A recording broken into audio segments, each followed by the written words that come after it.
Our meeting is now in session.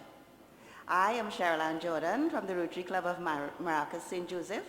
I'm a previous president and the current assistant governor for the Central Cluster, Trinidad and Tobago. And I'm Paul Ashby. I'm assistant governor as well. I'm from the country of Barbados. Yeah, like that. We have a very simple task today, and that is to keep this program running very fluidly and fluently. We are almost timekeepers up here, so anybody who's falling short of the time, we're going to have to shuttle you off the stage. So be prepared for that. We're not going to be shy about it either. But we trust that you have an entertaining and enjoyable and full of information morning. Okay, so timekeepers, without further ado, we'd like to invite our District Governor Debbie Ruchand to the lectern.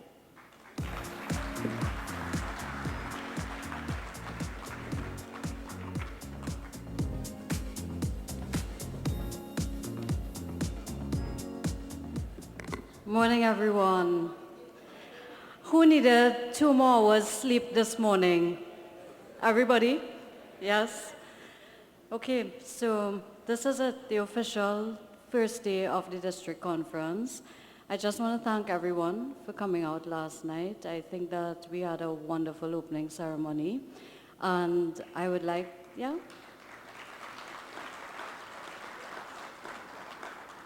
And I have 2 important things I would like to share. One, for the closing ceremony night, which is our district 70-30 fashion runway, we would be auctioning by Dutch auction a Magic of Rotary tie, which is signed personally by President Stephanie Urchik. Now,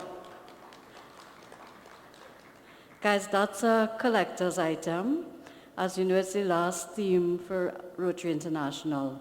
The bids would start at 20 US, if you're paying in US currency, or 100 TT dollars. So I hope that you would participate in the auction. And secondly, a few years ago, we did district pins for 70-30. These were designed by a Rotaractor from Suriname. It's our pin that unites us all as a district. And I'm pleased to share that we have them for sale, 5 US or 35 TT dollars. So thank you very much and enjoy the rest of the day. You were very obedient. I was just about to come. Our next presenter this morning is previous District Governor Felix Stubbs. Previous District Governor Felix Stubbs is a dedicated leader committed to the development of the Bahamas through public service, corporate leadership, and humanitarian work. He currently chairs the Salvation Army Advisory Board, the Bahamas Feeding Network, and several major corporations, including Doctors Hospital and BAF Financial. A Rotarian since 2001, Felix is a previous district governor of Rotary District 70-30 and has received numerous honors, including the MBE from Queen Elizabeth II and the William Booth Award for Humanitarian Service. He's married to Justice Carla Card Stubbs, and together they are proud Paul Harris Society members. Let us welcome previous District Governor Felix Stubbs to the lectern.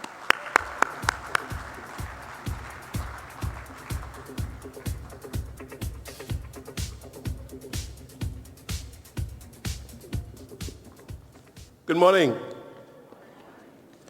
Allow me to stand on the protocol from last evening, but still to give my respects to Rotary International President's Rep, Patrick and Christian, and our host, DG Debbie. And I have to give a shout out to my classmate, Milton. We were world-class governors, by the way. Now, yesterday I had an opportunity to speak with my district governor, and she asked me to give DG Debbie her best regards, and I'm quoting, my best regards to DG Debbie. Really like her. She is dynamic. And then I had a chance to speak to a few of you in 2 days I've been here so far, and you all agree that your district governor has been wonderful this year. Yeah? But then I had the personal pleasure of working with Debbie when I was assistant Rotary coordinator and she was DMC. And I can tell you, she does not make a promise she doesn't keep. So, RI Director Patrick, we have a wonderful leader in the Caribbean who will have a wonderful Rotary future. Thank you. Now, it is my pleasure and my privilege, thank you, to stand here on behalf of your sister district, District 7020, to celebrate with you the spirit of Rotary that unites us all. Rotary is a remarkable family, rich in diversity, dedication, and an undying drive to make the world better. Like you, we in District 7020 are deeply familiar with the trials of living in a region of stunning beauty, but also great vulnerability. When disaster strikes, Rotarians are often the first to respond and always the last to leave. This shared commitment to service is where we truly see the magic of Rotary come to life.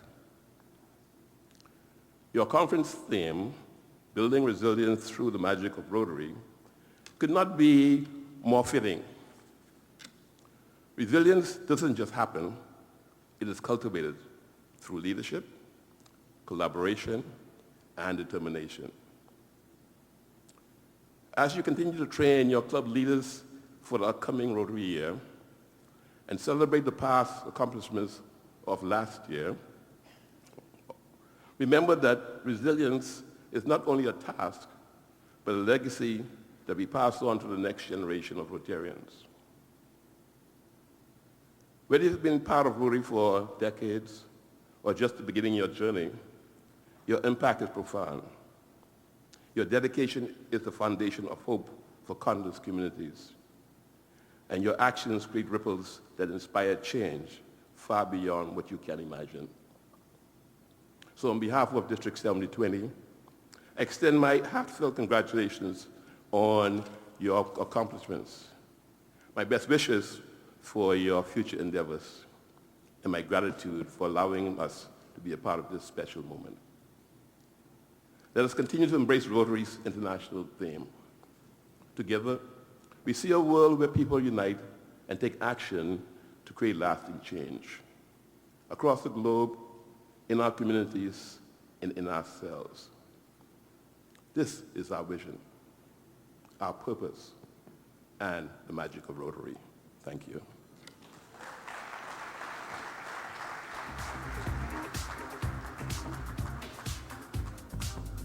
Thank you very much, District Governor Felix. Give him another round of applause. So our next speaker is going to present to you on your foundation dollar. He's a good friend of mine because he got me into a party in Martinique, although he's from Suriname. Previous District Governor Wadi.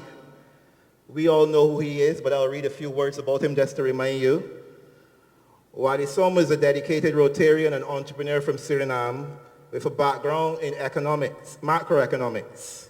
He joined Rotary in 2002 as a charter member of the Rotary Club of Paris-Marbeau residents and has served in many leadership roles, including club president, assistant governor, district secretary, and district governor for District 7030 in 2017-2018.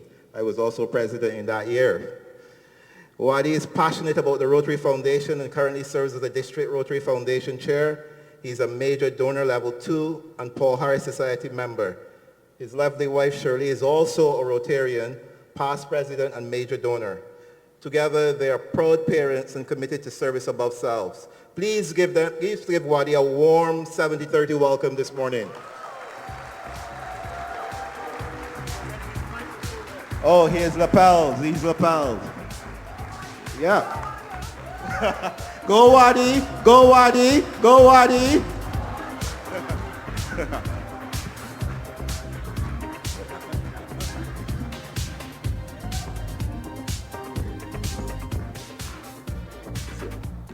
Good morning.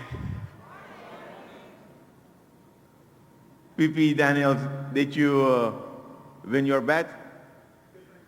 I had to come up on the stage dancing because yesterday he lost his bet since he was betting that I would be coming up on the stage dancing. Sorry. So I've told them, do your bet, place your bet, because today I will do it. Okay. Thank you for being here, and our first presentation will be about the foundation dollars. How is the current situation?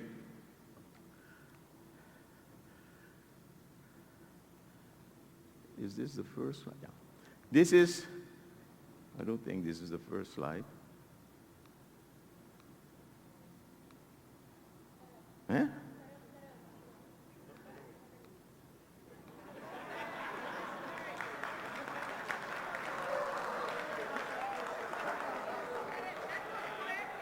Okay. No? Yeah. No? Okay. I hope it's small, but what this shows is our DDF, our district funds available, the funds we got back from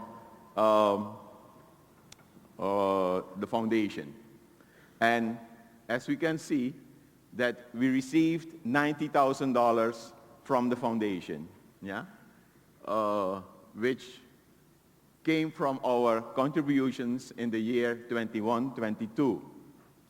That $90,000 normally, more or less, is split it in half for district grants and half for global grants and other donations like Polio Plus, etc.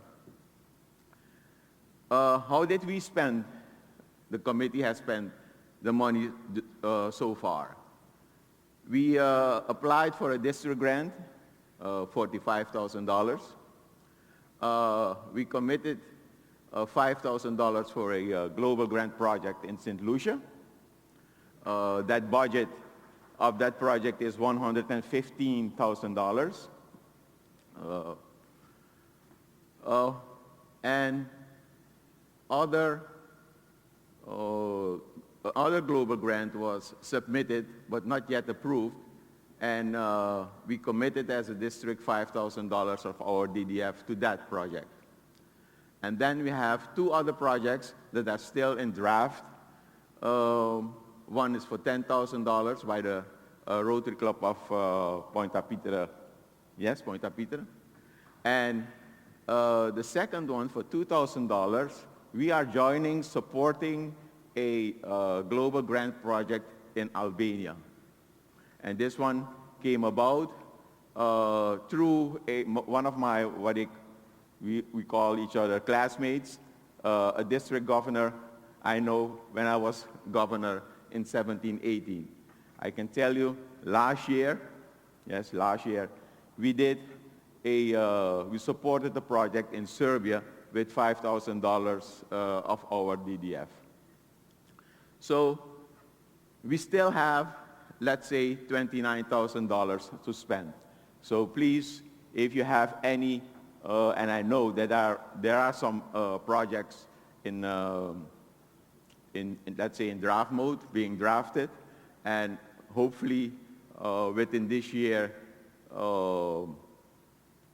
we can get it approved. And of course, you can always ask the district for some support. Yeah? How did we spend the district grant, the $45,000?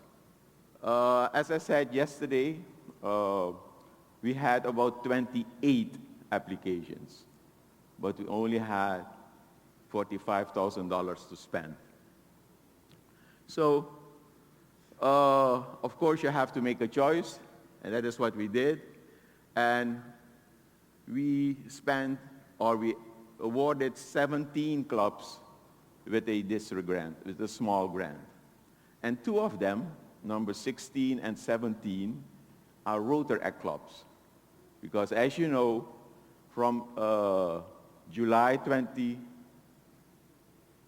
2, Rotaract clubs can also participate and ask for foundation grants, either district or global grants.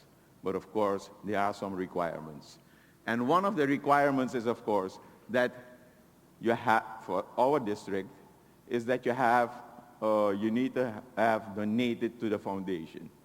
And these 2 clubs, Rotaract clubs, Barbados and South Barbados South, they have contributed to the foundation. A big up for the Rotaract clubs that have done it.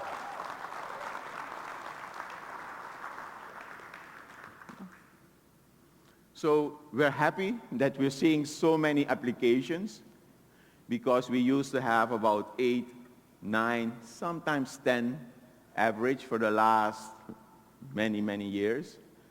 And especially this year, we received 28 applications. But a small amount of money.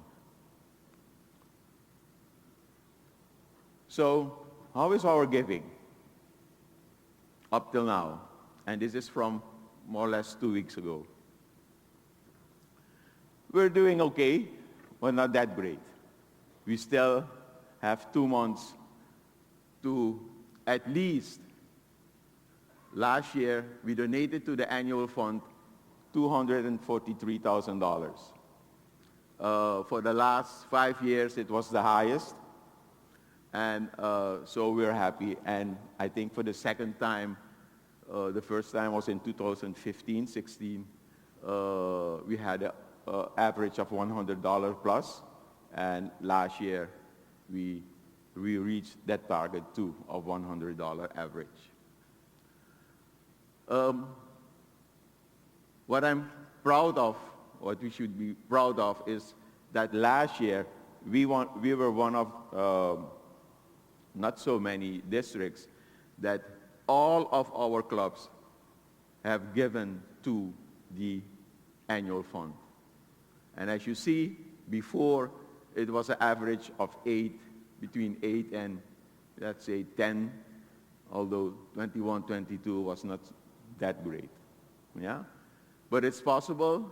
Last year we were, at this time, I can tell you, we're down to 16, yeah, because I checked it yesterday, down to 16.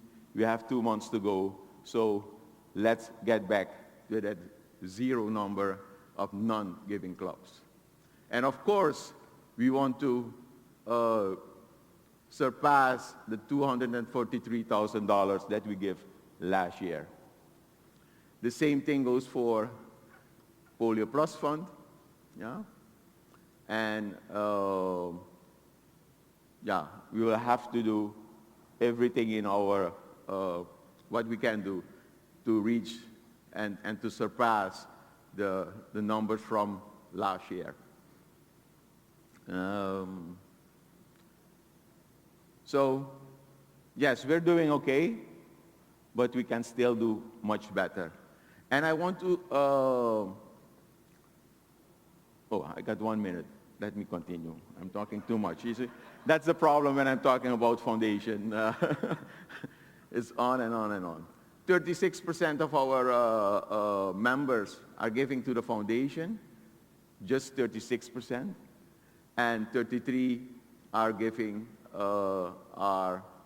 at least $25 to the foundation. That's a very low number at this point of time.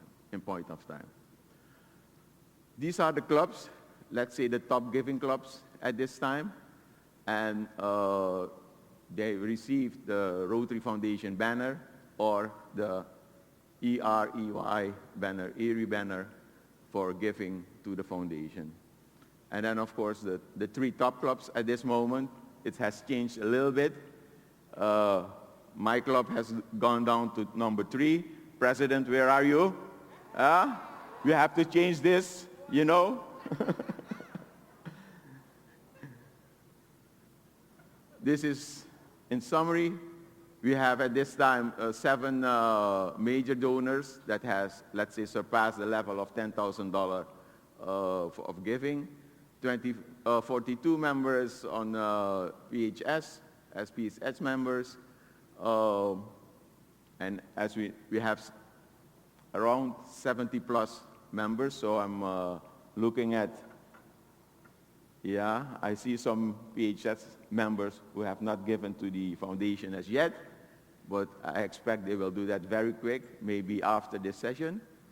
And as we said before, 12 clubs with the TRF banner and 10 clubs, the Erie banner. Lead by example. We are here with leaders, president-elect, foundation chairs, secretary-elect. And look at this number. Current officers of 77 clubs, only 30 presidents have contributed to the foundation. 24 number for the secretaries is 24, and foundation chairs, luckily, they have the highest number, 34. So please, we still got a long way to go. I mean, looking at the numbers, but I'm convinced that by the end of the year, of the Rotary year, this number will be much higher. Thank you, and this was in short the presentation. May I invite for the conversation on foundation, RI Director Patrick Eakes, DG Debbie, PDG Lyle, and DGN Maurice Saad. Good morning. Once again, good morning for being here and taking your time for, let's talk about the foundation. And let me take the clicker so I can see. I have prepared some questions, and simple questions, and I'm happy to have this conversation about the foundation with you, since I know that you all here are great contributors to the foundation, and hopefully we can inspire our fellows, our members, Rotary members, to give more to the foundation. Because when you give, you can get more, and you will, let's say, support that global network, that system of doing good in the world through our foundation. First of all, I don't think that we really need an introduction of our panelists, our DD Debbie, RI Director and RI Press Representative Patrick Eakes, PDG Lyle, and DGN Maurice Saad. I think they're all well known, so in the interest of time, let's continue.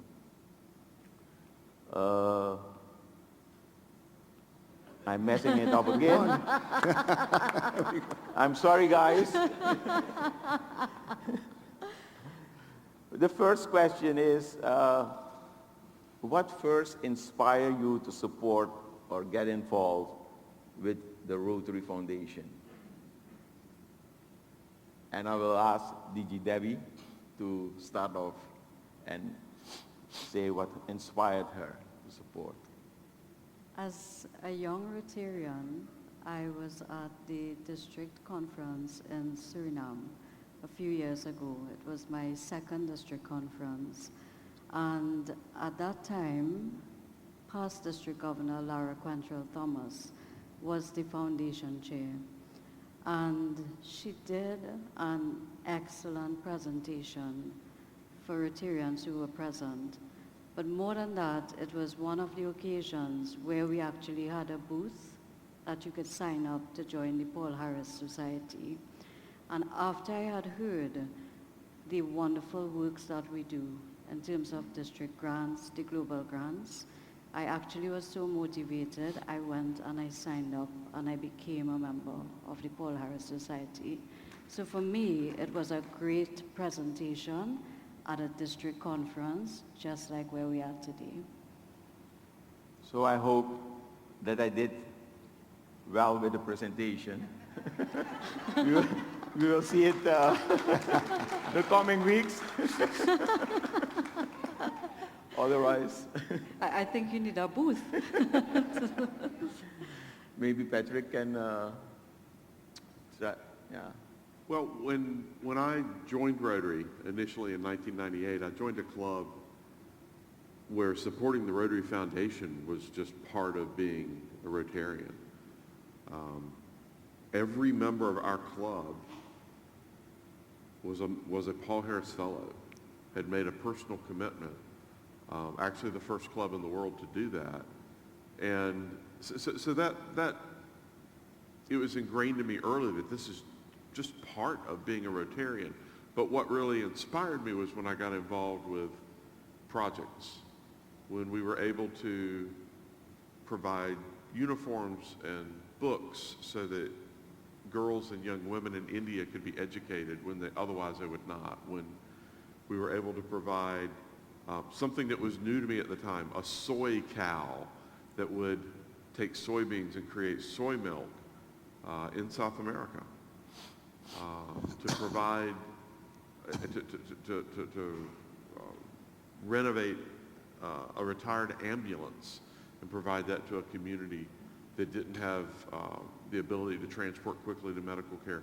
Those types of projects touched me deeply, as well as, of course, our efforts in polio.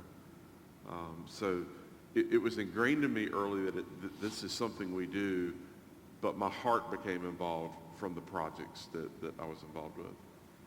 Thank you. PDG Lyle? Moi? Me? Well, I'm going to give you the opposite to Patrick. When I first joined Rotary, it was taboo.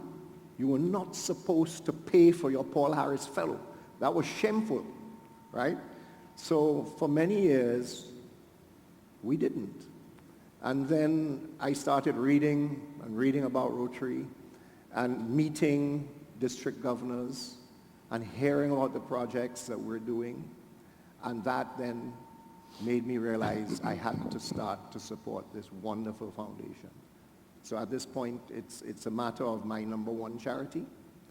And I put the money in there. But I was totally inspired by Rotary International President Kalyan Banerjee when he came to St. Lucia.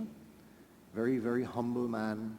And what he had done with a hospital in his home state, he had created this hospital, you know, much like Barry Racine, I suppose, and his hospital in Bahamas. So I could talk a long time and stop. Thank you. DGN?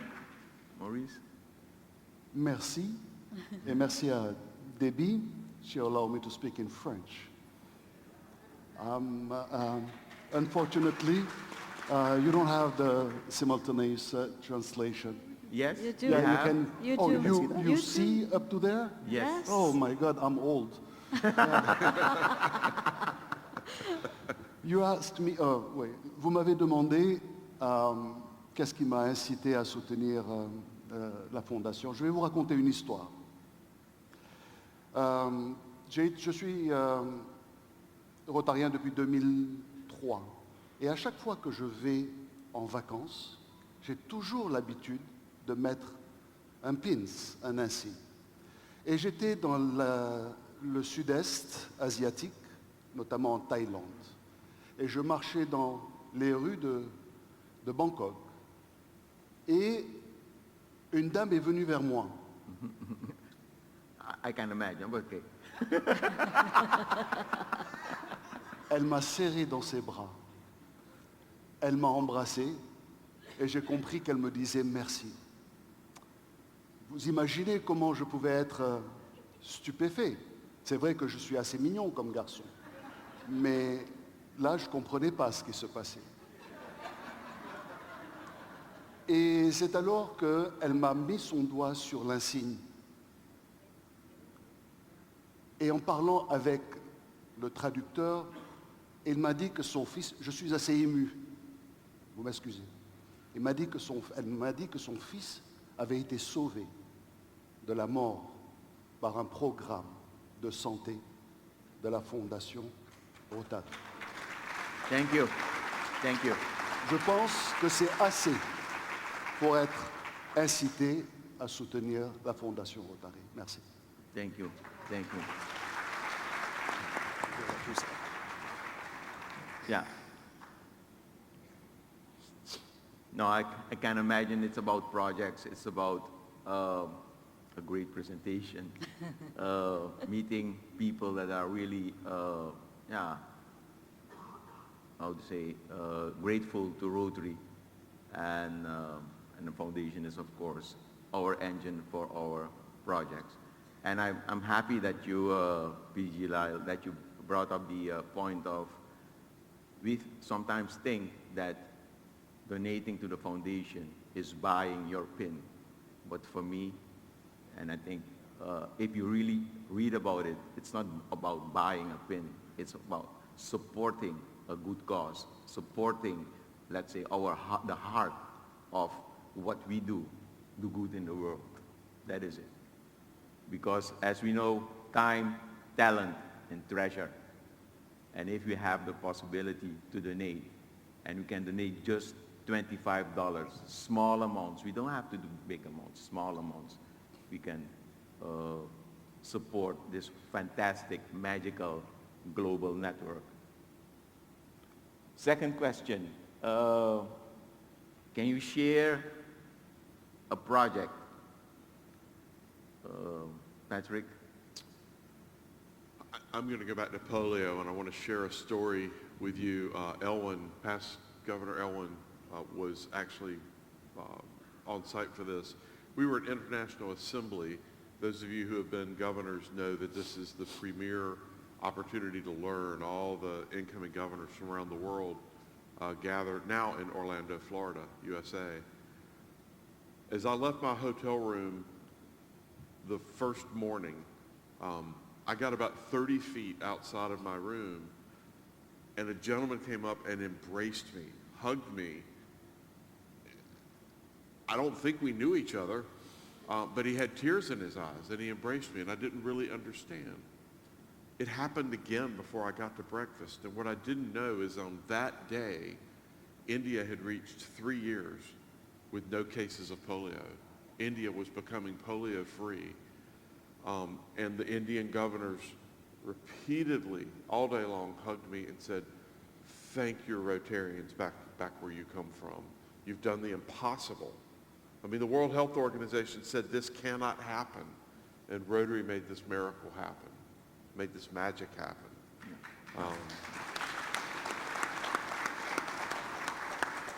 So even though I had not placed those drops, something I still hope to do, that I carry that with me in my heart at all times. Thank you for sharing with us. PG Lyle, I know you had a great project in St. Lucia. Yeah, we had a great project in St. Lucia, but polio trumps all, okay? And the stories that I've heard and seen on polio is really the kicker. Our project in St. Lucia was a water project. We built, with foundation funds, we built a water tank, and we gave 6,000 people. It started at 3, it's now at 6. Water in their homes where they used to have to walk a mile down the road to get water. And they'd never had water ever in their life before. So we made a huge change. Productivity, wellness, and their whole way of life was changed by that project.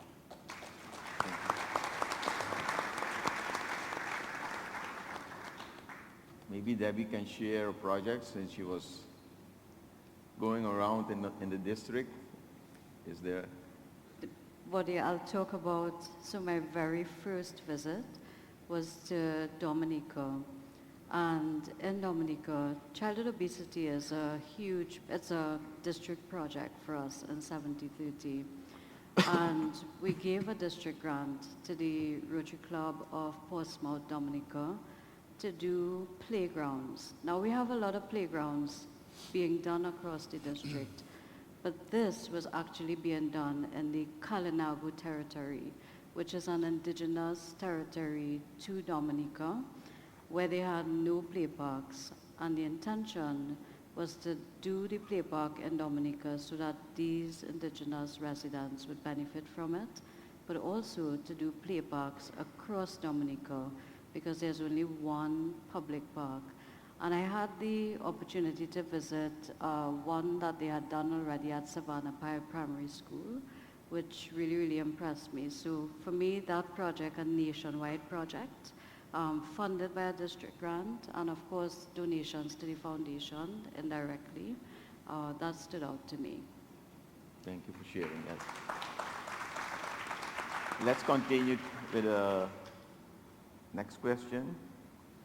You don't want me to tell you what I think about that?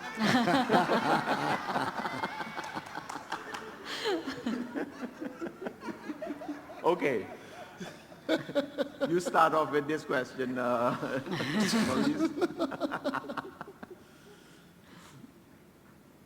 Toutes les actions, all the projects achieved by the foundation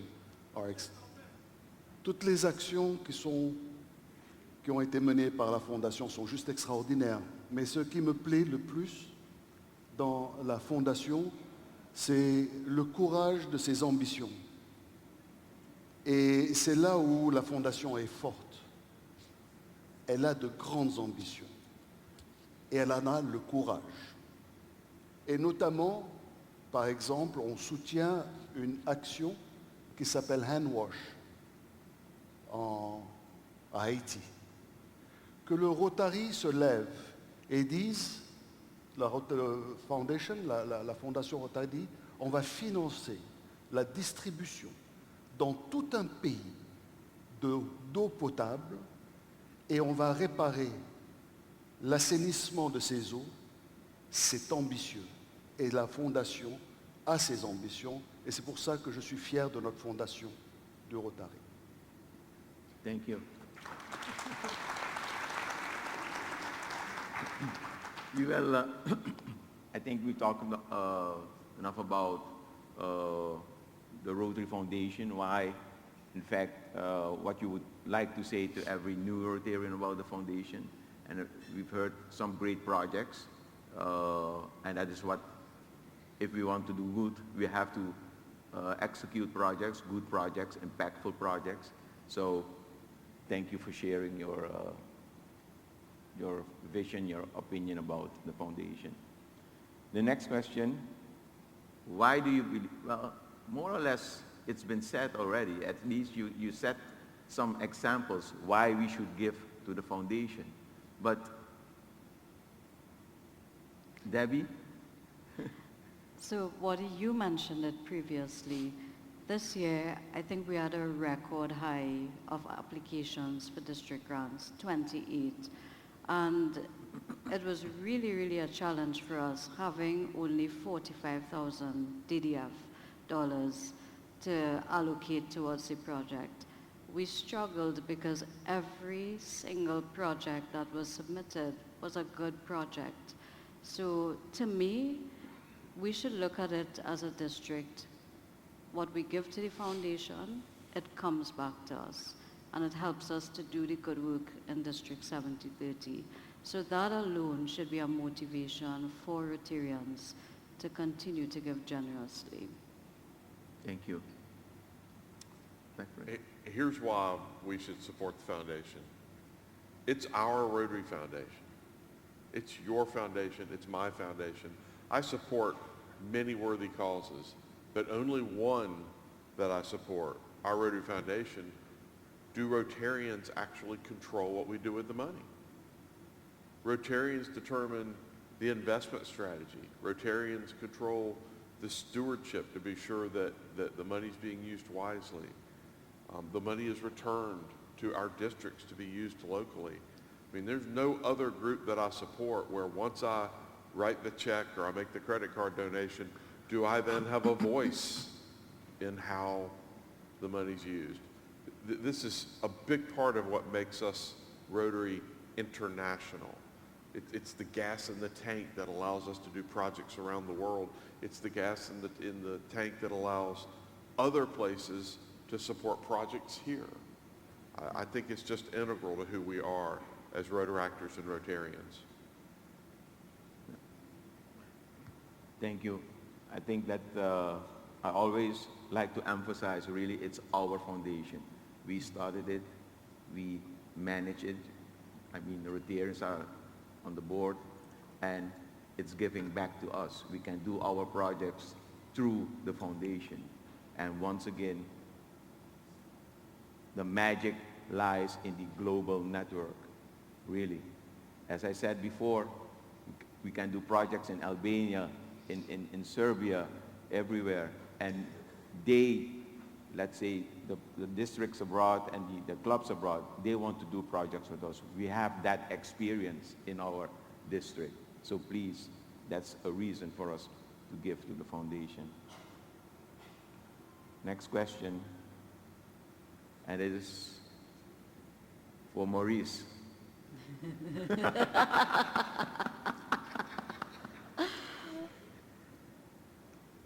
Dans notre district, on a beaucoup de problématiques, et notamment des problématiques de l'enfance. Je ne veux pas qu'on touche aux enfants. C'est quelque chose que je n'accepte pas. Et notamment ces enfants qui sont des adultes ou des jeunes adultes en devenir doivent avoir les meilleures conditions d'évolution. Et j'aimerais que dans notre district, on se batte avec l'aide de la Fondation Rotary contre le harcèlement en milieu scolaire. C'est quelque chose que je ne peux pas accepter. Period. Et donc, un programme adapté, non seulement à notre district, mais partout dans le monde, mais surtout à notre district, financé par la Fondation Rotary, sur le cyberbullying, le harcèlement en milieu scolaire, serait un rêve pour moi. Thank you.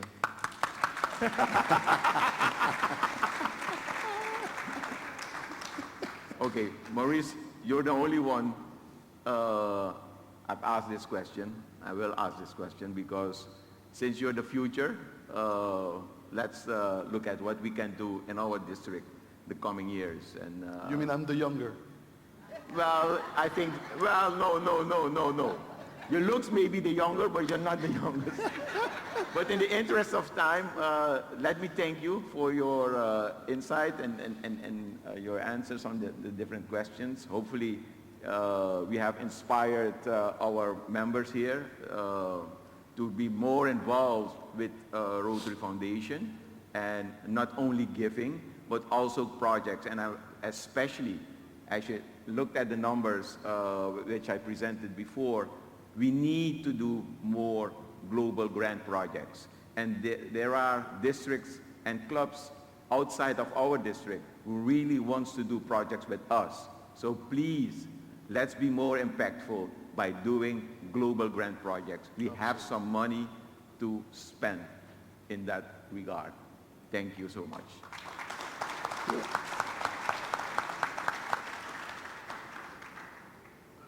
We now we have a Mentimeter to engage the audience a little bit.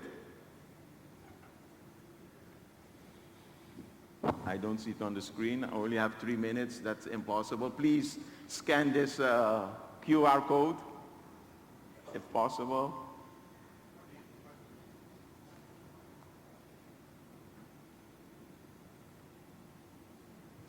You all have it? Okay, then we can continue. A question in one word. Not yet? Oh. Or you can use the code up there, 52732741. Or but you don't have internet, please log on. Tired.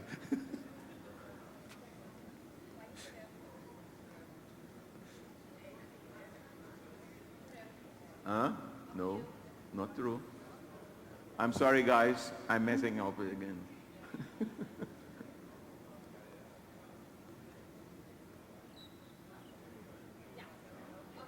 Yeah?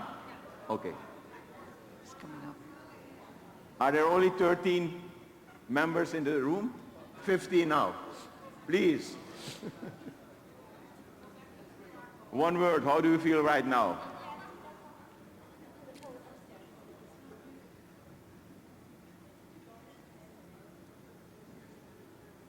I think hopefully it was the conversation that inspired you. And also my presentation. But at least you're happy. So you're ready to party for Great, you're motivated, encouraged. Wow, awesome, awesome. You're sleepy. What did you do last night? You're supposed to go to bed early.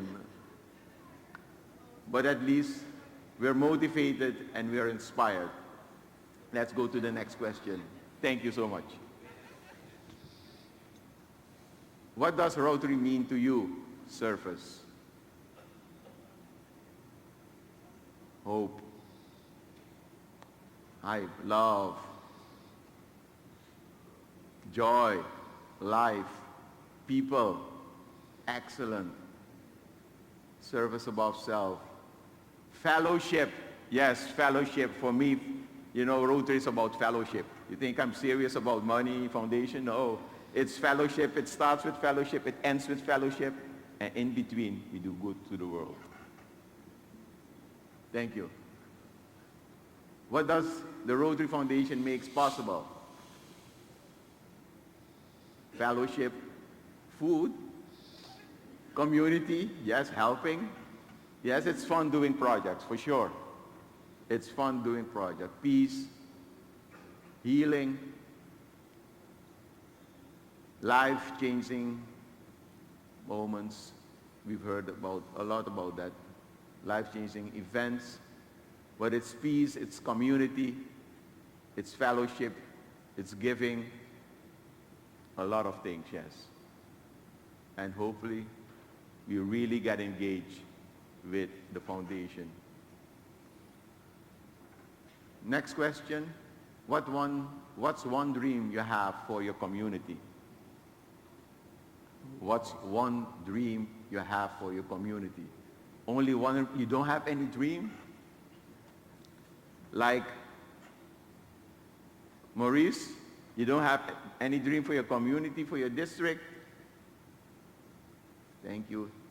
Peace, health, happiness, economic development, professional development.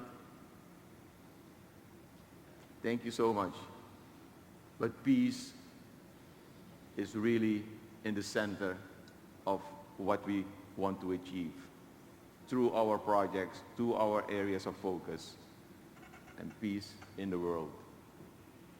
I was happy to be at a peace conference in Turkey, in Istanbul, and it was a great, great, great conference. Wonderful. I'm so excited. I'm looking forward to the next conference for sure. End poverty. Who or what inspired you to serve? Is it your family, your friends, other Rotarians, the community? What? You have 4 options. What inspired or who inspired you to serve? So, it seems like you're not press H to show responses. What should I do? Press H. Okay. Family, friends, other Rotarians, the community. So, yes, we have to speak with our friends about Rotary. That is what we learned from this graph. We have, as Maurice said, we have to wear our pin. We have to talk about, with other people, other friends, other people about Rotary, what we are doing, and maybe and hopefully they will get involved. They will join us or they will support us in what other way. So it's necessary to that we talk to other people and with other Rotarians. And that is why we need to come to conferences. We need to go to conventions, because then, and especially conventions, you see that global network, we are part of it. and then you meet other Rotarians, and they can inspire you to do some great projects within our district. Thank you. I'm over time. Oh my goodness. One more. There's the last one. Why do you give to the Rotary Foundation? I know there are a lot of high-powered people on the stage, but we have to. rules. Okay. We have rules that Please, DG Debbie.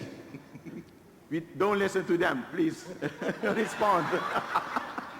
Who are they? Security? Can you take care of these people? Thank you so much, panel. Thank you. And thank you. Sorry for taking some of your time. Thank you, thank you, thank you. Great session. Thank you, thank you, thank you.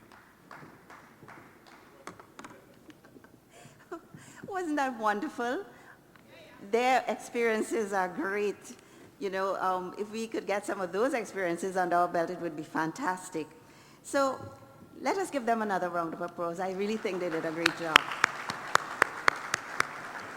Our next presentation is from the Fiesta Rotaria Rotary Club of Aruba.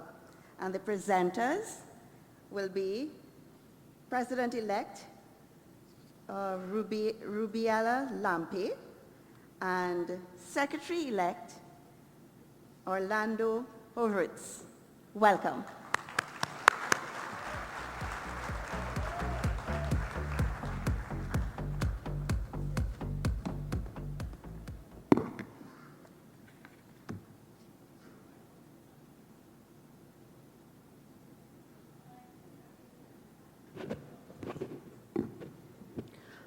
Good morning. In our native language, Papiamento, bon dia. We are from the Rotary Club of Aruba. And as you can see, we are very excited this morning to share with you the planning of the biggest party of the year in Aruba, Fiesta Rotaria. Fiesta means party in Papiamento and also in Spanish. So welcome to our presentation. My name is Rubiela Lampe and I'm here with Mr. Orlando Hovertz. The agenda for this morning, we will share about our club, about the Fiesta Rotaria, the key success factors, and also on the disbursements of the funds.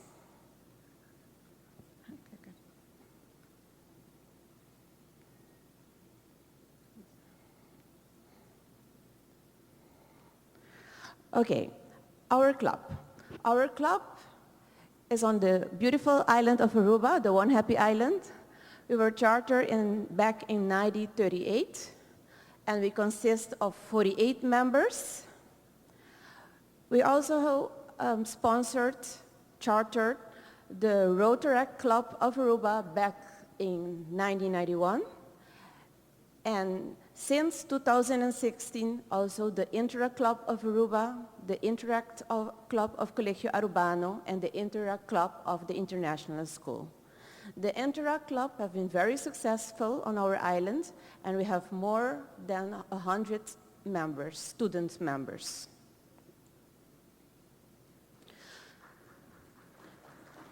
Thank you.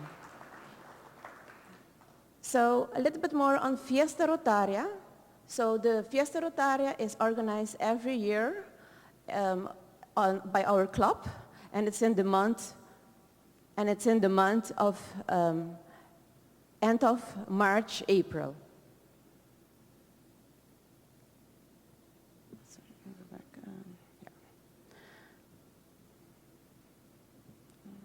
Let me go back. Yes. Let me go back. Yeah. All right. So the Fiesta Rotaria is our biggest fundraising event. We have been organizing it for more than 40 plus years. It started as a small flea market, but now it's a combination of flea markets, kids fair, food court, entertainment, lottery, and also we have Wheel of Fortune. So basically the Aruba community looks forward to our event every year because it's a family gathering and also a fundraising event. So next, I will pass the word to Mr. Orlando Hooverts, that will further elaborate on our Fiesta Rotaria. Thank you, Rubiela. Bon dia. Everybody doing good? All right. Yes, so we have once a year, like Rubiela explained, our Fiesta Rotaria. It's like a small village that we build. We had the honor this year of receiving DG Debbie to see in person how things go. And at 9 o'clock, we open the doors. We have to open the doors because we cannot keep the people anymore. There are hundreds and hundreds of people waiting in line to get in. We fence the entire property. It's a parking lot that we use as a small village to create all these stands, the different stands that we have. So it goes from 9 to 5. At 5 o'clock, we have the official lottery with the notary. And we have all sorts of fun going on. During the day, we have approximately 10,000 visitors. And keep in mind that Aruba has a population of about 120,000 people. So it's really a big event for Aruba. Everything is perfectly planned in that sense. It's a thing that's been going on for more than 40 years. And we use the entire parking lot of the National Stadium.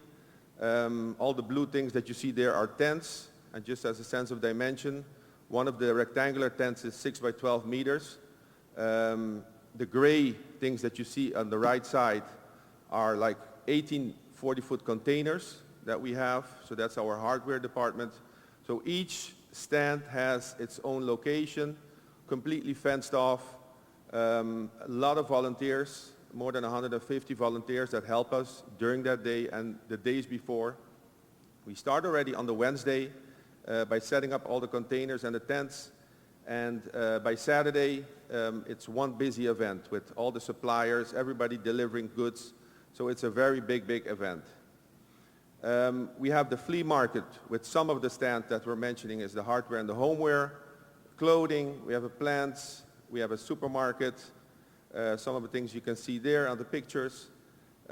We have a kids fair, also very well visited, with a mini flea market, kids games, all sorts of kids games, food and beverage, and we also have a Wheel of Fortune. The lottery is the big, let's say, the big money maker. It's kind of 2/3 of the income. We have 19 prizes, the first prize being that red SUV car that you see there below. We sell about 14,365, or exactly this year, tickets. We sell booklets to companies. A booklet is 500 guilders, Aruban guilders, is about $300 US. And this is about 65% of the proceeds. The tickets, by the way, we start selling them already in mid-January, end of January. All the members get a certain supply of books, and we sell them to the community, and especially to the companies. Okay, some of the key success factors is, in our case, the project governance. So we start meeting already in December. It's like a 3-month project every year. We have the director of the Rotary Foundation who heads this whole project. We have a steering committee, and we meet, the first 2 months we meet twice a month, and then we do it once a week. And we have the financial administration, the site and technical support, and then each stand has its own chair. Right, so, and they're responsible for their chair, for their stand. They're responsible for receiving goods, sending letters out to corporations, to companies to get goods. Everything is donated. What we sell there, everything is donated by hotels, by companies, by individuals, and that's the way we receive our proceeds. Partnership, extremely important. Without this, the Fiesta Rotaria is not possible. So we have the private sector, donations for resale, and the donations also for the site setup. Contractors helping us with the construction fences to fence off the entire project. The tents, security, what else you have? The public sector, we need to have permits, of course. The utility companies help us with water, with electricity, and the waste collection. And don't forget the volunteers. Scouting, schools, youth organizations, And like Rubiela said, for example, the interactors and the rotaractors helping us, very, very essential. So these are the key success factors: the coordination, the communication, and the commitment. So everybody, every chair is really responsible for his stand. And because we have weekly meetings, we keep them up to date. And they have to give an update every week how they're going. So that's really the key success factor. We hand it over to Rubiela again. Thank you, Orlando. Disbursement of the funds. Last Fiesta Rotaria, we raised a total of $230,000. Thank you. And the funds are donated to several key organizations. One of them is the organization Kibrahacha. It's an elderly daycare center in Aruba. Also to the YMCA. They have an after-school program for the kids, after-school care. To Sonrisa, that's for kids with special needs. And also there's an organization that provide breakfast to the kids, Unimang Paborumang. They prepare breakfast for kids in needs. So with the funds, we are able to help several organizations. And also we have a second fundraising event. It's a golf tournament at the end of the year, around November. And in total, we raise around $300,000 every year to help the Aruban community.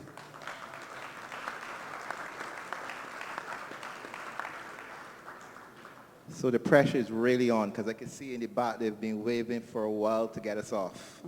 And they've been very generous. Wrap it up if you don't mind. Thank you. So a video of the Fiesta Rotaria.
All right. Thank you very much. Thank you. Thank you. I want to invite you all to attend our Fiesta Rotaria next year. Thank you. I promise you that I'm nicer than this, but I'm under so much pressure from my bosses, you see. They tell me keep this thing to time. So they're the first ones that are going to get away with it. But you guys are going to understand that when you see me come in, we got to wrap it up. Wonderful project, though. Give them another round of applause. We have another wonderful project coming up from our friends in the ABC, this time from the Rotary Club of Curacao. And we invite to the stage President of the Rotary Club of Curacao, Gerardus Glodemont. And assisting him will be the President-elect of the Rotary Club of Curacao, Corinne Senoro Van Hol. Please welcome them. Positive lifestyle promoters. Thank you.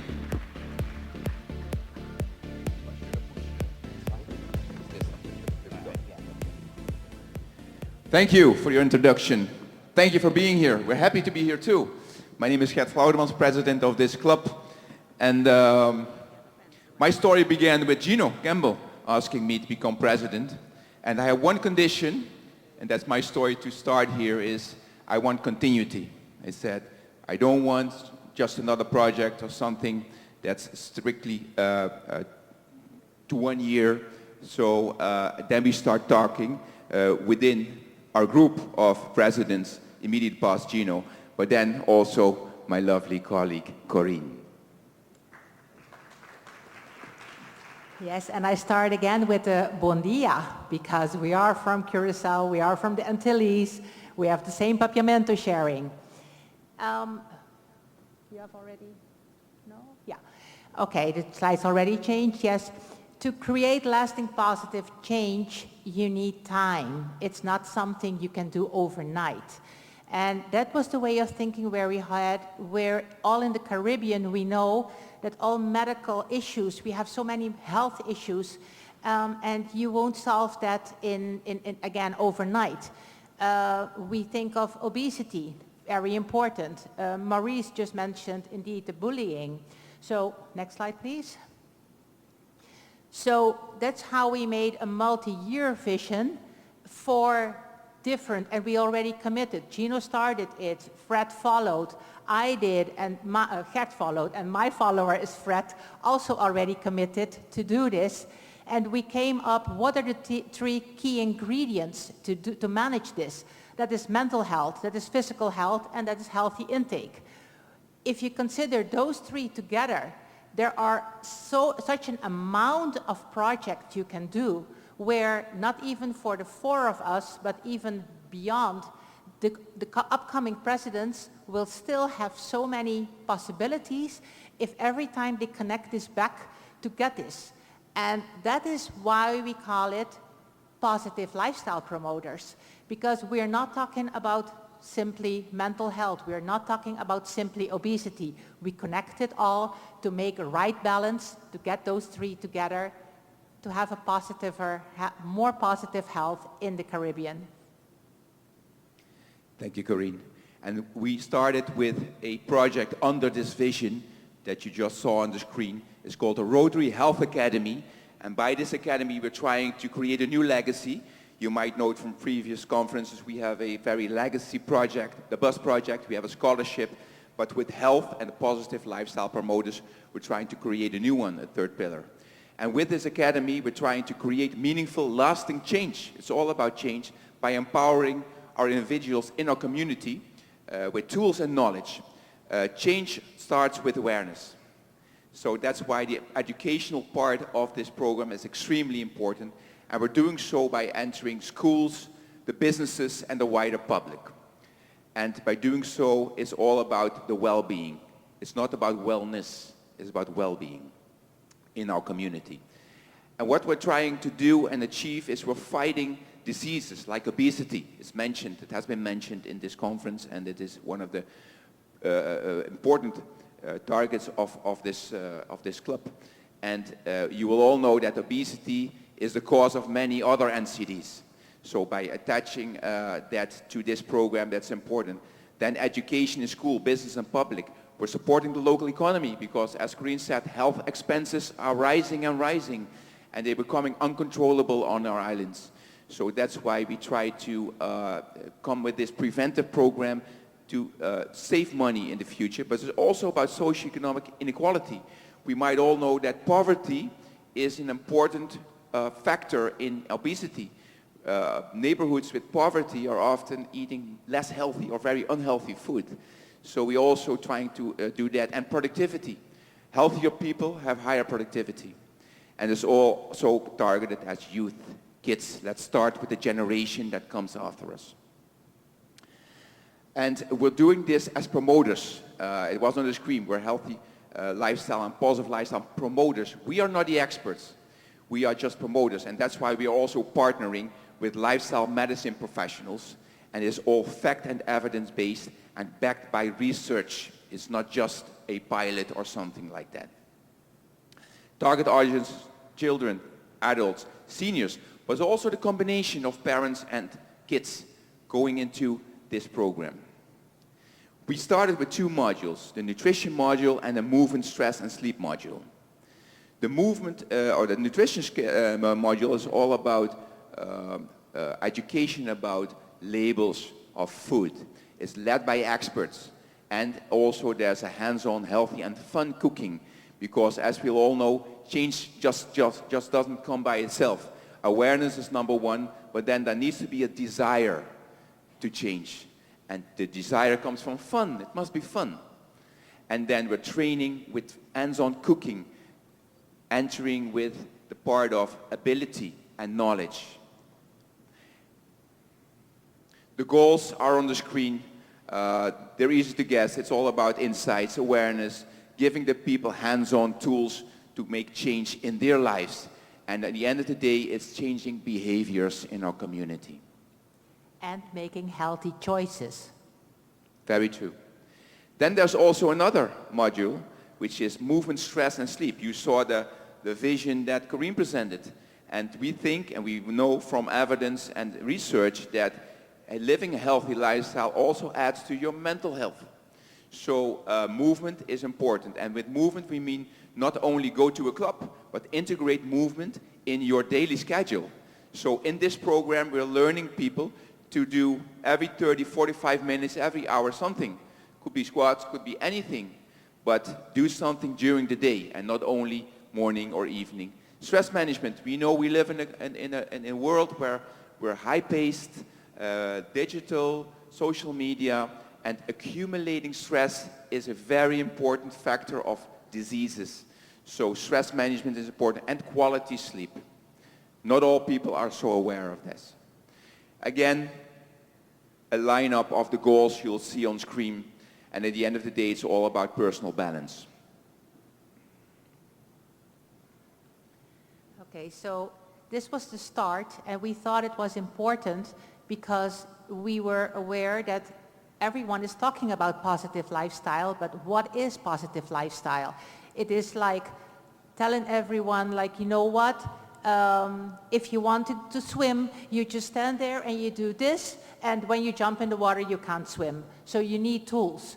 So the Health Academy was the idea to give everyone the tools, what to do, and now to continue with a firm foundation for next year, where we will be going to schools, like for instance, bringing water coolers to school and trying to make the school a water-only area, and teach the teachers, teach the children, teach the parents why it is so important. Of course, to do that, we have to make it a full project, and saying, for instance, with the providing personalized drink bottles so they can go to the water coolers. We need to make sure that there is physical education at school. Most schools don't have it. That's why I love the playgrounds in Dominica as well, and we were discussing about it in thinking of something like you can do it in an easy way. You can do some circuit training on the playground of school, of the schoolyard, making it very easy for them to move. Children don't move enough. Next slide. And I think we're done, right? Yes. So I do hope there are a lot of takeaways where this program still is we consider it as an umbrella with a lot of takeaways, a lot of possibilities to continue growing, to let everyone have an idea, like they can chip something out of it, but still going back to the round, to the circle, and looking at the balance and making sure that everyone keeps all three pillars of the positive lifestyle in their mind in whatever they do to make it one big thing. Thank you. Thank you, and we just want to reiterate, dare to dream big, do something about it, and start. And I always close my remarks by saying, let's celebrate the magic of Rotary by every dollar donated, every new member joining, and every project completed. We thank you for your attention, and enjoy the rest of the conference. Thank you.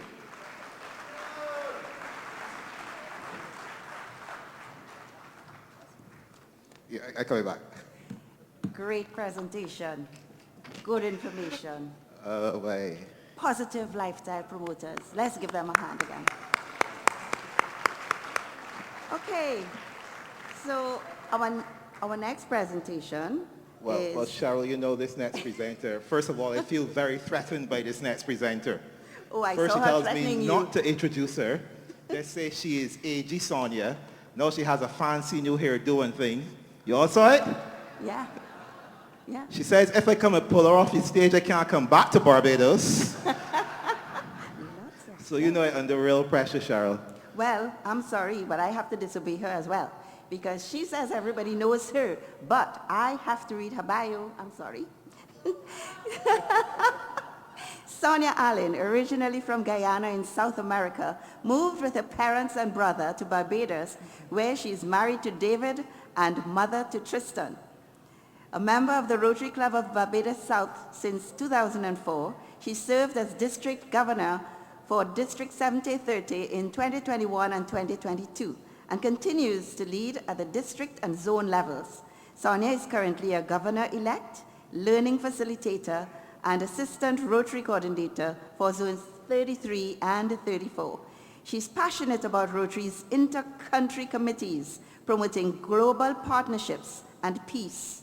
Professionally, Sonia is an accountant and CFO of the Barbados Family Planning Association. Let us welcome her to this lectern.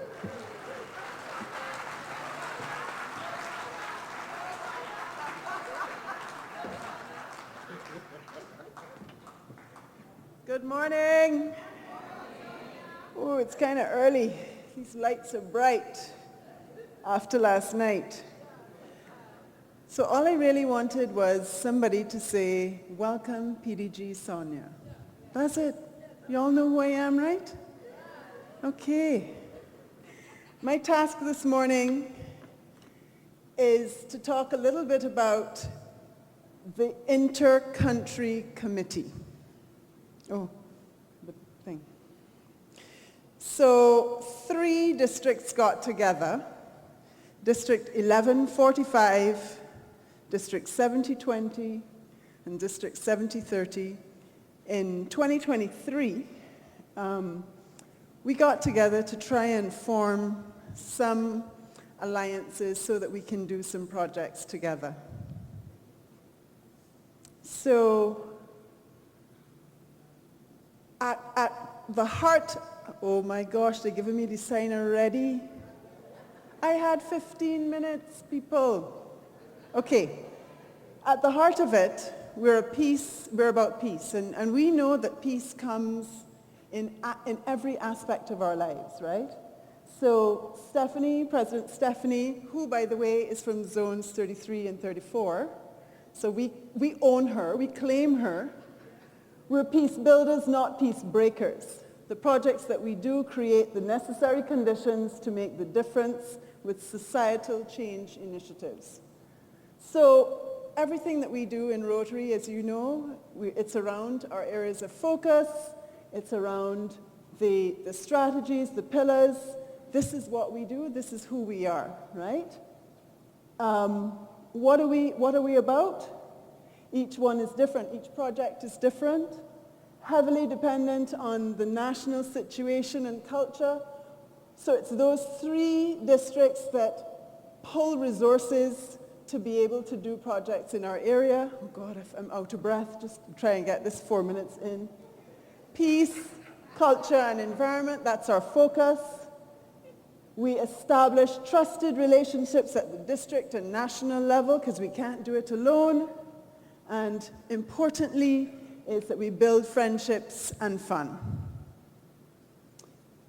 We charted on the 17th of June 2023. We have to thank now PDG Leslie Ramdani and PDG Deborah Howell from 7030 and 20 respectively, and of course the PDGs from districts 1145, 1100, 1150, and 1240. We would like ultimately, oh boy, 2 minutes.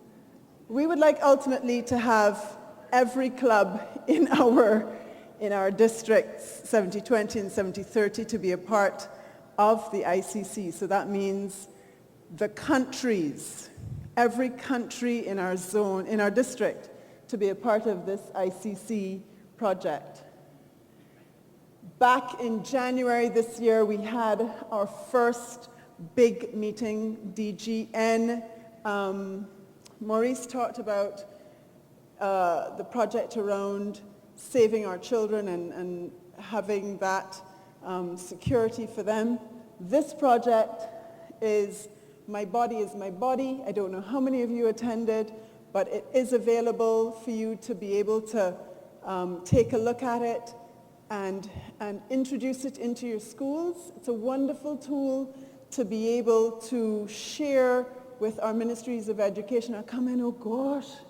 And we had that in January. We're talking about an environmental project next, something to do along the lines of mangroves and preserving them. DGW is one of the big people in this thing. Ryan Gilak from 7020, and of course Michael Ramcharan, a Trini, but living in Great Britain and Ireland. And 30 seconds. Folks, thank you so much. ICC rules. That's how we do it, Paul. Okay, so now we have a little video on the RI convention to give you some more information so that you can decide to go. Most of you would have done so already. So I hope we have a very big turnout. Is the video ready? Hello everyone, I'm Roger, your RI Convention Promotions Chair for District 7030. And while I would have loved to be with you in person today, I am thrilled to share this message with you virtually. The Rotary International Convention is always a highlight on our calendar, and in 2025 we're heading to the beautiful city of Calgary, Canada. From the 21st of June to the 25th, thousands of Rotarians from around the world will gather for an unforgettable experience of learning, networking, and global fellowship. I am happy to report that at the time of this recording, we have 77 registered attendees from our district. That's a 13% increase over last year's numbers, and it shows that more and more of us are embracing the incredible opportunity to connect with Rotarians from around the globe. Let's keep the momentum going and show the world the true spirit of District 7030. Now, if you've never attended an RI convention before, let me tell you, this is where Rotary comes alive. Imagine thousands of Rotarians from around the world, all in one place, sharing ideas, building friendships, and truly embracing the spirit of service above self. Now, getting to Calgary is quite simple. If you're flying from the Caribbean, there are several options to consider. First, Air Canada offers direct flights from Trinidad, Barbados, and St. Lucia with connections in Toronto. You could do American Airlines, which connects through Miami, while United Airlines has routes through Houston. WestJet is also a great option with flights from various Caribbean islands via Toronto as well. Consider using websites like Travelocity or your favorite online travel agency to get the best deals for going to Calgary. Now, if you're already registered for the convention and haven't secured your accommodations just yet, or you want to switch to be with your fellow Rotarians from 7030, we have some great news. There's still room in the District 7030 room block at the Delta Calgary Downtown Hotel. Staying in the same hotel as your fellow district members means you'll always have familiar faces around and can easily coordinate activities. Feel free to contact me directly for more information on how you could book your stay. One of the highlights for us in District 7030 is our highly anticipated fellowship line. This is more than just a meet and greet. It's a celebration of Caribbean Rotary spirit with music, camaraderie, and unforgettable vibe. And guess what? It's not just for District 7030 members. Friends from other districts always join in, so you'll be making connections across the Rotary world. This year, we'll be on the rooftop of the Craft Beer Market located in downtown Calgary. Visit events.rotarydistrict7030.org to get your tickets today. Attending an RI convention can be overwhelming if you're not prepared. Here are a few tips to make the most of your experience. First, register. If you are still on the fence, there's still time to register. 2, sort out your visa. If you need a Canadian visa, start the process early as it can take up to 6 months for the process to complete. 3. Check the weather in Calgary in June, as it can be unpredictable, so you need to pack accordingly. 4. Plan your schedule. The convention has tons of sessions, so take some time to see what interests you the most. And 5. Download the convention app. This would help you navigate sessions, locate exhibitors, and even connect with fellow Rotarians. So you've made it to the convention. Now, here's how you can maximize your experience. Get involved. Visit the House of Friendship and meet Rotarians from all over the world. Attend breakout sessions. These are packed with valuable insights on service projects, leadership, and club growth. Network, network, network. Conventions are a fantastic place to meet people who share your passion for service. Don't be shy. Introduce yourself and make a few friends. Take time to explore. Calgary is a beautiful city with so much to offer. Plan a little sightseeing, whether it's visiting the Calgary Tower, taking in a rodeo, or exploring the natural beauty of Banff National Park. Now, if the reasons mentioned above weren't enough to convince you that you need to be at the ARI convention, let's talk about some non-traditional reasons to attend. How about knocking another city off your travel bucket list, or another country off your bucket list? Calgary is a beautiful destination, and this is the perfect opportunity to explore it. For example, my wife and I always wanted to visit Australia, and we did it 2 years ago, thanks to the ARI convention. It's personal development. The networking, leadership sessions, and exposure to new cultures will broaden your perspective. A change in scenery. Sometimes you just need to step outside the daily routine and experience something new. Why not do that at the convention? While in Canada, why not make it a vacation, right? Visit the Canadian Rockies, or even head to another Canadian city while you're there. Yeah. So there you have it. Calgary 2025 is calling. Whether it's for the fellowship, the learning opportunities, or simply the adventure, this is one convention you won't want to miss. If you have any questions, feel free to reach out directly, and I look forward to seeing you all in Calgary. Until then, keep serving, keep inspiring, and let's make 2025 a convention to remember. Thank you, Roger. Well done. Let's invite some PDGs up here. Where's my fellow musketeer? Milton, come and join me. Oh. Where is Wadi? Can someone get Wadi? Sonia, Lara? Take it to the max. That's what we're doing. Take it to the max. Lara, come No and join me up PDG is here. winning this prize, so if you're a non-PDG, you can win. Can someone get Wadi as well? Where is Wadi? We also have sitting ducks. We have people who do not know what's take it to the max either. I need a demonstrator. You will definitely have no idea what will happen here. No. Do I have a millennial in here who's gonna, looking at you, Graham? Yeah. Where is Rolenso, DRR? Wadi, I need you up here, Wadi. You don't even know what you're in for.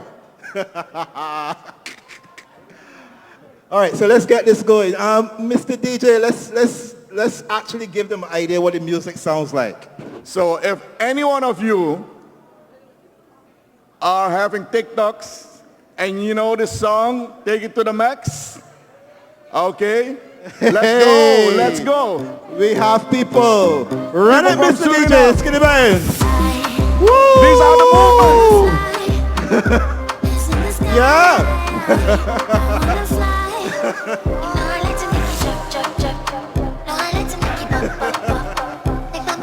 Hey, hey, hey, hey. Woo!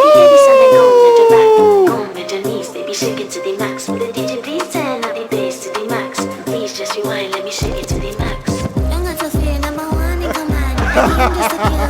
Yeah. They won't figure it, but I don't need a man. They love how me wine and me true religion. All right, we must have a winner.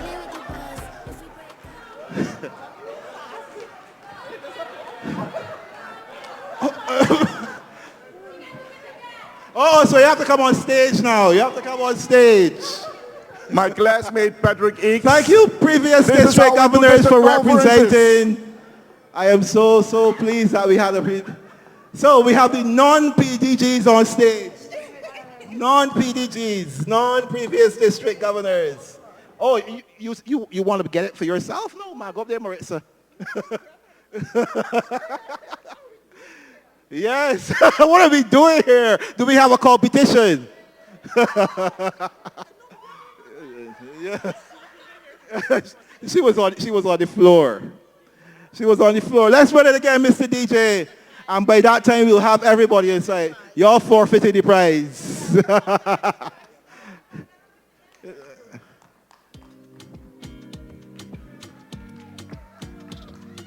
Oh, there's a dance off. Run it, Mr. DJ. Run it, Mr. DJ. Hey, let's go.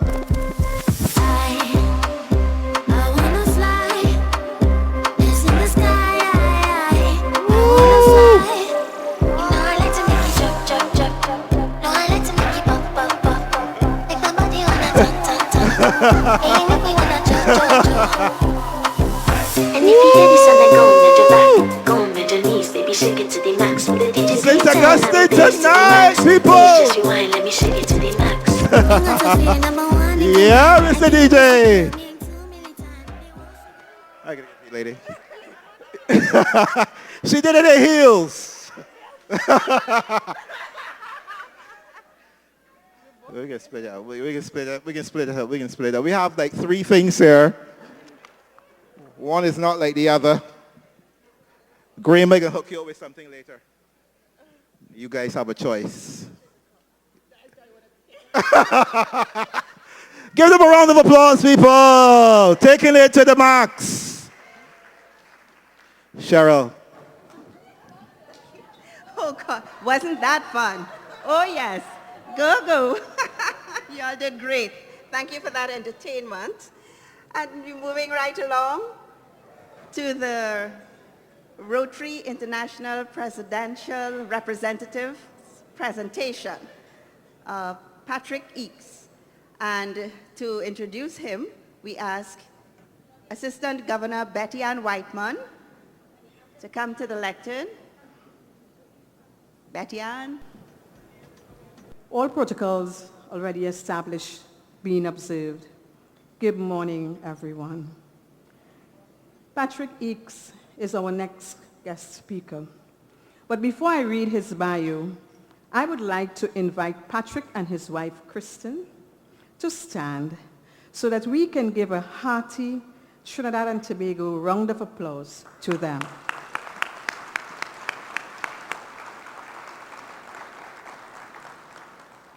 Thank you.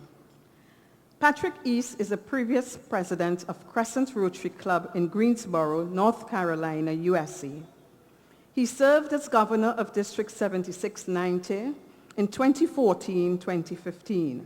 He is a former Zone 33 Rotary coordinator, innovative club advocate, and assistant regional Rotary Foundation coordinator. Patrick formerly served as learning chair on the Zones 33 to 34 Executive Committee, learning facilitator at International Assembly 3 times, leading facilitator of Rotary International's Regional Leaders Learning Event, and vice chair of Carolina's Pets. Patrick and his wife, Kristen, are major donors and members of the Bequest, Paul Harris, and End Polio Now societies. Patrick has served the Service Above Self Award, has received the Service Above Self Award, Distinguished Service Award, and citation for meritorious service. He is also a member of the Membership Society. Equally passionate about membership and our Rotary Foundation, Patrick chaired the Zone 33-34 Membership Action Plan and also led his club's drive to become the first Triple Crown Rotary Club in the world. To achieve the Triple Crown, all 125 members of Crescent Rotary Club were simultaneously Paul Harris Fellows, sustaining members, and benefactors. Patrick owns and operates CPX Company, a manufacturer of high-end custom metal goods. The company produces a wide variety of products, including architectural stainless steel and brass, stainless steel trench drains for chemical and food applications, and many items of specialty contractors and manufacturers. Patrick served a 3-year term as president of the U.S.-Canada Golfing Fellowship of Rotarians, and he has won 1 international and 4 national Rotary Golf championships. He also served on the board of directors for the Wyndham Championship, one of the oldest stops on the PGA Tour. Patrick and Kristen have 2 children, both of whom are very active in Rotary projects. Patrick and Kristen enjoy good wine, travel, and time with their family, including their 2 beagles. Fellow Rotarians, invited guests, can I kindly ask each and everyone to stand as we warmly welcome Rotary International Director Patrick Eakes to the podium.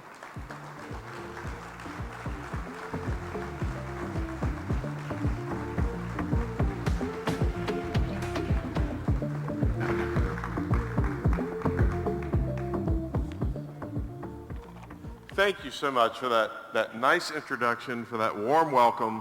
You all have made Kristen and me feel so welcome since we got here. We went to our first Rotaract party a couple of nights ago, and let me just say, wow. We visited our first cocoa plantation yesterday. That was a lot of fun. Oh, yeah, we had our first bacon shark. I didn't know what that was. When I heard bacon shark, I was thinking of bacon and shark. I didn't get it until I tasted it. Now I want another. It was wonderful. And I had my first Carib beer, and maybe my second and third Carib beer as well. So we have just had a wonderful time with you, and we appreciate so much your hospitality, the way you've welcomed us into what is clearly such a tight and loving family of Rotary. So thank you so much for that. I talked a bit last night, maybe in more global terms, about Rotary Foundation and Rotary's #1 external priority, which is finishing off the job on polio. So I want to talk maybe a little bit more locally this morning and talk about our #1 internal priority, which is membership. Now, I have seen a lot of approaches on how to work on membership through the years. One that sticks in my mind, I mentioned earlier today, I was at International Assembly with all the other incoming governors in the world. Ellen and I were there together in 2014, and we went to the opening ceremony, and incoming President Gary Wong introduced his theme for the year to light up Rotary, and he talked about his priorities, which included more robust membership. And his solution, his approach to membership was, I want all of you incoming governors to bring your partners into Rotary. And I want all of your incoming presidents to bring their partners into Rotary. That'll be over 35,000 new members. We'll be well on our way to membership success. So we go to a breakout session shortly after that. The breakouts always tie back to the big general sessions. And I had this wonderful learning facilitator, Rodney Wong from New Zealand, and he opens, he says, how about it? You heard President Gary, you're all going to bring your partners into Rotary, right? And he sort of goes around the room one by one, and he probably could tell I had my head down a little bit. And he said, how about it, Patrick? You're going to bring your partner into Rotary, right?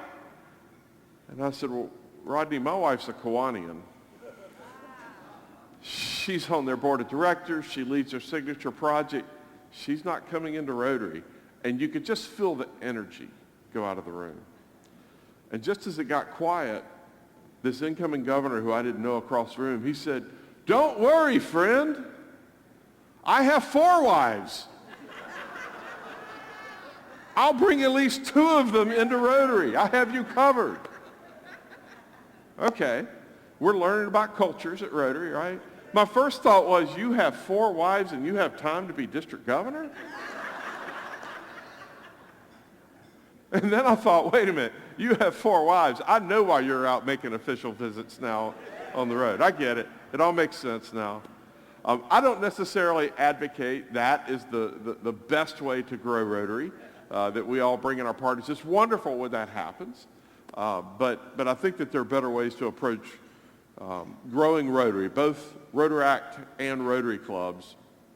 And right at the heart of that is something I think I've been seeing since I got here, which is just building vibrant, loving, welcoming environments in our clubs. You kind of know it when you walk in the room, right? You can feel it right away. Clubs that are vibrant, clubs that each week their programs are going to inspire or educate or maybe entertain you, or maybe some combination of those, so that your members and your prospective members, their time is valued. They're getting something out of it. Previous Governor Lyle was talking last night about missing his club meeting at the opening ceremony. There's Lyle. And he had FOMO. He had fear of missing out. That's what you want your members to feel, is I've got to be there. And members who feel that way, who feel that vibrancy, they're going to share that with their friends and their business colleagues and those they worship with. They're going to share that feeling, and it's going to help bring people to your club. It's going to help keep the club members you have. Clubs that have regular service projects, something that's meaningful. That could be weekly, it could be monthly, but something where people know that they're contributing to their communities. They're making their communities better. Meaningful social events. And I kind of think this weekend, Governor, there's plenty of substance, but this is like the world's greatest party going on here. It's so much fun, which is exactly what we should be here celebrating and enjoying fellowship. You always know when you're in a vibrant club. And vibrant clubs, they're just magnets. They both draw in new prospective members, and they hold on to the members you have. We know that life happens. There's circumstances that change, and we'll occasionally lose members for that, but it's those members who are kind of on the fence. Those are the ones that we want to hold on to by being sure that we have really vibrant clubs. So I think that's a great approach to membership. Another is to be sure we're thinking about the value equation in Rotary. That we make sure that we recognize that people join Rotary for fellowship, for friends. They join Rotary for business network, and that's important. They join for meaningful service. That's a big driver of why people join Rotary. And then there's the fourth area that I think we don't talk about that often. We don't talk about it enough, and that's the opportunity for personal and professional development. We have the opportunity to grow as human beings and as leaders when we're in Rotary. I think about myself. When I was going to be a club president, I was, maybe 35 years old, and I'm an engineer by profession. So before my first meeting, boy, I had it planned out. I had it timed. Do we have any engineers in the audience? Yeah, right. You get it. You geek out with me, right? It's gonna have this thing completely planned out. I checked with all my presenters. I double-checked with them. I was timed out at least to the minute, maybe to the second. And we got the meeting going, welcomed everybody. We got started. In the U.S., we typically pledge allegiance to our flag. There are a few formalities. I called on the first speaker, presented a committee report, and it came time to call on the second speaker. And I looked at my agenda. I was holding it just like this, and I couldn't read it. I could not read it. And the reason I couldn't read it is my hands were shaking like this. I was so terrified to stand in front of a group of 70, 75 friends who had actually elected me to serve as president. I was still terrified to speak in front of people. Well, you know how Rotary is. They keep putting you back up in front of people with an opportunity to talk and to develop those skills. And I don't think I'm the world's greatest public speaker by any stretch, but I certainly enjoy the opportunity now to share some of my experiences with audiences. So I think we all have that opportunity to become more organized, to learn how to lead, to put together a project, to collaborate with others. And it pays dividends in our personal lives, certainly in our lives in Rotary, and often our professional lives. So I think that's an area that we can think about when we think about how are we going to attract members into our organization. President Stephanie Yurchik, who we're privileged to represent this week, she added a new component this year, and she said, I want, and Debbie heard this, we had a lunch, and she said, I want each one of you governors to create 4 new clubs in your district. And you could see the mouths fall open across the room. I didn't know she was going to say it. I wasn't privy to that. I thought, well, that'll be a challenge. But guess what? There are 31 districts that I represent. I told you the territory last night, from the Great Lakes to the top of South America.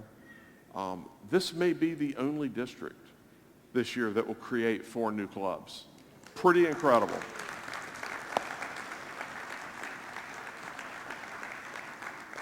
You've created 2 Rotaract clubs. You've created 2 Rotary clubs. It's really tremendous. And as we know, Rotaractors are elevated.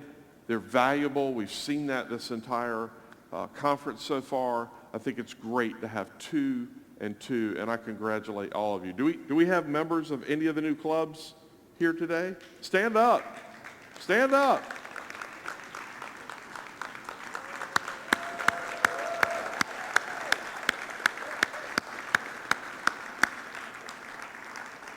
I think some of you are new to Rotary. Some of you had already been in Rotary, but either way, you have created a new avenue into Rotary in your community, or in the case of one of our clubs, in the online community. I think that's just fantastic that you have done that. Now, why is there so much focus on membership in Rotary? Yes, we've had declining membership for the last 25 years. Not in this district. This district has been on a nice trend up. You've been on a trend upward in terms of total numbers. You've been on a trend downward in terms of average age. Both good things. Both good things. But overall, Rotary has been trending a bit downward. So yes, that's one reason that we focus on membership. As an organization, we need to certainly need to keep our numbers up. But really, I think there's a more important fundamental reason, and that is everything we do in Rotary is better with more members. There are more opportunities to develop as leaders. There's more support of our Rotary Foundation. There are more opportunities for fellowship. And certainly in terms of service and the outcomes we want and the long-term impact that we want, with more members, we can do that. Everything we do in Rotary is better with more members. So I congratulate all of you for being a part of lifting Rotary in your communities on this upward trend. Over the last 5 years, you're up about 100 members or so. So far this year, you're up in membership, and we typically see a drop in June when clubs kind of clean up their membership rosters, but I still think you're going to be in positive territory this year. The other part that I want to emphasize is that really at the core of Rotary, we're in the people business. We're in the business of developing people. We're in the business of taking care of each other when things happen in our lives. That's what we do within our clubs. We're certainly in the people business when it comes to serving people in our communities, near and far. We've already seen several examples on this stage and our stage last night. We're in the business of serving people. And I think when we keep our sights on that, we make sure that we're intentional about serving people, I think we're going to be successful when it comes to membership. So, in closing, as I said, we're in the people business, we're in the membership business. It's all of you who are the magic of Rotary. You carry it right here. I feel it. I felt it since I got here, as soon as I got to the airport, that there's a certain love and commitment to each other that really is what adds up to the magic of Rotary. So I thank you for what you do for each other serving people. I thank you for what you do serving those outside our organization. And most of all, as I said, I thank you for being the magic of Rotary. Thank you again for allowing Kristen and I to be with you this weekend. And now we call on one of the future Interactor, Rotaractor, and Rotarian, the next generation. Interactor Camille Holder, a Form 4 student from the Interact Club of Woodbrook Government School. She will do the vote of thanks.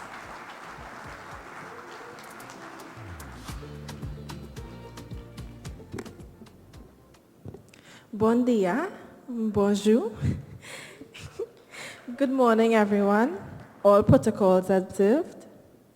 My name is Camille Holder, and I am the proud president of the Interact Club at Woodbrook Government Secondary School.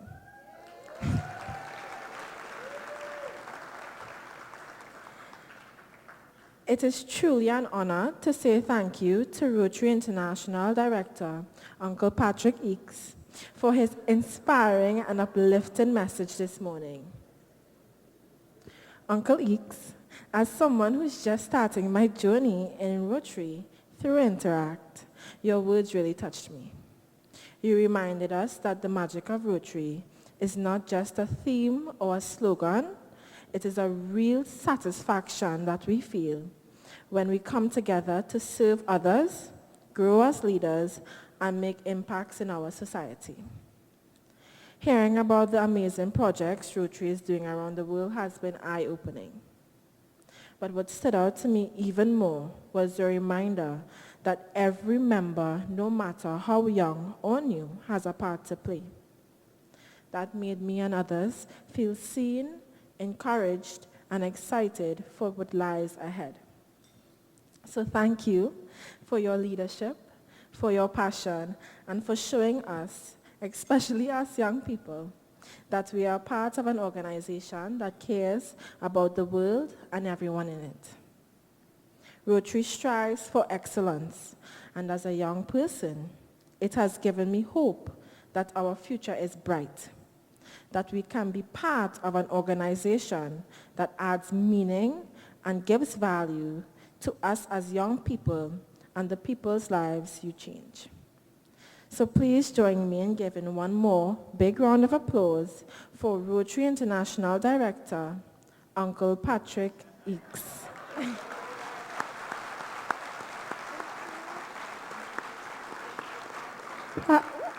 Have a good day.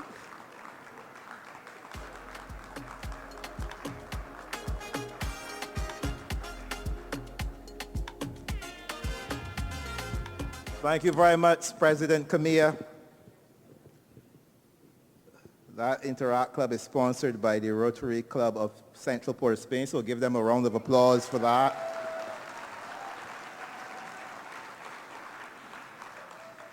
I so love Caribbean children. Uncle Patrick, that sounds sweet. Love it, love it. The presentation by our international representative, Uncle Patrick, was a nice segue into our next segment because I get to introduce two of my favorite Rotarians, outside of Barbados, that is. District Membership Chair, DGN Maurice Saad, and our District Co-Membership District Secretary, Giselle Holder. I think we're having Patrick Eakes back up here as well, so come on stage, all of you guys. I'm not doing an official introduction for these two people because we know who they are exactly, so let them come on stage. Come on. Welcome them. Good morning, everyone. Good morning. Good morning. I'm Marie Saad. I hail from Guadeloupe. My lovely wife is sitting back in the room. Marisa and I need to come up with new material, guys. We've been doing this a lot. But of course, yeah, so I'm Giselle Holder, really happy to be here. And as you know, we share a 50-50 rule with membership in District 7030. So I'll hand over to Maurice just to introduce himself, and we'll jump right into business as usual. Yeah? Hi, Maurice. Bonjour à tous. Encore une fois, Debbie, tu voulais que je parle français, n'est-ce pas, DJ Debbie? Donc je vais le faire en français. Nous sommes là, le district le plus extraordinaire dans le DEI. Donc c'est juste extraordinaire. Exactly. We are DEI, period. Yes. Donc oui, comme vous l'avez dit, cher ami, as you said, we are a membership organization. And there is not only 10, hundreds, thousands, but millions of reasons to grow membership. And I challenge each of you to find just one reason not to grow the membership. You'll have a ticket to Evanston. Airplane ticket. And Maurice, I didn't realize we're matching. Hey, we get through. Okay, so let's get into it. As usual, we keep this really light because we just like to give you a, what you need, more room? Sorry. Yeah, so we keep this really light in terms of the information. Maurice, they wanted me a little bit further away from you.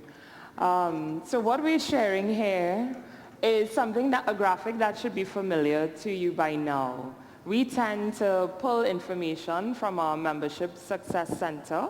I'm sure I'm going to call you Uncle Patrick from now till forever. I'm so sorry.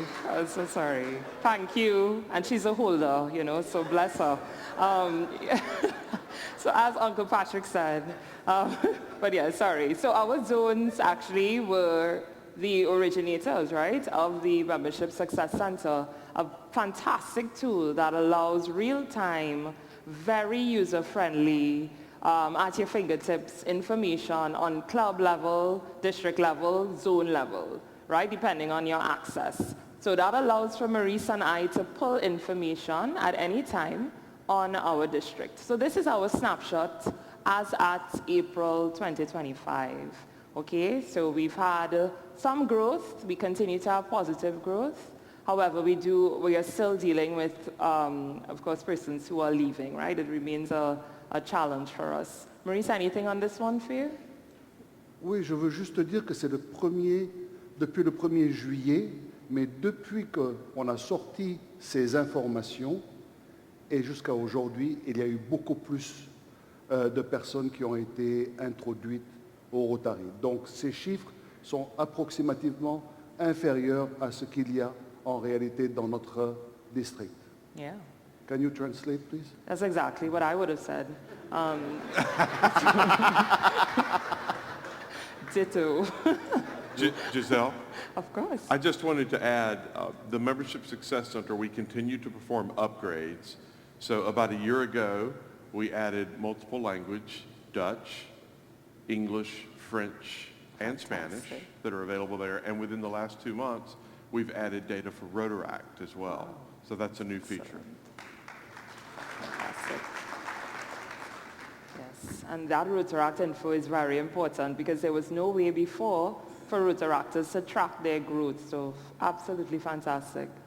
So just another way of showing the imagery, those same statistics, that we shared previously. And once again, it just shows that, yes, we have positive growth, but the orange or gold line, yellow, really tells us where we can be, right?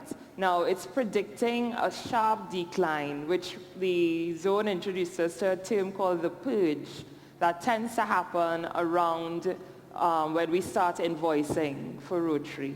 So what happens as a knee-jerk reaction, we clean up our membership lists, right, at the same time. We clean it up in December, we clean it up in June. Stop it, okay? But seriously, it's what we do. It's what we do because in anticipation, no one wants to pay for members who are not active. However, throughout the year and continuing into the new year, we will continue to share things that clubs have done to help avoid this purge, right? So that we don't have this sort of stereotypical, the data in terms of its trajectory telling us you will decline in July because of that purge. We need to be more proactive with our membership growth strategy, and that's why Maurice, I'm sure he'll say shortly in French, one of the things he has been pushing, and I firmly agree with, you must continue growing.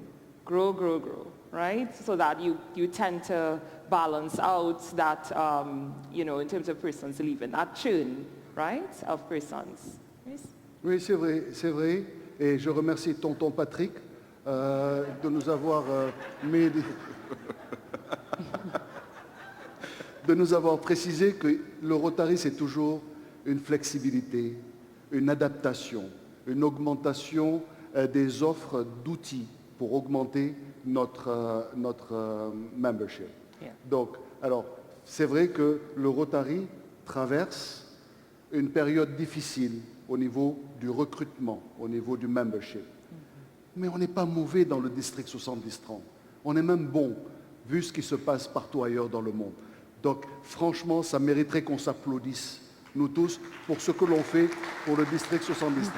Et même, si vous voyez qu'il y a 1,8% au jour, pas au jour d'aujourd'hui, il y a quelques jours, Yeah. nous sommes quand même parmi les 5 meilleurs de la zone. Donc ça aussi, c'est pas mal. Et ça, c'est grâce à vous.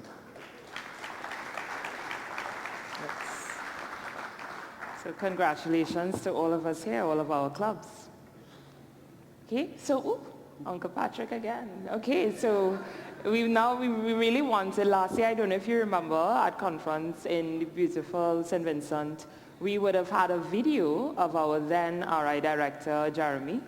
And so we are very lucky this time. We don't need a video, right? We have our RI director here with us, Patrick, who we just asked to, although his conversation with us just now was really good, to just share some more with our membership on, growth and just some words of inspiration. So over to you, Patrick. Bonjour, je m'appelle Uncle Patrick. This picture, as you can tell, was not made yesterday. I'm so sorry. This was my district governor picture made in 2012. So you see what Rotary does to you. No, I think you've heard very good points from both of my colleagues here. Membership, two things. One, it is an ongoing process. We have to always think about membership because we do experience losses that we can never predict. We all have to always think about membership, again, about being in the people business of taking care of our clubs and the members of our clubs. And the second thing I don't remember now. So I apologize for that. That's okay. But, I know what I was going to say. The second thing is you see that decline that is predicted. It occurred in December. It's predicted sharp in June. I encourage you not to give in to that line, that prediction. Yes, we will lose some members, but it just means that we need to keep our efforts sustained in terms of building new clubs, in terms of bringing members into our existing clubs, and building momentum going into the next year. You all have shown you can do it. You've generated 4 new clubs this year, which is best of class for our 2 zones, for 31 districts. You can do it, continue doing it, and I think you will continue to see success. You're top 5 in the zone now. You can still go up. Where's Felix? Yeah, Felix is sitting here thinking, yeah, 70-20 is ahead of 70-30 this year. But I want to encourage, yeah, he's smiling now. But I want to encourage you to keep those efforts up, to think about ways that you can introduce Rotary into your communities, pathways in that may not exist right now, to remove those barriers potentially of cost or schedule, or maybe even just the format of the club, to think about new ways that you can create pathways into Rotary for those who would like to serve with us. Yeah, thank you so much for that. So we are going to get into the fun parts. Started last year as well. Maurice and I felt it's really necessary to highlight and of course celebrate our clubs. Now we know it's not the end of the year, so for any club whose name is not on the next 3 slides, it is inspiration for you to make it finish strong, right, in June, so that you will be recognized, okay? But for now, all this information is as at April 2025, okay, April 1st, 2025. So we would have first looked at our clubs who are growing, right, and sustaining that growth throughout the year, and we are really happy that it's 24 clubs we could highlight. So they're all here. I know we'll be running through the clubs by name. So, go ahead. Barbados. Hoot, hoot. Cayenne. Curaçao. Oh, you should have done this one. Serre Caribe, I hope that's a Lamenta. Fort-de-France. Fort-de-France. Oops, I don't know. Okay. West, okay, okay, all right. Fort-de-France West. All right. Garden City, oh sorry, Francois. Yeah, Garden City, Georgetown. Maybe we should have reversed this order. Okay, let me do this one. Yes, Let me do this one. Grande Terre, Pointe des Châteaux. Woo! I'll do this one too. Yes, please. Marie-Galante. New Amsterdam. Okay. You want to do the next one? Ouest Guyanais et Saint-Laurent. Du Maroni, bien sûr. Paramaribo. Paramaribo Kota. I can do this one. Pointe-à-Pierre. Port-of-Spain West. Portsmouth. Remire-Montjoly. Saint-Augustine West. Saint-Vincent. Starborough, Georgetown. Yeah, I'm happy you did that one. Terre des Vents. Il n'est pas là aujourd'hui, malheureusement. Yes. Caribbean Plus. And Willemstad. Well, congratulations to all 24 clubs. Alrighty. Okay, so we also had a conversation around, what else we could celebrate, right? So I know last year and maybe a few years back, there was a real drive within our zone about also working with clubs that were recognized as large clubs, okay? So for our district, we looked at what's the largest club, which is Rotary Club of Barbados. Woot woot, big up yourself, right? And so we would have then looked at a range for our district, right, in terms of defining what was small, medium, and large. This year we moved that focus a little bit because we recognized clubs had different, or rather similar issues, but we still wanted to celebrate those clubs that were able to not only have a membership of 50 plus, but retain them, right? So we recognize 11 of these clubs within our district, and they are here as follows. Antigua. Barbados again. Ooh, Barbados South. Curaçao. Georgetown. Paramaribo. Paramaribo Central. Residence. Pointe-à-Pitre. My club. Port-of-Spain West. And St. Lucia. Right. La prochaine slide, c'est vraiment pour les gens qui ont fait un grand effort. The next slide is really for people, for clubs who has achieved fantastic growth. Yes. And we would like to really celebrate them because they're an inspiration for all of us, especially for those who think that membership in their club can be an issue. Yes. It is not an issue. We have to work on that. And there is beautiful story to be told in our district, and especially one of these, who a year and a half ago, there were 6. Today, there are 24. And that's a beautiful story. How that happened? Engagement and passion for Rotary, and understanding that membership is the first key for a fantastic experience and an impact experience of the Rotary worldwide. Absolutely, absolutely. So this is our last slide, and of course, as Marie said, it's is a little high point for us here this morning as we wrap up. So we do have 10 clubs who had, of course, the highest membership growth in terms of percentage throughout our district. So we have them in 3 categories: silver, gold, and I always say platinum, but I don't think it's platinum, I think it's diamond we used, right?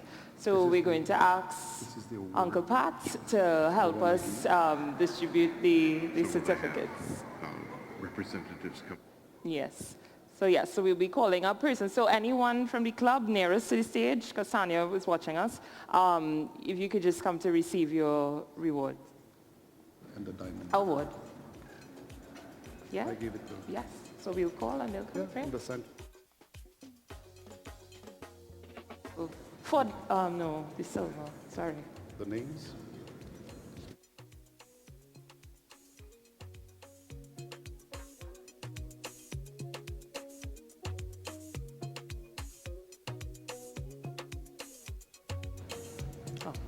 Rotary Club of Francois, silver recognition. It goes to you. Any club representative? du François. On a des représentants du club du François? Ah, le François, vous avez reçu quelqu'un.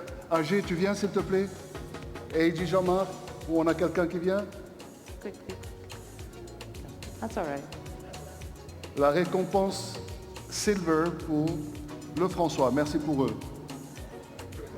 Right? Rotary Club of Portsmouth, silver recognition. Just come, darling. Yes.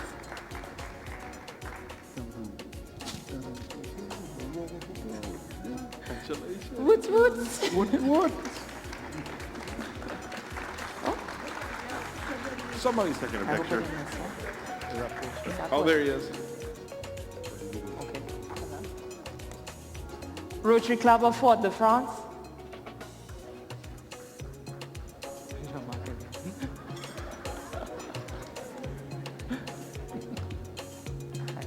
Come on. Thank you again for accepting. Right. Now we move into gold recognition, Rotary Club of St. Vincent.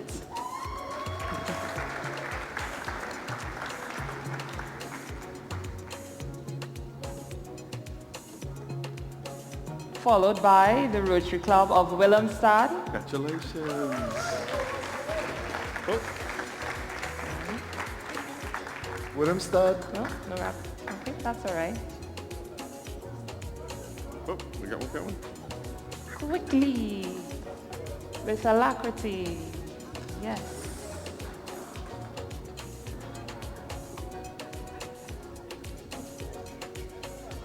Willemstad.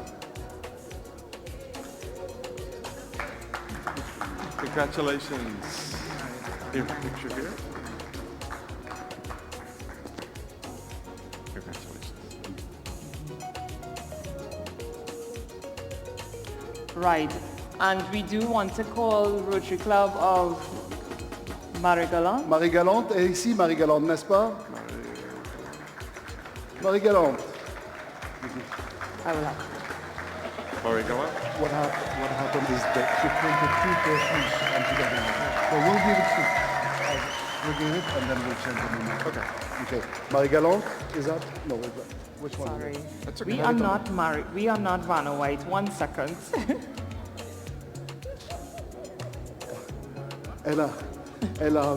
She printed twice Portsmouth. I think she likes Portsmouth more than Marie-Galante. I don't know. So we'll give you the one for Portsmouth also, but we'll change the name. This is for Marie-Galante. There we go. Right. So you'll get a replacement. Congratulations.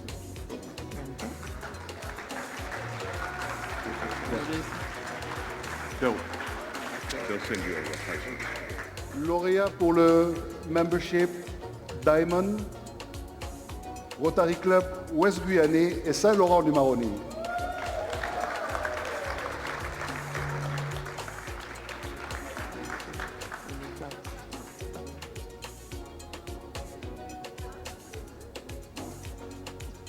Congratulations. Thank you. Yeah. Bravo. Let's get a picture. Bravo, bravo.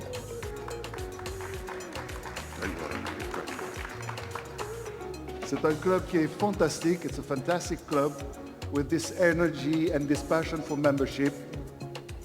They got the second time in a row Yes.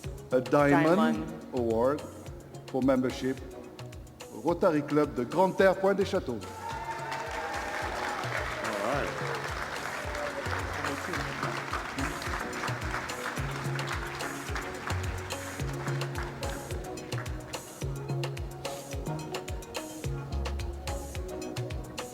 Congratulations. Thank you. That's great work.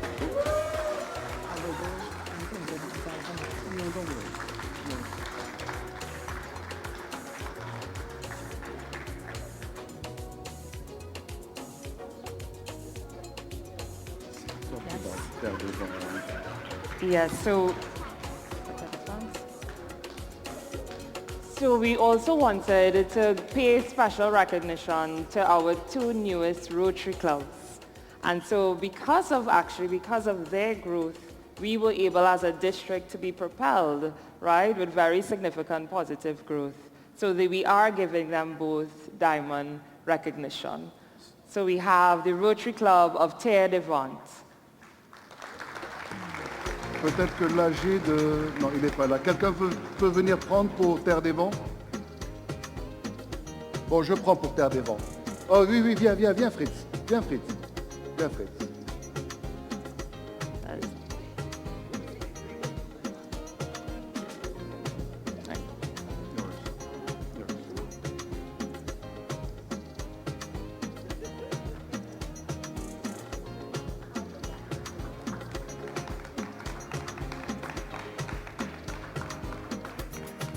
And of course, our first ever district-wide, well, beyond the district, right? E-Club in the form of the Caribbean Plus of District 7030. Oh, you see? Read it one of them, please.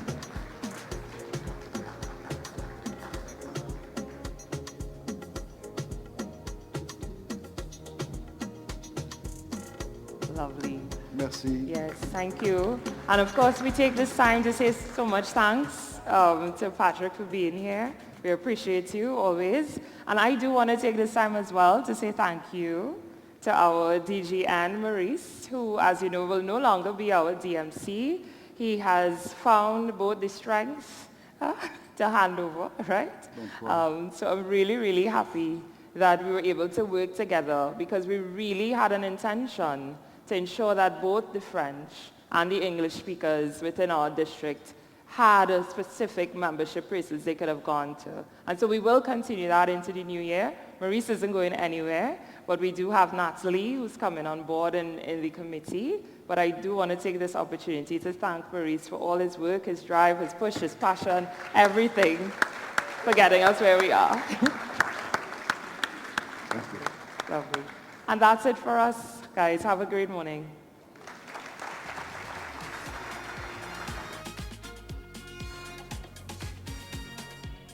Next presentation is the Public Image Report. And this will be done by Maria Mohammed Maraj, District Public Image Chair. Maria Mohammed Maraj has been a committed member of the Rotary Club of St. Augustine since 2012. She served as club president in 2018-19, assistant governor for Trinidad's East Cluster from 2020 to 2023, and District 7030 Girls Empowerment Chair from 2022 to 2024. Since July 2024, she has been serving as the District Public Image Chair. Professionally, Maria is a seasoned communications specialist with over 25 years of experience in marketing, advertising, public relations, and social media. She holds postgraduate qualifications in new media and mass communications and is currently pursuing an MPhil at the University of the West Indies with plans to pursue a PhD in communications for development. Let us welcome Maria. Thank you, AG Caroline. And keeping with the same feeling of passion and engagement from the last presentation, the District Public Image team is pleased to share an update sorry about that, on how we are working to promote Rotary's mission across the region. Our focus continues to be on supporting clubs in strengthening their public image efforts and strengthening and collaborating with other districts' communities to ensure a unified and impactful public image. Building on efforts to strengthen in Rotary's visibility, District 7030 has expanded its presence across multiple social media platforms to keep members and stakeholders informed, inspired, and engaged. This year, we introduced a LinkedIn channel, as well as Flickr, and currently we have, from the district, different committee photos. We have probably close to 3,000 photos since July 2024. So thank you very much for that. While also reviving activity on TikTok and X, these additions reflect our ongoing commitment to staying current and reaching wider audience through dynamic and accessible content. And as you will see here, we also created a QR code, and if you scan it, it has all the district's channels, which will provide instant access. Additionally, a WhatsApp channel, which was launched during the 2024 District Conference in St. Vincent, has been sustained, as you would have seen for this conference. Maintaining consistency with Rotary's brand identity helps strengthen public recognition and trust in our message.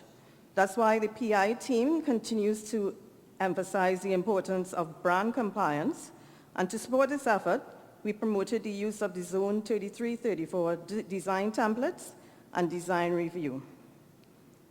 Also, the Public Image Committee focused on helping clubs align with Rotary International's brand, and our strategy centered on two areas, which were enhancing public image through storytelling and promoting clubs through recognition. The Spotlight campaign, which was launched earlier this year, showcases media coverage of club service, projects, and community initiatives. Clubs were encouraged to submit content for promotion on district platforms, boosting Rotary's visibility, inspiring others, and highlighting our shared impact across the region. And I would like to congratulate and thank all the clubs who participated and proudly shared their stories. Your work is making a difference and helping to shine a light on Rotary across the region. Whereas this campaign, Interact to Rotary Pathways, shares inspiring stories of individuals who transition from Interact to Rotaract to Rotary, showcasing leadership continuity and long-term development opportunities within Rotary. Another campaign from Rotaract to Rotary will be launched later this year, and it was also featured during PDG Rogers' time when he was a district governor. And as part of the ongoing efforts to enhance visibility and recognition, clubs were also invited to complete a submission form to be featured in the district magazine, which will be published post-conference, and a targeted campaign will continue to spotlight exemplary club projects and meet specific criteria, similar to applying for a grant. The district e-magazine also featured 20 selected projects, and we were only going for 5, but we got a lot, so thank you very much for that, and also photos and videos from this conference, offering a vibrant showcase of our shared achievements. So another campaign which we are hoping to launch this year is the Rotary District 7030 Alumni. We started the groundwork for this campaign, and it involved highlighting past participants of Rotary programs who remain connected through Rotary values and community impact. Unfortunately, Assistant Governor Dina Bainey is also the incoming district alumni chair, who will provide details about this in the new Rotary year, and the district PI committee will work with her to develop a communications campaign. So just as clubs introduced their incoming boards at the start of the year, we also launched this year Know Your District campaign, and it provided information about incoming district governor, district executive, district officers, directors, and assistant governors, and we will launch a new campaign in the new Rotary year. And during the 2024-2025, Rotary Zones continue to be a centralized resource hub created to support all 31 districts, and including ours, in strengthening their PI efforts. It offers tools and guidance for public image chairs, both new and experienced, and I would encourage not only the PI chairs, but their boards to access this. Go to elevaterotary.org. There you will find Public Image Toolbox, Epic Award Program, and also brand review tool, to name a few. And the Epic Award submission deadline is actually next Wednesday. So this report was about 2 weeks ago. So 18 of the 77 clubs have reached platinum, and I'm sure it's now more. 14 clubs gold, 14 silver, and so I will be contacting you to make sure that we go ahead with it. And we are proud to share Josiah Abraham of the Rotary Club of Tobago was one of the winners in the Rotary Zones 33-34 social media cover art competition. And just to get an appreciation, Zones 33-34 spans 31 districts, 1,689 clubs with 66,112 members across 29 countries. So she was one of 3 of persons who submitted and came within the top 3. So that's an awesome achievement. And in closing, I would like to highlight some of the media coverage gained by clubs over the last Rotary year, featured on our Rotary channels, which was part of our Spotlight campaign. Thank you for your time and enjoy the rest of the conference.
now move on with our program. Up next we have childhood obesity prevention. Gives me a lot of pleasure to introduce this next person to you.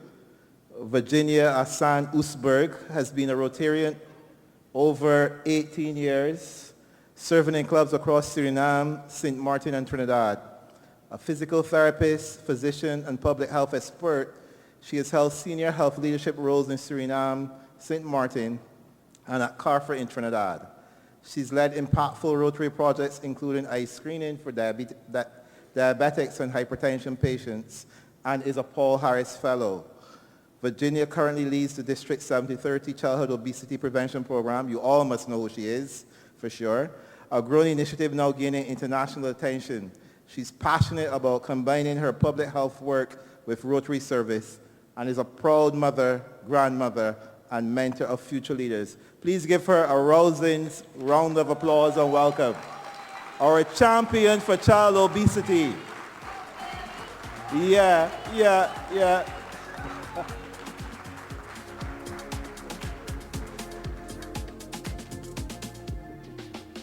Still good morning.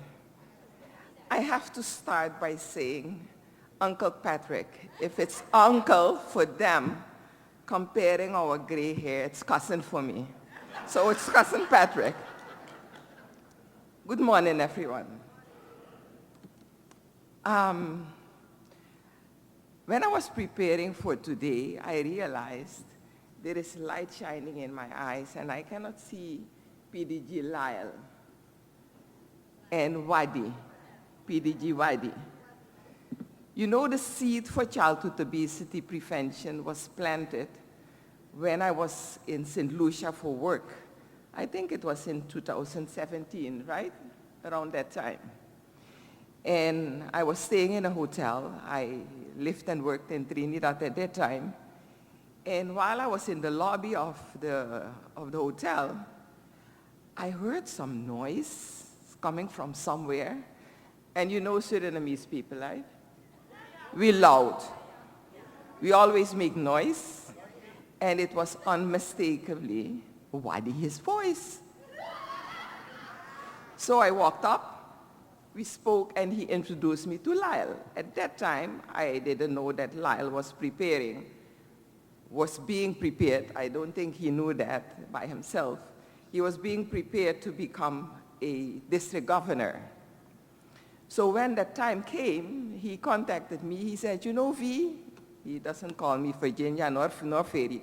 You know, V, in my year, I want to do something very impactful.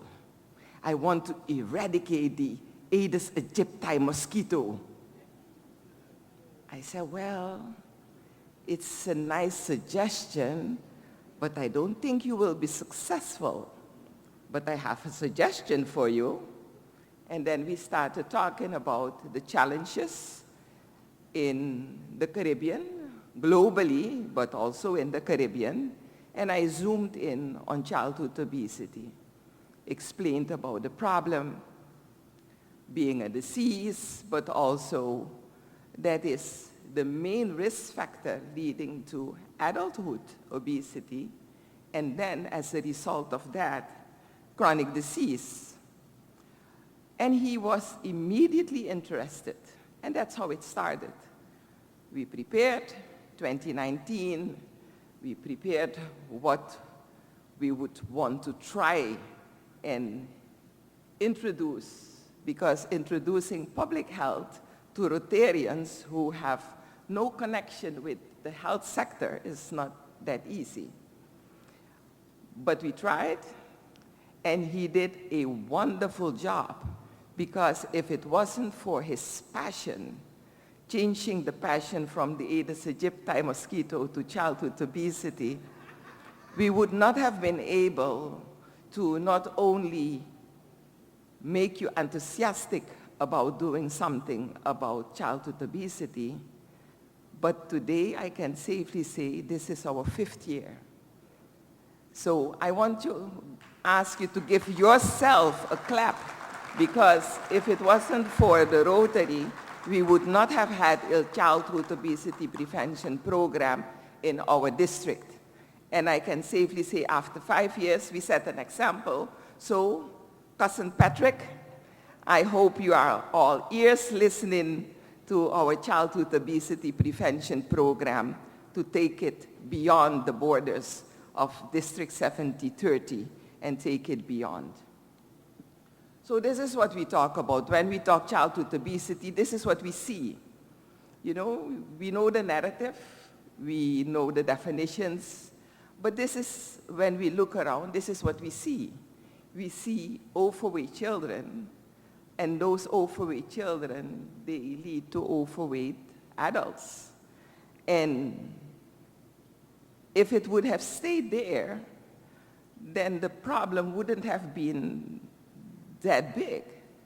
But the problem is that this is what it comes down to, because overweight is a major risk factor for chronic diseases, diabetes, hypertension, cancer, stroke, cardiovascular diseases, because it affects the smallest vessels in our system. And this is what happens. The blood flow through the organs, but also through the extremities, is being reduced tremendously, leading to challenges with the legs that lead to amputation, blindness, stroke, and we all know kidney dialysis. So when we talk about childhood obesity prevention as Rotarians, it's not only that we try to create healthy children. What we actually want to achieve is to reduce the prevalence of these chronic diseases, because all the risk factors leading to these diseases are preventable. We can prevent this. So today is kind of a serious talk, like a wake-up call. I want us all to have, thinking again about what is it that we're talking about. I mentioned this yesterday already. We know that it's a global problem, but it's not only a global problem. For us in the Caribbean, it's a major problem. And we know also that almost 2/3 of our population has overweight or is obese. And from that number, 30%, so 1/3 of our children. So if we don't do anything, and we already know it's increasing, it's going to get a lot worse. We know the consequences, the cost. Yesterday I tipped a little bit on the cost when we were at the PELS. But it's not only the cost of being someone living with a chronic disease, but it's also the cost of people taking care of that person. It's a cost to the health system, but it's also a cost to our production, because prematurely people are taken out of the working environment. They are not able to contribute to the production and the development in their countries or in the organizations that they work for. Loss of productivity. So it's premature loss of life, but also loss of productivity. Yesterday I mentioned 2 terms. I'm not sure if you have remembered them, the persons who were at the PELS yesterday. I spoke about presenteeism and absenteeism. Studies have already shown also that hidden costs, things that you cannot see and don't think about measuring, are also contributing to the burden. Presenteeism means that studies have shown that people who are overweight, you don't stigmatize persons. Let me immediately haste to say that. We don't stigmatize persons with overweight. But studies have shown that persons with overweight can be present at their work, but they produce less than persons that don't have overweight. At the same time, it shows that persons with overweight are more often absent from work for whatever reason, be it that you're sick or that you have to go to the doctor. And those are hidden costs that might resonate with all of us because we are here. We used to be captains of industry, but because of the diversity of our vocations, it's not only captains of industries anymore, but we are in a position where we always have persons we work with. So our staff members, that is what we're talking about. And that's why it's also important, remember, I'm going to get to that slide in a minute, that one of the things that is important to ensure that we advocate for good policies. And policies is not something that is only for government. It's not only public policies, it's also private policies in the businesses. Health on the work floor, health in all policies. These are things that we, in addition to what we have been doing for the past 5 years, are things we should be considering now more seriously than the previous 5 years when we were kind of playing around with childhood obesity, getting to know what this thing is all about.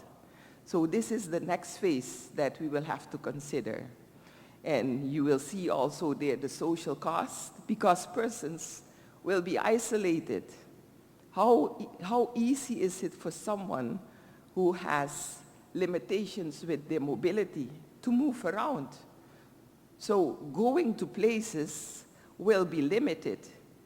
Just mentioning one type of limitation that we can also consider a social cause.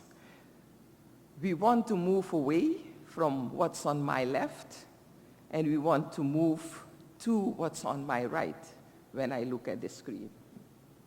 So that's my left, and that's my right. So we want to move away from obesity to healthy and happy, physically active children. And that's our bread and butter. That's what we do. We work in the community, we work with communities, we work for the communities. So that's what we do. We all know now that we can do it. We did it once, we are still doing it. Cousin Patrick spoke about what we are doing with polio. So if we are able to do it with polio, and we have that experience, we most definitely will be able to do it also for childhood obesity prevention, that not only in our district, we can contribute globally to halting the increase and making sure that the prevalence goes down to acceptable numbers. This is why we are, this is the secret. We are dedicated to service. Our strength is in tackling public health challenges. I mentioned it, we did it already. And we have an unwavering commitment. And we heard about it. Our membership chairs also expressed why it is important that we have dedicated members. I'm not going to go into these details. By now, after 5 years, I hope that the Rotarians sitting in here know that our call to action is about awareness, advocacy, and interventions, that these are the pillars that we built our program on. We move to participate, educate, take action, and to recognize. Our fellow Maria did an excellent job with showing what we are able to do with public image. 2 years ago, we partnered with the Peace Committee because we realized at that time that there was an important element that had to do with mental health and obesity. So although when you hear peace, you wouldn't immediately think about childhood obesity prevention, but when you hear peace, you think about peace within a person. And children with childhood obesity are often depressed because they are seriously bullied. So we partnered, and one of the campaign elements that we had, that was the MOVES campaign, was transformed into the Move Step Challenge. I'm going to share with you now what we did this year around. And you might not see that many clubs being active this year, but I still want to showcase the clubs that were active in doing childhood obesity prevention activities.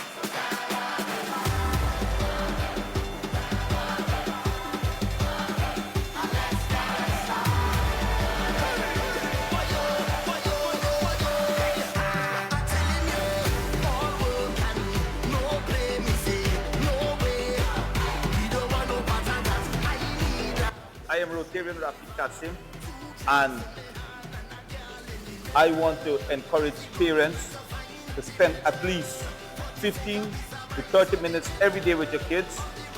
Have them do some physical so that they can prevent childhood obesity. Eat healthy, exercise daily, prevent childhood obesity to live a healthy life.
Give yourself a big clap. And at this point, I'm going to invite, is DG Debbie here? DG Debbie and Charles?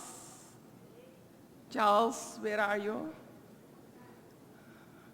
I want to invite DG Debbie and Charles to come up because we did our annual Move Step Challenge also this year. And just like last year, we are going now to name the 10 hot steppers and the 10 hot stepping clubs.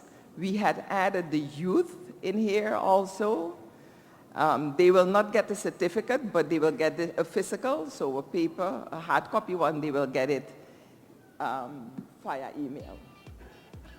So, Charles, can I hand over the microphone to you? Okay, well, so we are going to first just call the names of the youth steppers. That was our newest additions. The 10 youth steppers, the Youth Challenge top 10 steppers were Krishan Bedasi, Gabriela Suknanan, Ravi Ali Khan, Brittany Bihari, Rihanna, Sean Ketty, Lara Barat, Celine Sarup, Esperanza Lansheuvel, and Bridget M. They will get their certificate in the email, via email. And then the clubs also participated. And you see the ranking. I'm going to start from 10 up. When you hear your name or the name of your club, I'm going to ask you to come up to take your certificate of participation and remain standing so that the photographer can take a photo. Rotary Club of Paramaribo Quota, Rotary Club Paramaribo Central, Rotary Club Jerry, Rotary Club East Grenada, Rotary Club Paramaribo, Rotary Club Demerara, and the top 3 remain standing, please, for the picture. Rotary Club Paramaribo Residence. Second place, Rotary Club Barbados. Drum roll for number 1, Rotary Club Grande Terre Pointe-de-Pitre. Woo!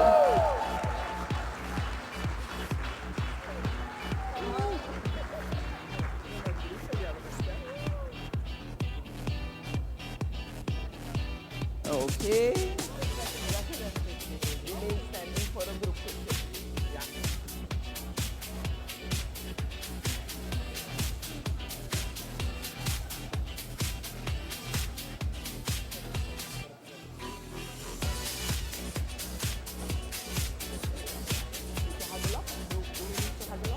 Yeah. Group photo with our cup chair.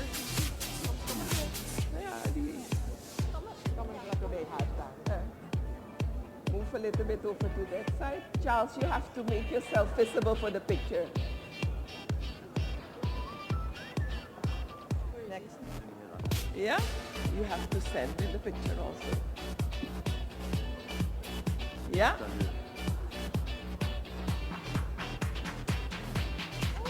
Okay. Thank you. While they make their way back to their seats, we are now going to announce the 10 hot steppers. They might not be here, but if you recognize their name from your club, please come up and take the award on their behalf. Changa Roach Ben, Jean-Sophie Mepor. If you recognize a name from your club, please come up. Gary Williams, Jeff Afflin, Mohini Suklal, Dominique Millicent, Alvaro Holder, and the top 3, Felicia Cumberbatch. Second place, Tariq Jaknarain. Drum roll for the first place winner, hot stepper, is Virani Manuela.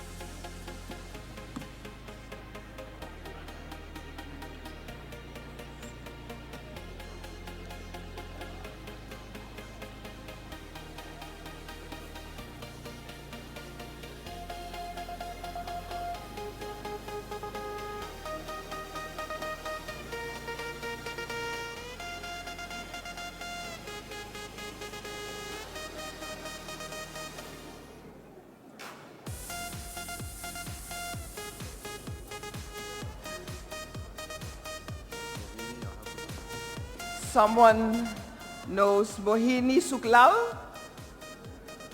Okay, we will make sure she gets it. Thank you again. Thank you, my partner in crime, Charles from the Peace Committee, and thank you, DG Debbie. Hope to see you next year.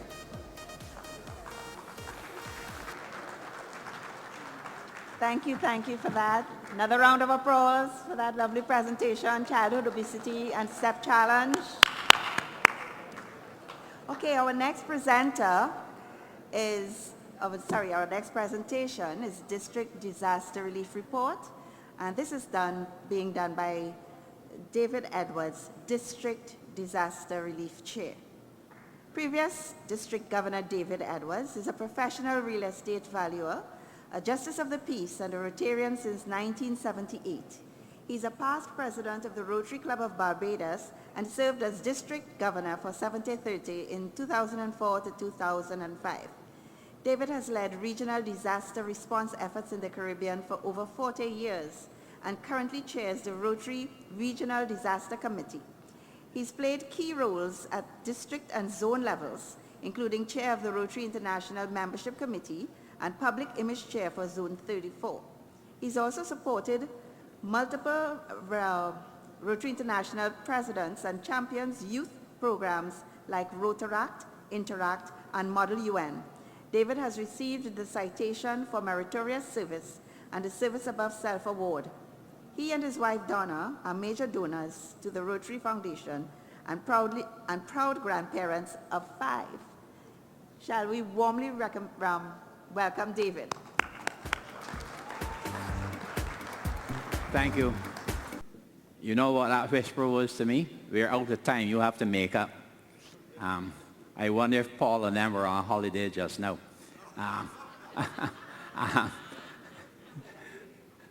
I'll deal with you at our club. So I have the pleasure to deliver the disaster response report. It's a report that we actually prefer that we did not have to do because it would be nice if we had no disasters. Anyway, or district's impact in the wake of disaster. It works.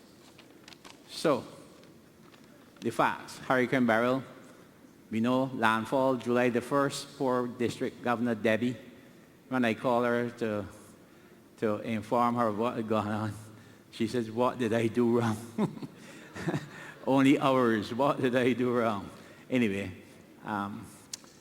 the major impact was in St. Vincent and Grenada, but widely in the islands of Union, Mayro, Canarvan, Carriacou, and Petit Martinique. And of course, the initial emergency response was deployed. It was difficult. We could not, although we could get hold of Rotarians on the mainland, so like Brian and Leslie, PDG, Brian and Leslie, we could not actually make contact, nor could they, with Union, Mayro, Canarvan, Carriacou, or Petit Martinique. It took us, in some cases, days to contact these people. And some of the first reports came from boaters.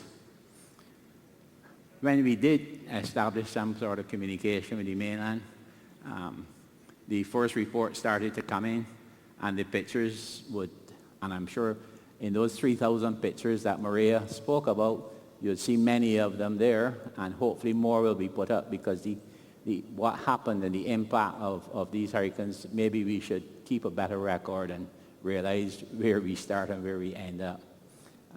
But the impact on the islands was pure devastation. The immediate support we provided, food, water, and medicine, the typical things. But we started doing assessments as to what would be needed. I continue to say we are not first responders, so the food and water, everyone wants to send that quickly. That's understood. But that's not the long-term goal. And we are usually around when all of the food and water people are gone. And I have to recognize PDG Felix in this too, because from a 70-20 point of view. We worked together with the Haiti earthquake, so we know about these things for long term. Actually, with Haiti, we were still dealing with Haiti, 2010 earthquake, maybe 2 or 3 years ago, still doing some projects. So these things we are in for the long term. So we did assessments, targeted to some specific projects, big and small, and just giving some ideas of what these could be: lumber, tarpaulins, water, and so on. The long-term needs: shelter, medical, food, and general infrastructure. So this food is different now to the initial, what is sent, just any food, but this is more targeted to the specific islands that had specific needs. That's why we put food in there. But general infrastructure and shelter became the major factors. And the timer isn't working, so I want to be sure of where we are for time. So at least I'll know when I'm halfway, not seeing anything with time. Anyway, the general infrastructure and shelter became major items that we had to deal with.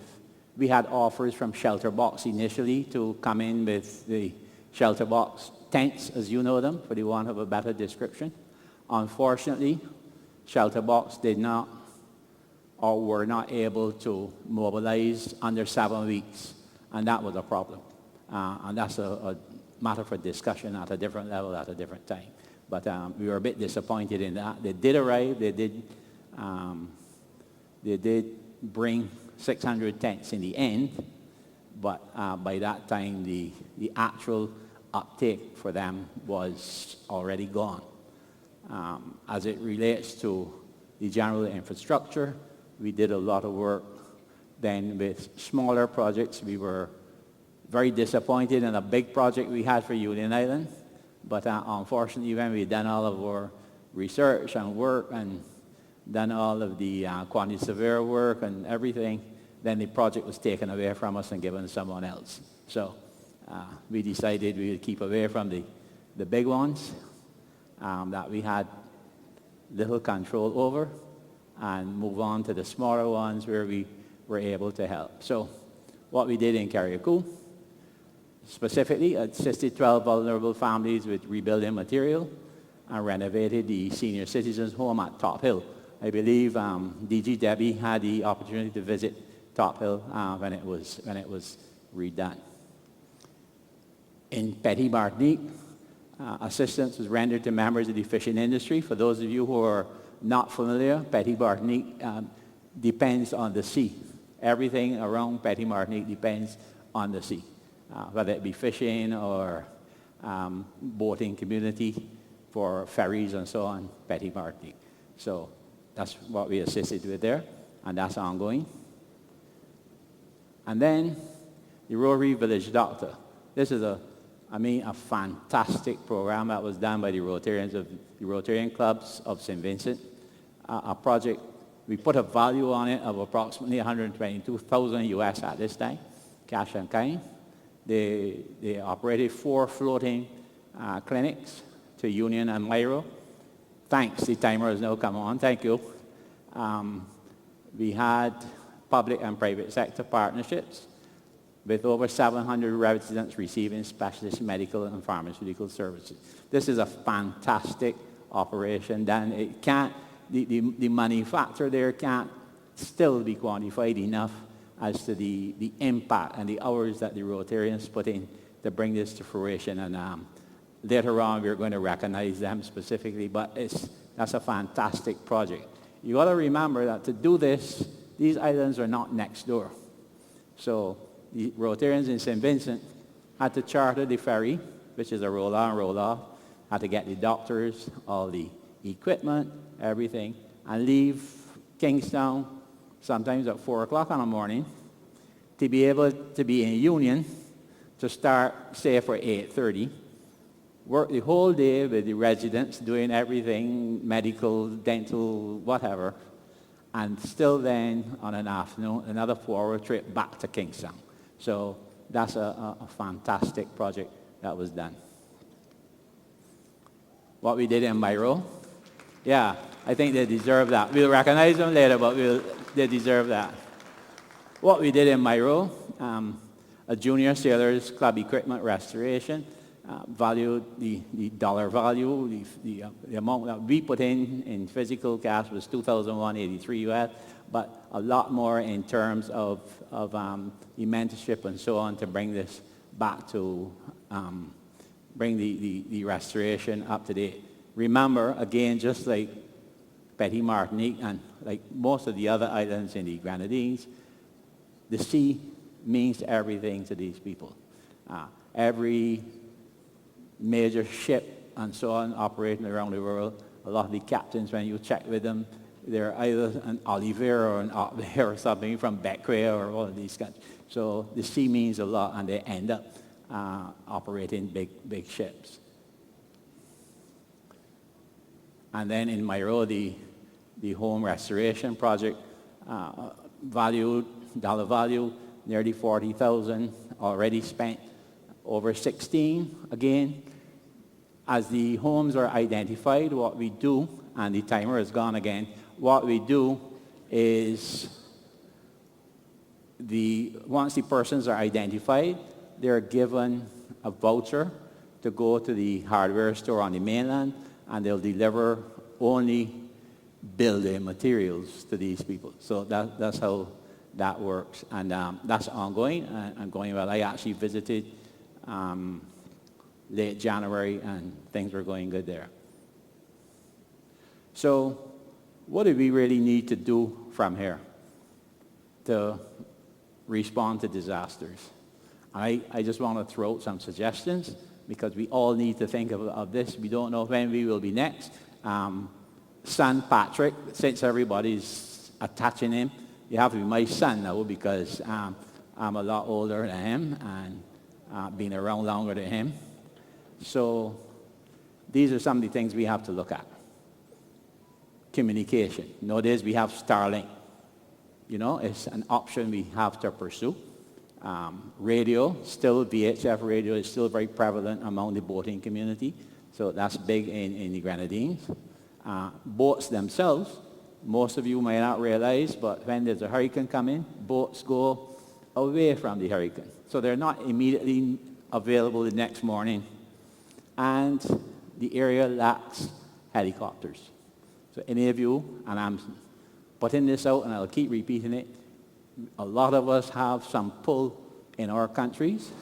We need to have more helicopters in this region. Some of the, Trinidad has, of course. Thank you, 4 minutes. Trinidad has, of course, with the oil industries and so on. They've been here a long time. The French islands have with the French Navy and so on. Antigua, I believe, but there are not a lot of helicopters around. And these are critical when something happens to the small islands like what we had with Beryl. Duty-free access, I spoke with this a little bit at Pels.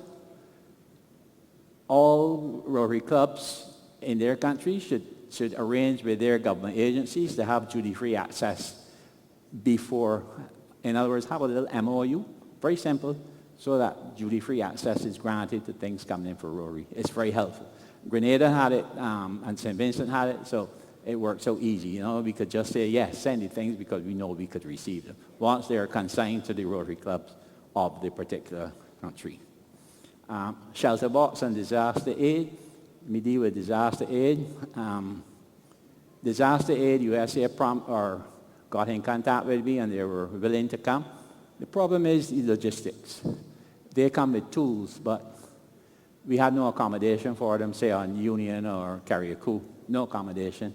And to bring the type of equipment that they would bring, we had no way of accommodating them. So good offer, but couldn't accommodate them for that purpose. Shelter box, as I said, they keep their things in Panama, but there's no shipping between Panama and these islands every day or every week. So it took them 7 weeks to mobilize, and that's not necessarily a good thing. Typically, we request money as opposed to goods. I just want you to take that in. It's better to send money the countries can spend the money within their country and help rebuild that economy. So no sense sending things to pile up on a jetty. And as I mentioned before, secure a key contact or point persons to coordinate the efforts when something happens. So SEDEMA is a good starting point. Contact the SEDEMA representative in your country and have their contact. So as I close, I want to recognize first the people that are on the stage are not there for their looks, but they are members of my committee and we work as a team. So PDGs, Leslie, Sonia, Milton, and Brian, we all work very hard on this committee. And then individually we have from Grenada, same PDG, Leslie, and President Otis. President Otis, you're somewhere around if you want to stand to be recognized. Well done. And then the St. Vincent group, a fantastic group that has been working since the volcano. And they're here, if they will stand, Shari, Felicia, they're all here, Donette, Ramona, Dawn, PDG, Brian, Janelle, AG Janelle, the engine driver there, Ruben John, District Treasurer, Partner in Service, Emily, Veronica, a Trinidadian, Vincentian, whatever, and past AG, Sheffield, London. They're all down in this end. I want to recognize you specifically, and they're the village doctor team. So with 10 seconds left, thank you very much. Please welcome our previous district governor, Roger Bowles. I want a big round of applause for him. Good morning, everybody. Yes, I am between you and lunch. The good thing is that I have a presentation that is going to be abbreviated anyway, because it's normally a 20-minute presentation, and I have 10 minutes, I think. I promise I won't go over that. So many of you would have been in Pels and heard me speak about the Rotary Leadership Institute. Many of you, of course, are here otherwise and did not hear it. So I'm here to remind you about what it is. It's a program that is not a Rotary International program, but it's a program of knowledge and learning developed by Rotarians. And a very professional curriculum has been done and developed by Rotarians over years that is presented during the RLA experience. And I'm trying to let you know very quickly that the RLA experience is a learning experience. We sit in a room, 15 to 20 of us, with a few discussion leaders who are trained to do that. And we go through a lot of Rotary material, or all of the Rotary material that we could possibly can, but in a very structured way, in a discussion type of atmosphere. So it's not a lecture atmosphere at all, it's a discussion atmosphere. And in fact, we try to encourage the participants to be from different clubs and different experience levels in Rotary, so that we could have potentially people there who have just joined 1 month ago, or we could have people there who were there for 20 years. I had mentioned in Pels, for example, which was probably more appropriate for that group specifically, that it's quite sad and unfortunate, because I'm a past district governor, to have gone to clubs and seen, and perhaps since then seen that this still occurs, of incoming presidents and secretaries taking over their clubs, but being very, very, very terrible with Rotary knowledge. And I think it's a really important thing for everybody to understand that you need to have knowledge is power, just like in your job, just like in your profession. Knowledge is power when it comes to Rotary as well, in terms of how do you make proper decisions, how do you make good plans, how do you deal with problems, comes with as much knowledge as possible that you can attain from Rotary.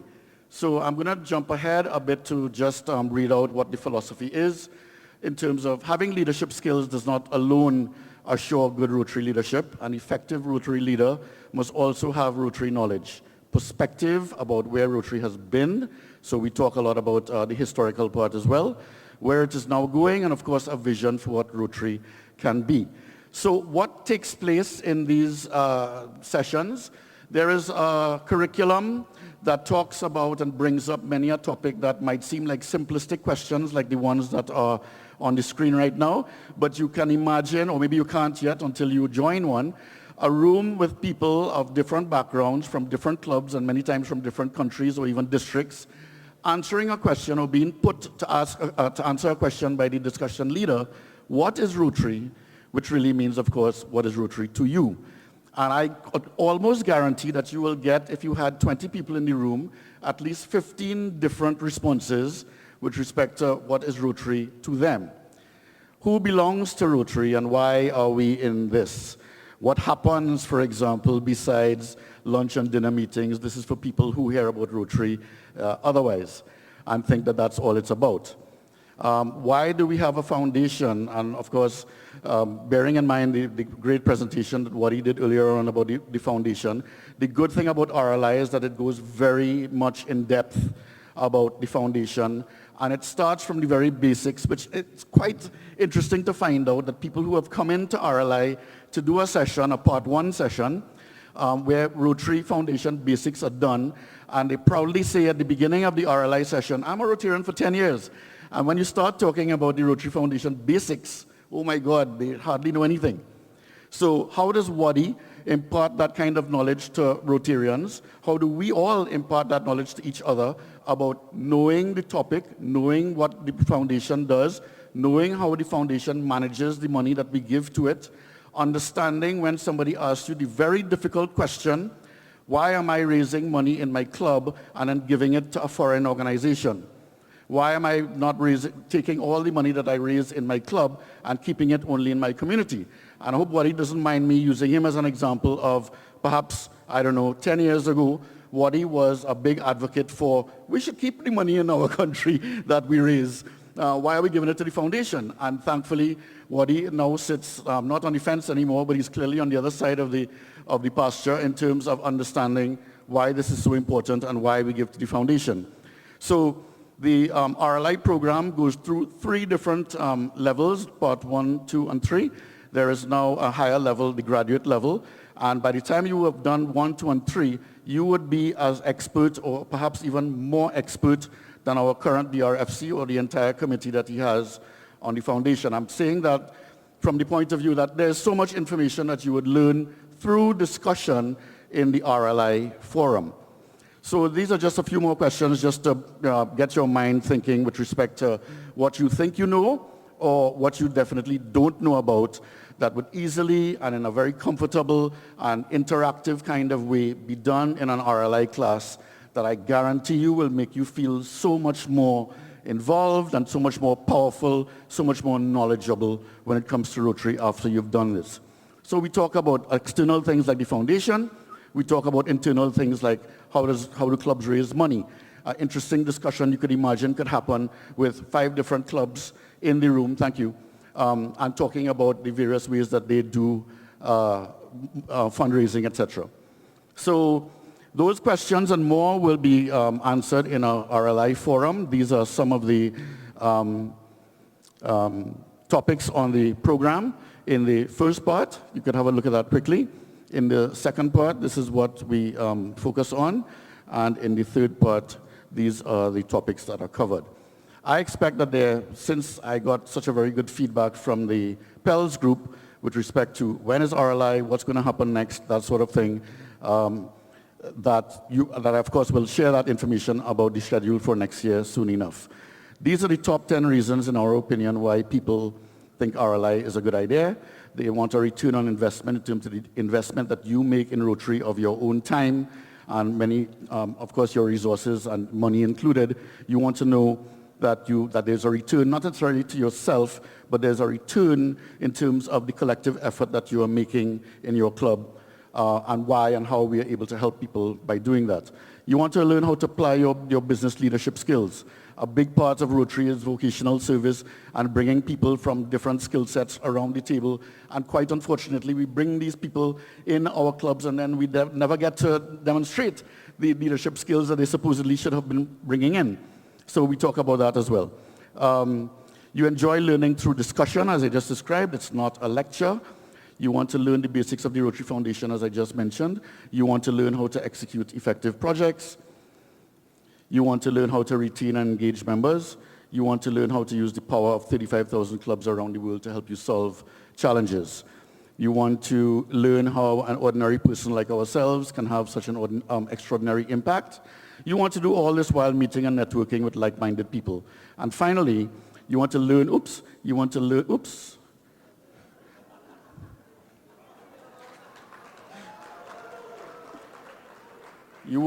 learn how to create lasting friendships, and you want to do that in a manner where you are like-minded when it comes to the extent of Rotary knowledge that you've now gained by going through the RLI program. So I invite you and I encourage you to get in touch with me for more information. A schedule will come out with regard to RLI sessions coming up in the new year. There it is again. And I want to thank you very much with just leaving you with a photo of the last RLI session we had in Aruba. That was very well attended, and clearly you can see by the enthusiasm that they still remember all the great things that they learned during RLI. Thank you very much. So I have the pleasure of introducing our keynote speaker, but I have to tell you all something. When I found out a certain characteristic of this person, I fell in love. I think I was in love with him a little before, but when I started to read the bio, I said, oh my God, that's the man who I'm in love with. So let me proceed to introduce him.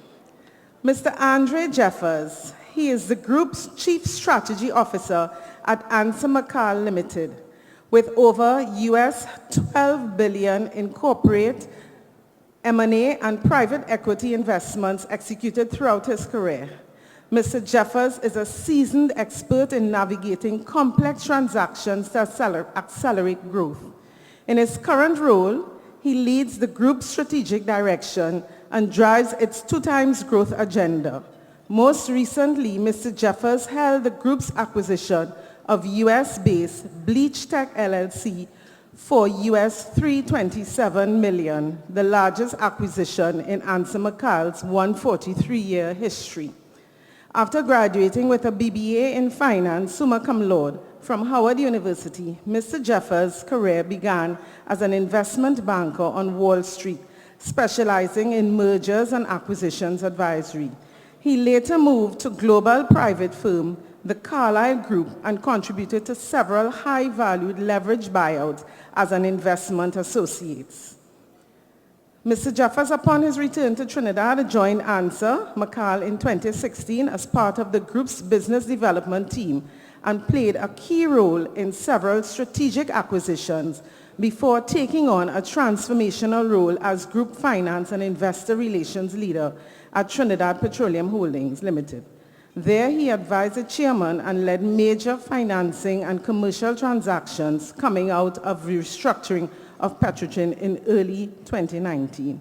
He returned to Anser McCall in 2022 as the head of strategy and growth, and now as Group Chief Strategy Officer, he continues to drive the company's strategic initiatives.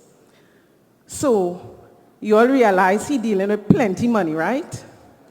But that's not why I love him. Before I tell you all why I love him, can I ask everybody to please stand? Well, you work with me on this, just stand. So he's an avid lover of arts and culture. He is also an accomplished songwriter. Mr. Jeffers, you come in? Keep going. He's an accomplished songwriter, having penned soca hits. This is why I love him. The Stage Gone Bad, sung by my red man boy, Kes. Come Home, Road March winner, runner-up. And this is why I really love the man. 2025 Road March winner, party! We love a party! We deserve a party! So tell everybody! And let's get it started. Hey, I'm telling you, all work and no play, me say, no way.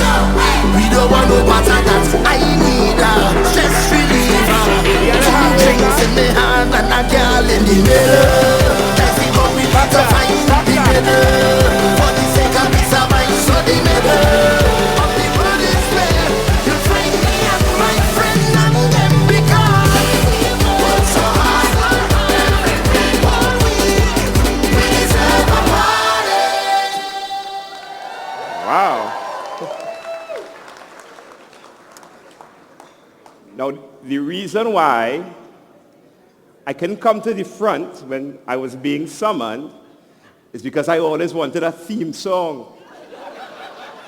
So I want to walk from the back and meander through the crowd and make a grand entrance. And I think I have one. Good afternoon, Rotarians. How y'all feeling? Who's in the building here? I heard that there's a big French Caribbean posse in the building. I heard that there is a big Trini posse in the building. I heard Barbados is in the building, Jamaica, St. Vincent. I heard that Aruba is in the building. I had to shout out Aruba specifically because I recently was welcomed with open arms at the Rotarian meeting. Frederic and the team, thank you so much. But why am I here and who am I? I think you all probably already know who I am based on that very significant. Who's in the building, sorry? Suriname is in the building in a big way, in a big, big way. Big up Suriname, big up Guyana,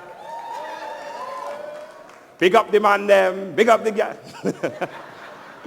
So, I will also, given that there is a very significant contingent of French speakers, have alternate slides that go between English and French as I go through the presentation. So guys, why am I here? The title, which was so profoundly given to me, this is what we want to hear, this is what we want you to talk about, is the journey from boardroom to road march. I have a couple disclaimers before I get going. The first, this is my first keynote speech ever.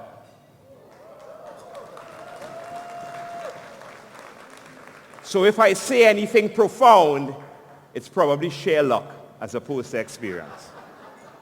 That's number one.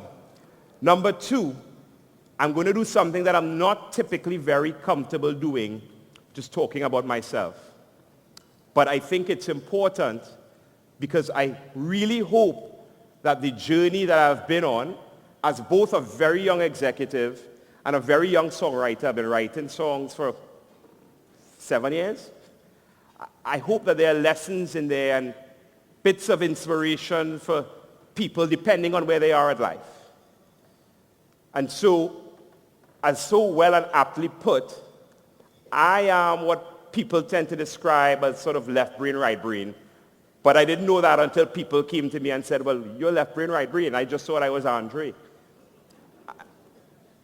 I have been blessed to have accomplished great things in my 37 years on earth.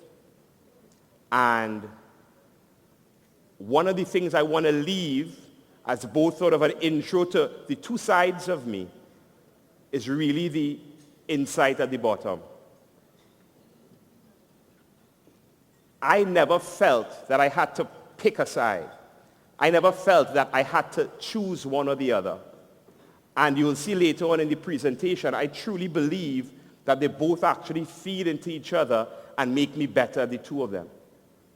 And so one of the messages that I hope to leave with all of you all today, for those who may be thinking of doing the thing, furthering your experience in the thing, trying the thing you like, doing the big thing, just do it.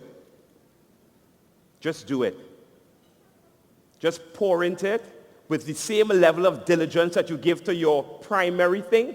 Just do it, and you'll be surprised. You'll be surprised by how much focus and effort and passion can lead to results. And so the reason why I'm here, I'm assuming, is because very recently I was in the newspapers as a central figure in two very significant but very different things. In November of 2024, in my role as Chief Strategy Officer, I would have led my company, Answer McCall, who is a publicly traded conglomerate in Trinidad and Tobago, to making their largest investment in their history, over 140 years history. And subsequently, a couple months later, I would have been recognized for writing the then 2025 Road March that you just heard, Party. From what I understand, all the Rotarians could party. And so those are the headlines. That's the confidence I have in myself. But there's also a lot of imposter syndrome that creeps in. For those that don't know, imposter syndrome is the feeling you have when you enter certain rooms and you accomplish certain things and you are around certain people that you don't belong, that you're not ready, that you're not capable enough, that you're not talented enough, that you're not strong enough. And it's something that I think affects most people, particularly those that achieve at a high level. And so while the headlines were those two big things, the reality is that in the small subtext was the reality of my imposter syndrome. I was a young executive at Ansel McCall. I had just rejoined the firm. This project, big, hairy, scary, was the first project that I had to take into the boardroom. $300 million US, borrowing $200 million US in debt. You know, who am I to challenge or to bring or to make the case for something so significant? And on the flip side, on the creative side, I can't sing to save my life. I will bore you all. I wouldn't spare you. I would spare you all from hearing me. I've never played a musical instrument. I can't tell you the difference between F sharp, B flat. You ever heard the term bush lawyer? I am the equivalent in creative. But that never stopped me from pushing through. I actually think a little bit of imposter syndrome is healthy. A little bit of imposter syndrome, for me at least, balances my confidence. It makes sure that I'm overly prepared. It makes sure that whatever the final product of that song, it has to be on point. And then my confidence allows for the big headlines to happen. My confidence brings my resilience. But the imposter syndrome that's real, I don't think trying to deny it or necessarily suppress it to zero is the right thing. But when matched with confidence, I think those two can live in the same house very harmoniously. And so that's one of the first messages I want to bring. And I know particularly it tends to affect women. Particularly in the corporate spaces, they're in rooms dominated by men. And I think what I want to land is, don't run from the imposter syndrome.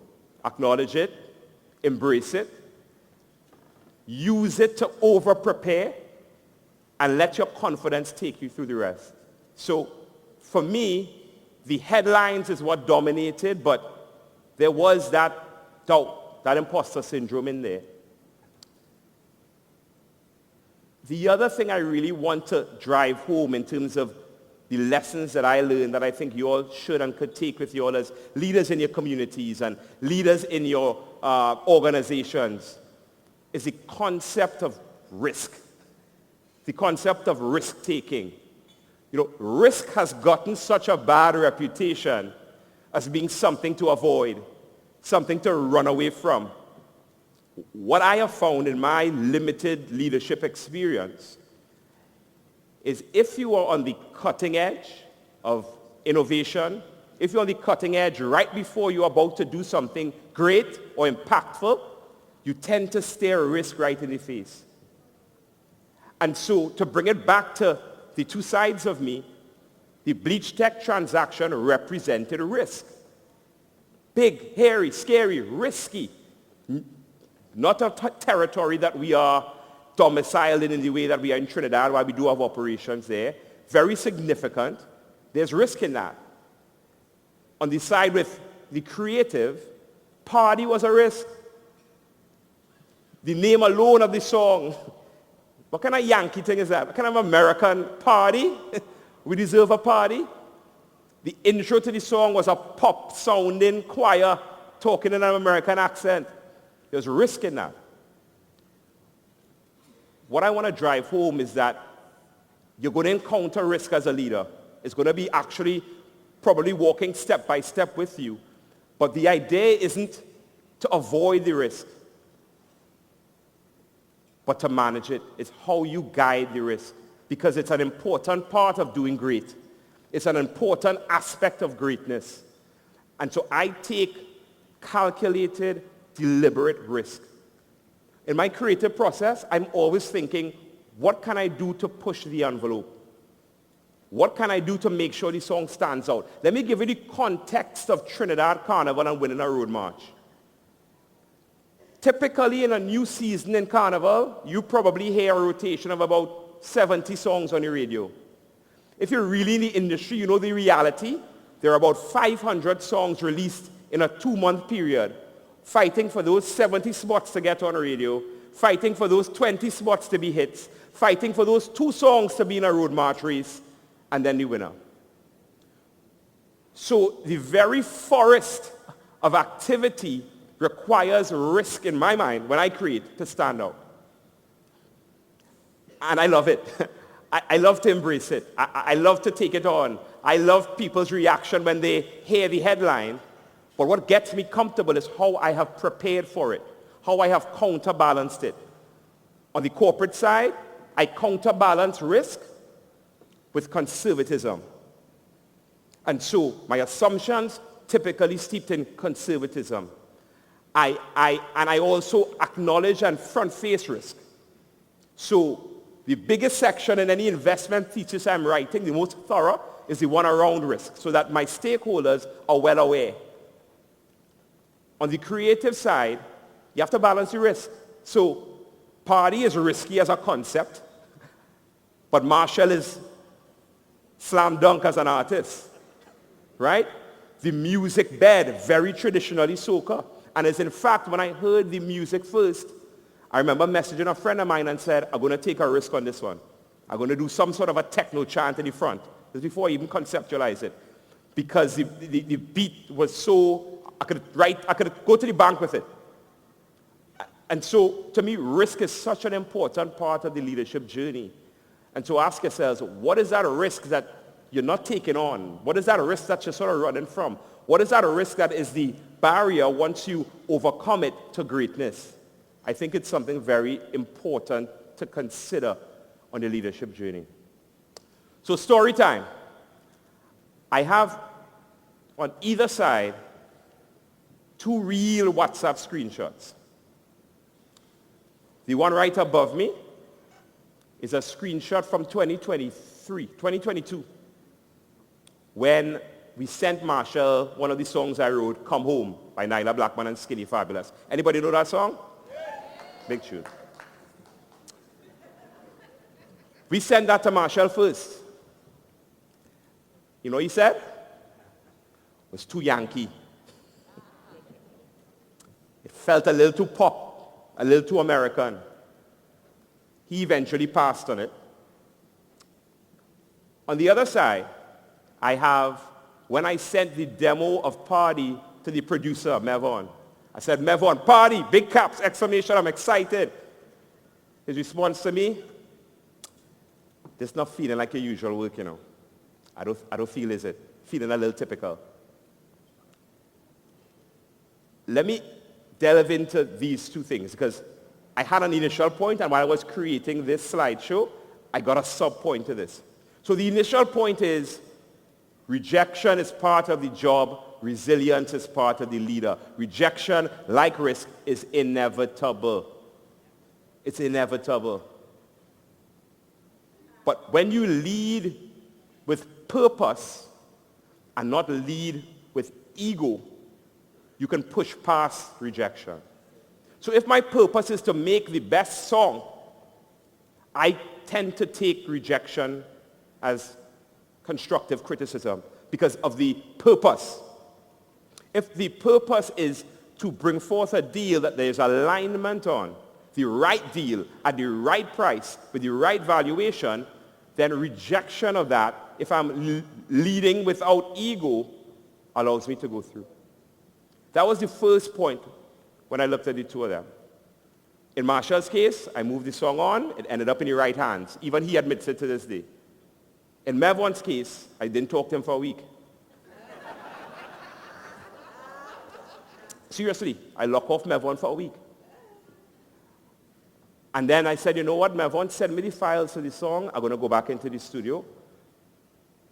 Because of the second sub-point I want to drive home. On the face of this, These seem like rejections. So I had it in my mind that Marshall rejected come home. And that's what I carry with me. So when I saw him this year, when he started working, I said, yeah, boy, you reject come home. And he said, you know what? He said, Andrea never rejected come home. He said, I told you it needs work, and I'll have to work and change certain things. You took it as rejection, and you went with it. No, all's well that ends well. But you were the one that took it on. And you know, when I went back and was looking at it, I realized he never said no. Similarly here, he didn't say no. He said there are parts that need X, Y, and Z. Oftentimes, unless we get an absolute yes, we consider rejection. Oftentimes, when we don't get 100% buy-in yes, we take it as rejection. Sometimes we need to learn to pivot in the midst of constructive criticism. It makes the overall product better. And the final point on the 2 screenshots, I never allowed my last interaction with Marshall, where he said the last song I sent him was too American, never allowed that to stop me from sending him party. I thought he would say no. So we were trying to fail quickly and move on to who was next on the list. I wouldn't tell you who that is. But that's where resilience comes in. You almost have to forget the bad performances and push through. So rejection as a part of the leadership story, but not just rejection, because that's inevitable. That's not something you might encounter, you will encounter, but what is your response to it? Super important. And then the middle. This is a quote from someone after I had kicked off the first sort of Bleach Tech diligence meeting. Now, with mergers and acquisitions, it typically happens is the strategy team works on it, and then when it gets past a certain point, you have to bring in a lot of the functional leaders with it, and they have to kind of do this along with everything else they're doing. So you have to work to get the buy-in. And a good friend of mine came to me after and said, you know what, Jeffers, I really don't want to do this, you know. I love you, but we really had to do this. And that person ended up being among the most engaged people in that project team, and wears this Bleach Tech win on their skin. I'm trying to be very careful about gender.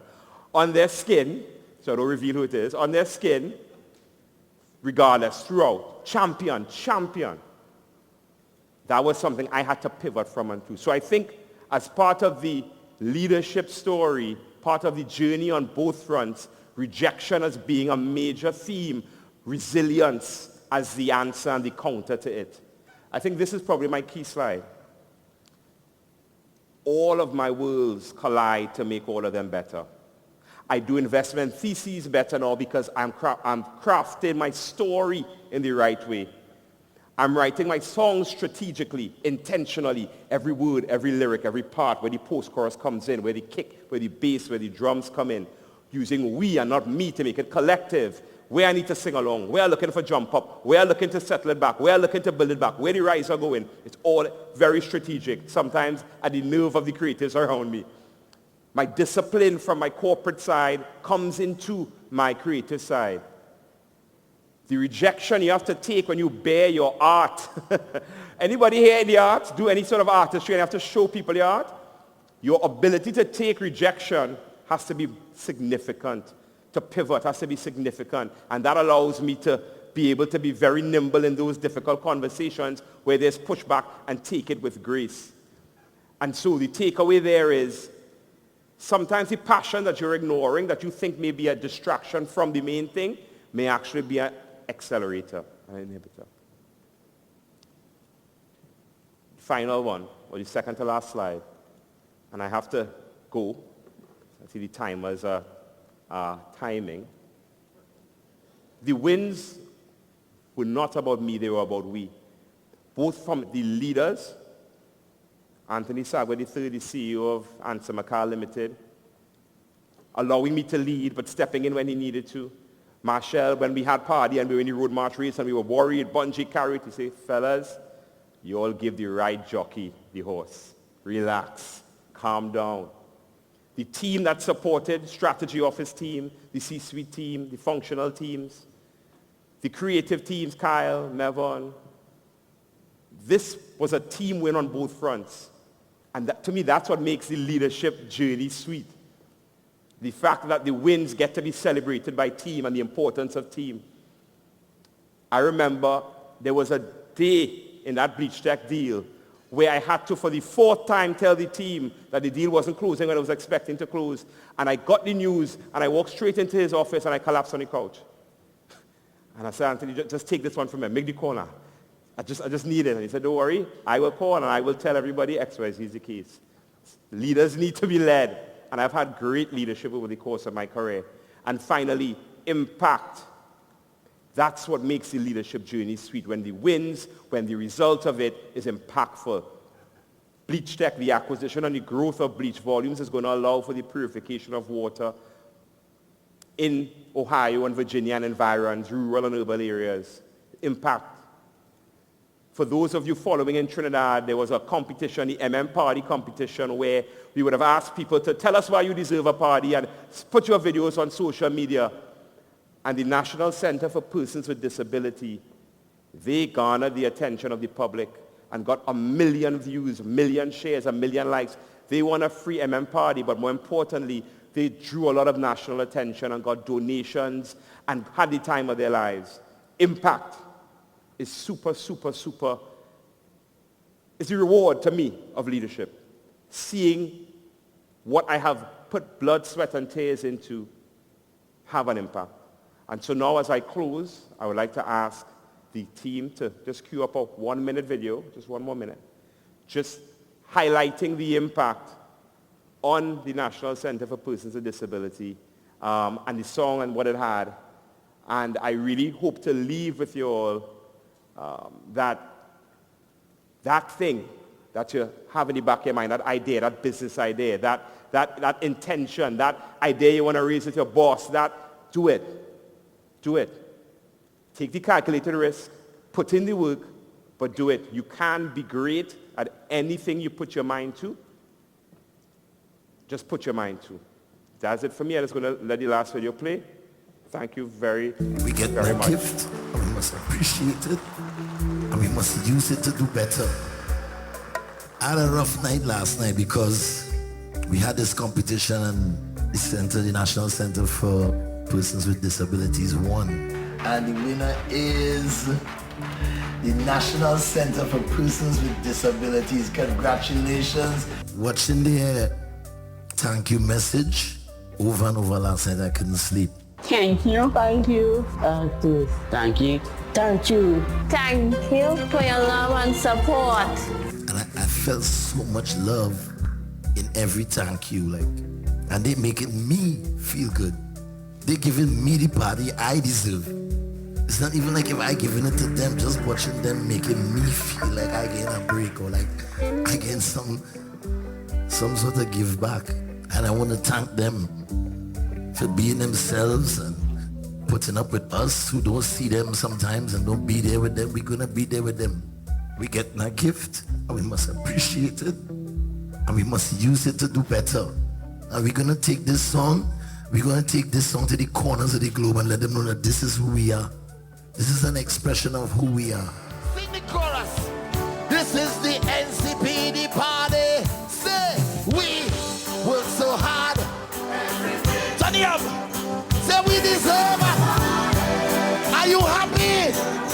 Are you happy? Tell them. This is the NCPD. One shot. And let's everybody jump. Also, come and say, take a jump. And let me start it by the church. Let me start it by the church. Party on the road. Party on the road. Light it up. Light it up. Bring it up and light it up. Put a party on the road. Party on the road. Look at my city. Push back and light it in front. Party on the road. It's a party on the road. Come let me party on the road. Thanks, everyone. Andre, thank you so much. You are correct. We noticed, Andre, based on those very two things that he highlighted this afternoon, and truly felt that he would be a great addition to the conference. And Andre has delivered, and he has touched on the theme for the conference, which was building resilience through the magic of Rotary. I see the link, and I'm sure that the Rotarians in the room saw it as well. So thank you, thank you, thank you. And just as a small token of gratitude, I would like to present you with our conference bag. So you remember us. It has a lovely polo inside. It's my first, remember? It's my first. It's your first. It's my first. So this happens at the end of our first. Exactly. Thank you so much. Much appreciated. Let's make pictures. Come from here.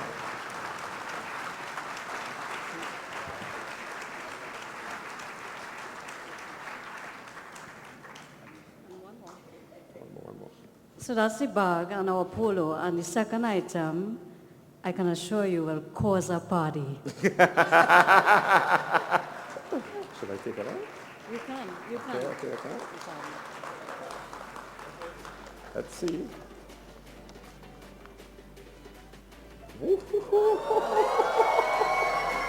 21-year-old Eldorado rum from Guyana. Big up Guyana. Thanks for having me.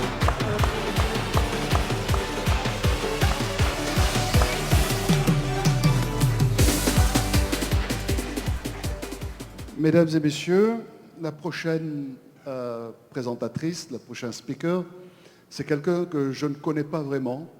La seule fois que j'ai eu des contacts avec elle, c'était sur une piste de danse. Mais il fallait que je trouve quelque chose pour la présenter.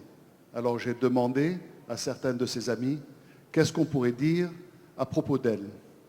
On m'a dit, ce qui marque cette dame, c'est son extrême intelligence et son habileté à fédérer, à mobiliser les gens à travers un projet. Mesdames et messieurs, à part ça, j'ai su effectivement qu'elle adorait les parties, qu'elle aimait danser plus que tout. Je vous demande d'applaudir et de recevoir Madame Amanda Schonbach. Hi, good afternoon, everybody. All protocols observed. I'm very, very happy to be standing here. Bear with me. I got 2 times 5 minutes to present 2 very beautiful projects. So our first project, that's our school garden project from the Rotary Club. In the extension of this morning, what we're talking about are about childhood obesity prevention programs. This is how it also evolved with the Rotary Club 5 years ago. So our COP chair, that's Michelle Hollem. Unfortunately, she's not here today, so I will present it for her. It's a very good, various areas of focus we have with this project. I'm very proud to be a part of starting it up, initiating it. And COP, of course, started in 2019, 2020 to be exact. And this was a spin-off of all the projects that we started out during COVID, etc.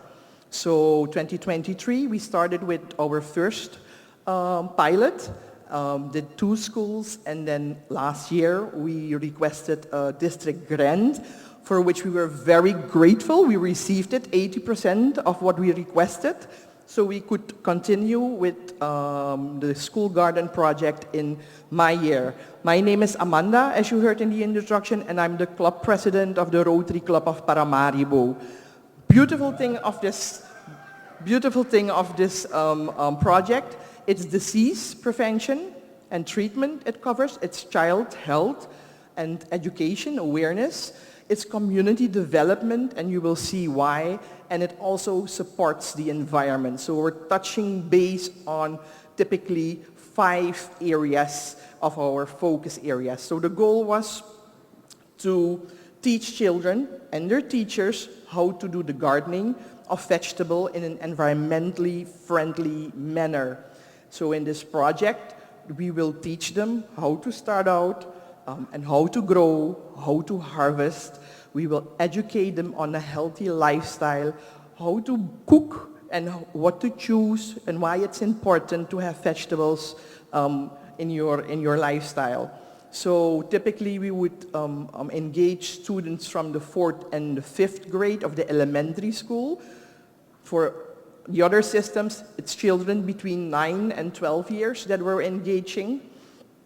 And what's nice about it, we call it in Suriname our tiny garden project. You will see the pictures and the films. It's movable wooden elements that we make, so the school could also decide if they have a change in the layout, they can move their gardens. There are various things about it. Dogs cannot come around and walk in your garden because it's higher up. So it's a very nice concept that we're doing. And every class will get such a tiny garden, and they will be able to learn how to plant. They will plant various crops, I think 6 types of crops during a period of 6 to 9 months during their whole school year. So the first month we will help them set them up, and then a garden expert will continue every 2 weeks. He will visit the schools and he will help maintain them and give them knowledge on how to clean it up, how to give extra attention to make sure that they get good crops and growing and then good harvesting.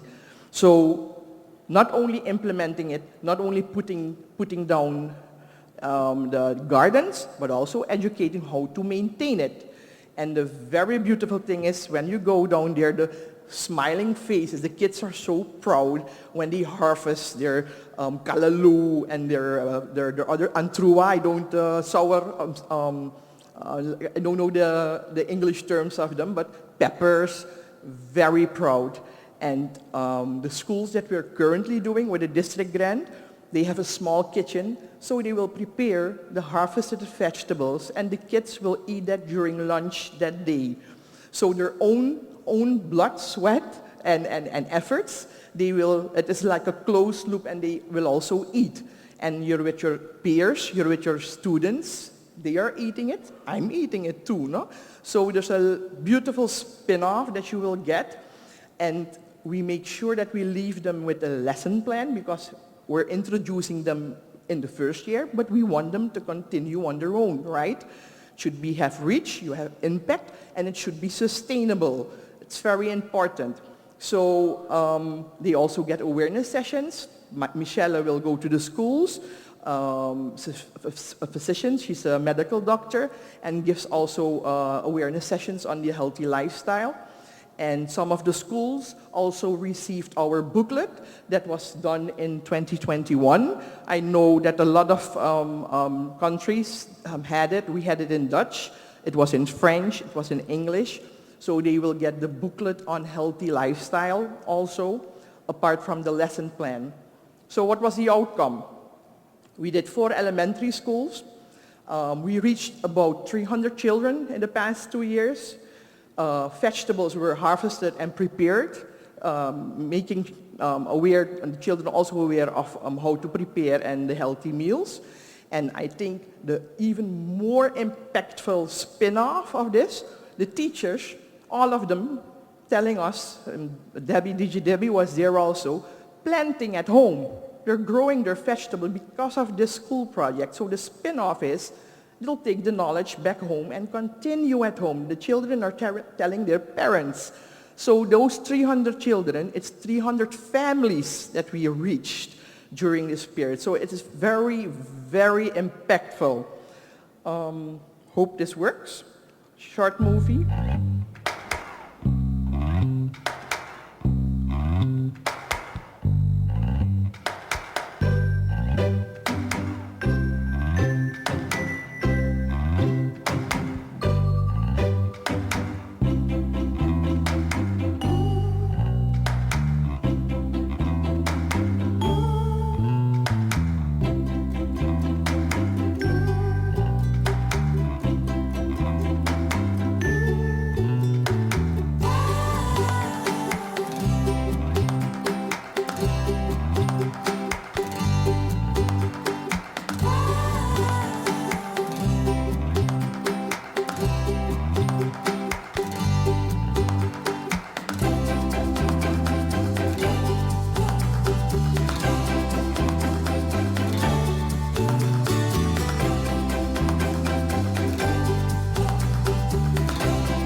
So you saw the proud faces yourself. You saw the big vegetables that are growing, right? All by environmentally friendly.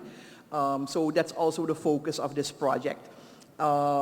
Very important final note on this project, ensuring your success with the school garden project is not only starting up the gardens, also provide the few months of maintenance with the expert just to make sure that they grasp the method and leave them with the instructions and with the lesson plan, because the next school year they should go on with a second batch of children, not the next group. So I think that is very important that we leave them behind with the lesson plan and the instructions. So thank you very much for your attention on this part. If you have any questions, you can always reach me during these 2 days, and these are my contact number and email. So thank you.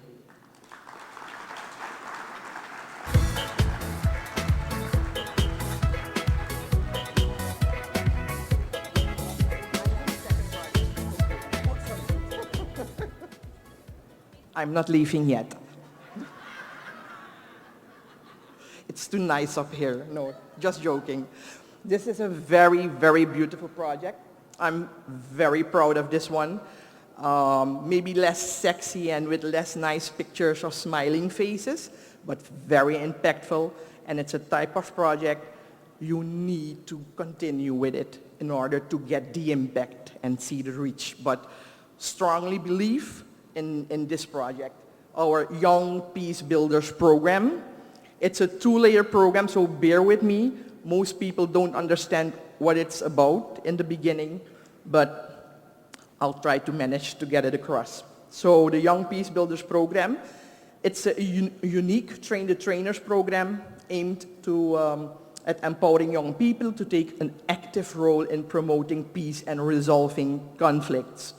So in 2022, a rotor actor of ours came up to me. He just went away to Switzerland and Ecuador for United Nations, being the only one selected in Suriname. I think about 20 kids worldwide are young professionals that joined it. And he came back, he had an idea and started talking with me. We need to create impact. My assignment is to give my message across. I need to get more people engaged. And I'm thinking about doing it with Rotary Act and Rotary. So it became a joint project. It was an idea of one of our Rotary actors. Yeah, it was an idea of one of our Rotary actors, and done together with the United Nations Alliance Civilization. The whole curriculum is developed by the UN. So he came back to Suriname and we started it out. So the goal is to promote a culture of understanding, cooperation, and conflict prevention within communities. So our first target,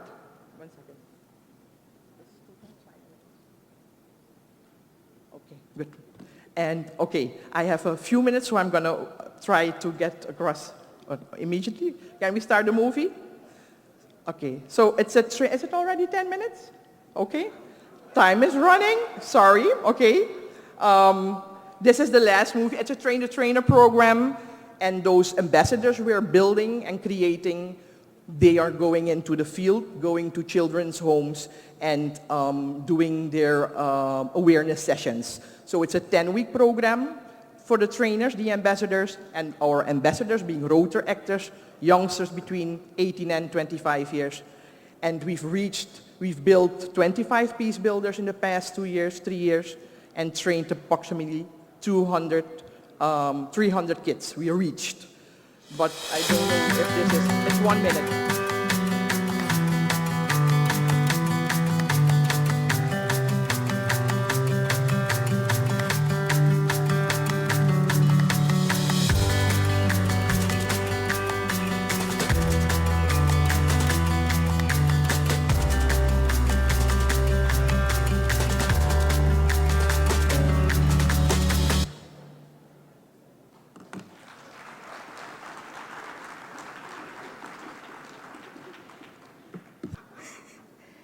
It is indeed my pleasure now to introduce one of our other speakers. As we all know, Rotary is very passionate about DEI and our next presenter certainly speaks to what this is all about. Having lost her sight at the age of 5, the most honorable Kerry-Ann Ifill FB's life has gone on to be a testimony to God's perfect plan for our lives despite our own imperfect understanding of his working. First coming to public attention at the age of 6 in the International Year of the Disabled stamp issue gracing the 10-cent stamp. At age 14, she once again came to public recognition as the first totally blind student to enter the Combermere Secondary School, where she spent the next 6 years as a fully participating student in the various activities of the school.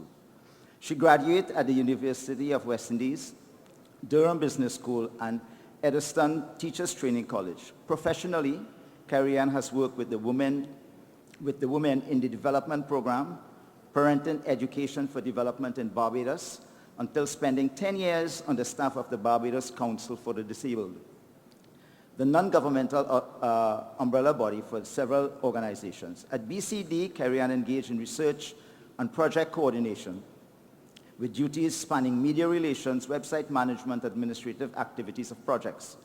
She also undertook part-time work as a tutor with the online program of the University of the West Indies Open Campus. In 2010, she left the council to undertake a consultancy with the National Disability Unit, facilitating the technology services for the blind and visually impaired program. The program provides instructions for persons who are visually impaired in the use of a variety of assistive technology tools. In 2008, Kerry-Ann was appointed to the Senate of the Barbados, and subsequently Kerry-Ann was later appointed as president in March of 2012, becoming the youngest person to hold this post, as well as the first female and the only person with a disability to serve in the office, which she held until May 2018. Among her other duties, Kerry-Ann has traveled extensively, participating in a series of regional and international conferences. Most recently, she participated in the 16th Conference of the State Parties on the Convention of the Rights of Persons with Disabilities in New York. She also served on several boards. Currently, she is the re-elected president of the Barbados Council for the Disabled, vice chair of the Commonwealth Disabled Persons Forum, chair of the CARICOM Advisory Panel for Disabilities, and is the current president of the Caribbean Council for the Blind. On November 30th, 2023, Kerry-Ann was conferred with her country's highest national honor, the Order of the Freedom of Barbados, and is a participant of the Anthony N. Garcia Award for Caribbean Excellence in 2024. Please, let's give a warm applause and acknowledge Kerry-Ann to the podium. District Governor Debbie Ruth-Chan, all other past district governors, district leaders, club leaders. All right, let me just get it all over. Good afternoon, Rotary. You know, one of the fantastic things about being blind, I don't see no visual cues, so I could be here for the next 2 hours.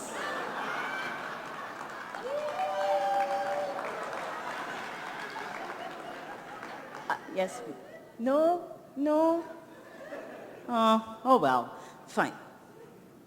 I've been asked today to speak about a subject that I'm very passionate about, and that is inclusive education. And more importantly, to marry another part of my life. How can Rotary advance inclusive education? Now, I'm the kind of person that I like to start that everybody's on the same level as I am, and that is that all of us strip it together and don't know a thing. So, when I say that, it means that we have to work with a definition. What is the definition of inclusive education? The definition, I could give you all the fancy terms and all the pretty language, but the truth is, inclusive education is a school environment, a teaching and learning environment that welcomes and supports all students. All students.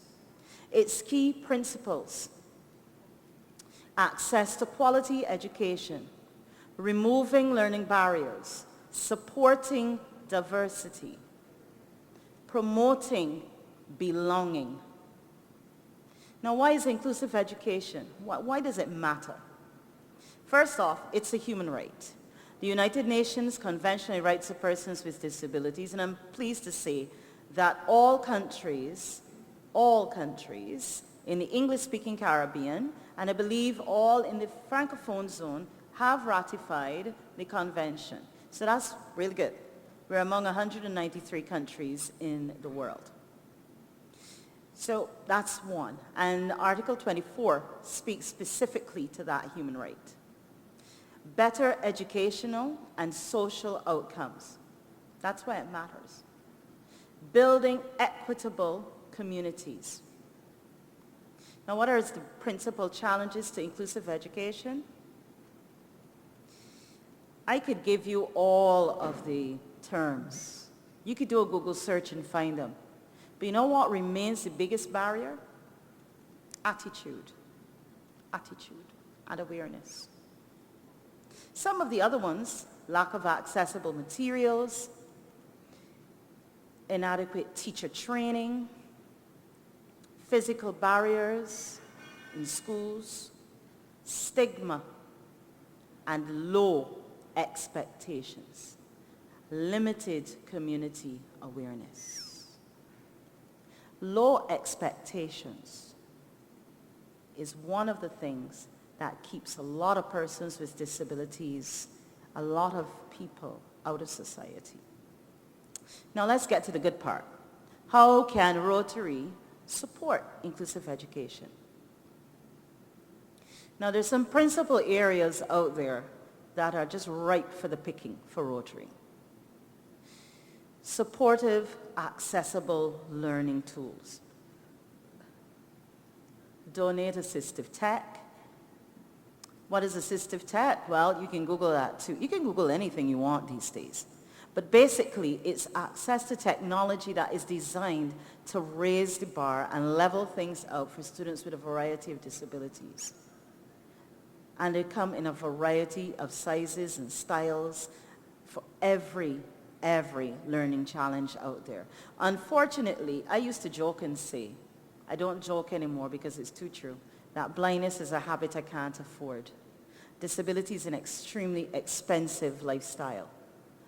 And in inclusive education, it takes almost 4 times as amount of money to support a student with a disability in an educational setting suitable to their needs than it does the average student. The good part about that is that because we know the value of it, we work really hard, and so we work on that. Promoting teacher training is another area. Sponsoring scholarships, looking at inclusive workshops. In a couple of weeks, I'm off to St. Kitts to hold a workshop there on inclusive education for the blind. And that all started with a conversation with a mother who was distressed because she didn't feel that her daughter was getting the right supports in school as a blind teenager. And because of it, the daughter no longer wanted to go to school. And she thought, if you talk to her, maybe it could help. I did talk to the mother, I did talk to the daughter, but more importantly, you know how it is if we're in the Caribbean, we love to talk people business. So the mother went back and told the ministry what I told her. And so they've invited me down to do that. That's really important. That's one of the ways that we can help as Rotary, by doing fundraisers, by helping to build the accessible environment. Most people think about ramps and wheelchairs and other things, but they don't think about the fact that there are a lot of small, simple areas that we can look at. To raise awareness is really important. How many of our clubs work on raising the awareness of their members about disabilities? Hosting forums and events, sharing success stories. All of these things are really, really important. But one of the things that is far more important than all of the inclusive book drives and all of the other things that we can do, Rotary is a collection of professionals. Each one of us has a skill set, a talent, an area. Mentor, Mentorship is important. Opening up your businesses, opening up your forum to speak to young people that want to get into your field, young persons with disabilities. And when I say young persons, remember, you can have limitations as well. No, they're coming for me, see? No, they're not coming for you. Only 4? Oh, I got time. Career guidance and job shadowing. Those things are really important. Scholarships for students and teachers. But more than that, let's have an inclusive approach to service. The projects that we see, school garden programs, the reader clubs, all of the other projects. In the Rotary Club of Barbados South, of which I am very proud to be a member, our president shared with us that 60% of our programs are designed to impact the lives of children. Taking that as an indicator, a lot of our work is done with children. Let us commit our Rotary District 70-30 that all of the programs we run in schools, we encourage the participation of students with a variety of diverse needs. That all of our projects, we have booklets produced in French, in Dutch, in English. What about Braille? What about Audible? What about large print? What about easy read? What about sign language? How about making sure that every time we sponsor a reading program, that we invite persons with disabilities to be our readers as well, thus giving the students with disabilities someone that looks like them to identify. Incorporate an inclusive approach to our service projects. At the district level, we can align ourselves with many things, many programs. One of the projects I'm associated with is the Caribbean Councils for the Blind College of Special Needs Educators, which we're going to launch later this year. We still need a lot of support from the community because one of the things we don't have is exposure to all of the skill sets that Rotary has. Maybe we can align ourselves with things like that if we want to create the inclusive society. A couple years ago, Rotary President came to Barbados for the 40th anniversary. And she shared with us a quote that she attributed to past District Governor David Edwards. Never met the man in my life, right? Never seen him before. But District Governor David said, in order to live in the society we want, we have to build it. See, they're coming at me again. If you behave, I'll give you 30 more seconds. You'll give me 30. I have 1 minute, you're giving me 30 more seconds if I behave. My Rotary members would tell you I don't know how to do that, so I guess I only got 1 minute. So ladies and gentlemen, in closing, I am a product of an inclusive education environment. It's not just about the academics. It's about everything else that Rotary can bring to build the society that we want, the inclusive District 70-30. Thank you. Chers amis, nous avons pratiquement 1h30 de retard sur notre programme.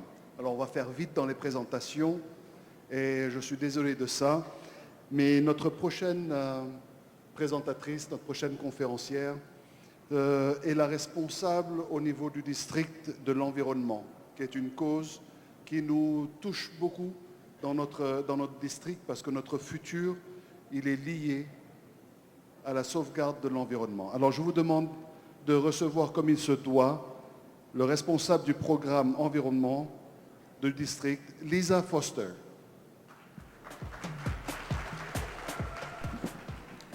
Bon après-midi, who to make that, and good afternoon, everyone. I'm Lisa Foster, as they quite well introduced me. My fellow club mates would know how I feel about this at this point. But I'm just here to share with you some of the work that we have done in the district for the environmental sustainability. The committee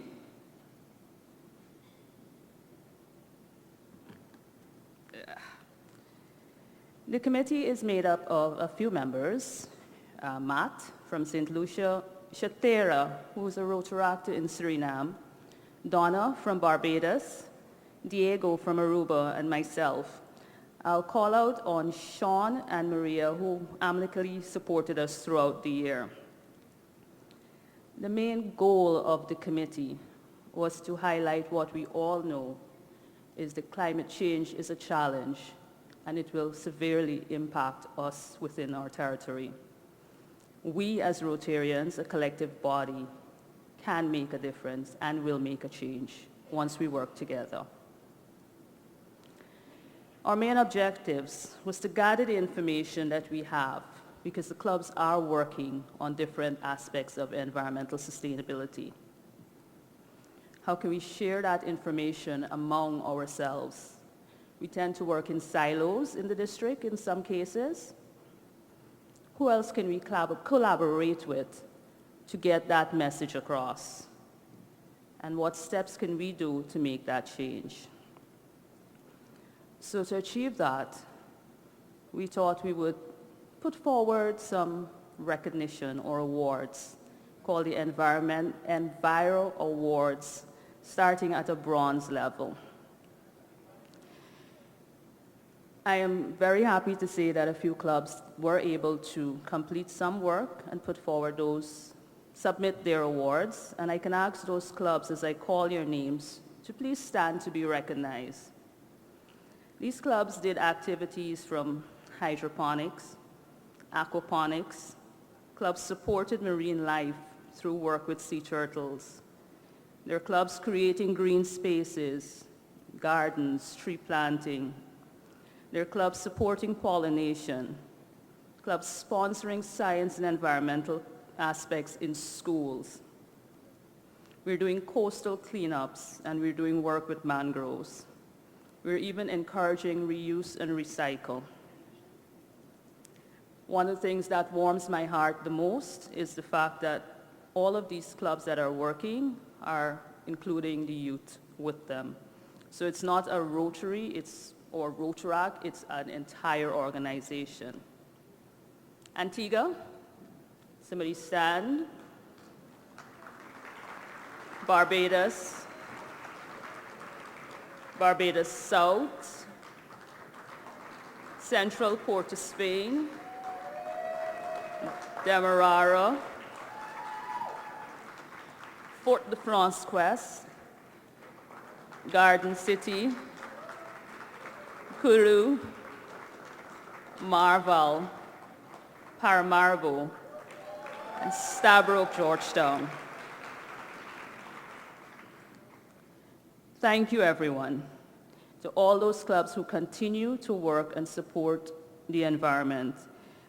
In my talking with DG Debbie, although you've not had a chance to submit this information, by the way, this information is as of March, so if you continue to do work by June, please do send it in. Every club in district is doing something to protect the environment. What are we going to do next?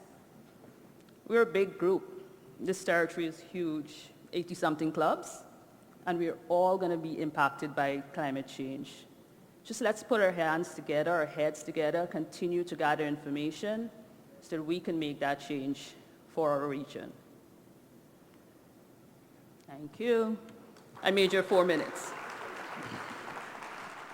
The next presentation will be done on Rotary's empowerment movement. And I have the wonderful opportunity to introduce to you somebody who has been so powerful in Rotary in my mind, working on education and literacy in schools and of course now empowerment movement. She's a fantastic Rotarian, totally dedicated and committed to everything she does. I'd like to call to the podium Dr. Nisha Harry. Nisha. She wasn't looking for a knight. She was looking for a sword. Atticus Finch in To Kill a Mockingbird. Good evening, everyone. I'm truly grateful to stand before you today on behalf of the dynamic and amazing Girls Empowerment Committee of District 7030 to share the voices, dreams, and limitless potential of girls across our region, epitomized so beautifully in our team. She leads We Rise, a Rotary empowerment movement. In fact, Rotary is a force of innovation, and through our empowerment initiatives, we are ensuring that girls have opportunities and inspiration to strive. Rotary clubs across District 7030 have been working tirelessly to break barriers, to pave the trail for more equitable, diverse, and inclusive future. Today, we celebrate those efforts, share our progress, and navigate novel ways to expand our impact. Together, we are building a space where every girl knows her worth. I'm going to tell this narrative through pictures as we continue this journey of transformation. As you see our objectives, our main goal would be to develop leadership skills of girls and build their self-esteem. And we perpetuate this through several objectives, such as advocating for girls' agency, unearthing the challenges that they endure with solutions to address these, and developing strategies to enhance the conversation opportunities for boys and men about cultural and societal practices that affect girls. And so, our timeline, we started a time capsule in December 2024, and it ends on May the 17th, 2025. Not today, but we'll be doing more on that later on. We're going to have a symposium, a girls empowerment symposium on June the 7th, 2025. An e-magazine to be launched with the wonderful projects on June the 25th. And of course, we launched the creation of a story in primary schools. And of course, this will go out on May the 29th and end on May the 16th. Also, a creation of board game project for secondary schools on girls' empowerment. And we'll talk more about that as we progress.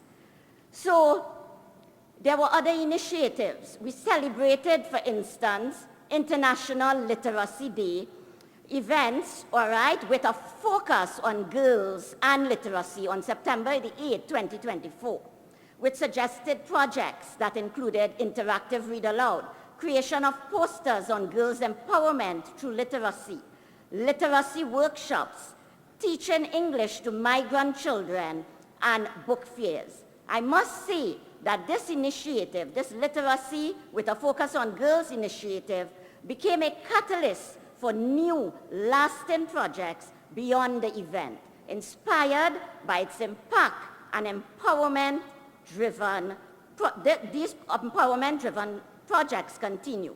So we have, if you could see, A.G. Dina in our presence, the Rotary Club of San Fernando embarked on interactive reading session with the children of Cotton Hill Rural Community to ignite the love for reading and learning, with stories on diversity.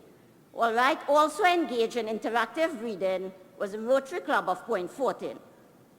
We also had, a collaborative read project with the Interact, Rotaract, and Rotary Clubs of Georgetown Central, promoting inclusion for children with autism spectrum disorder.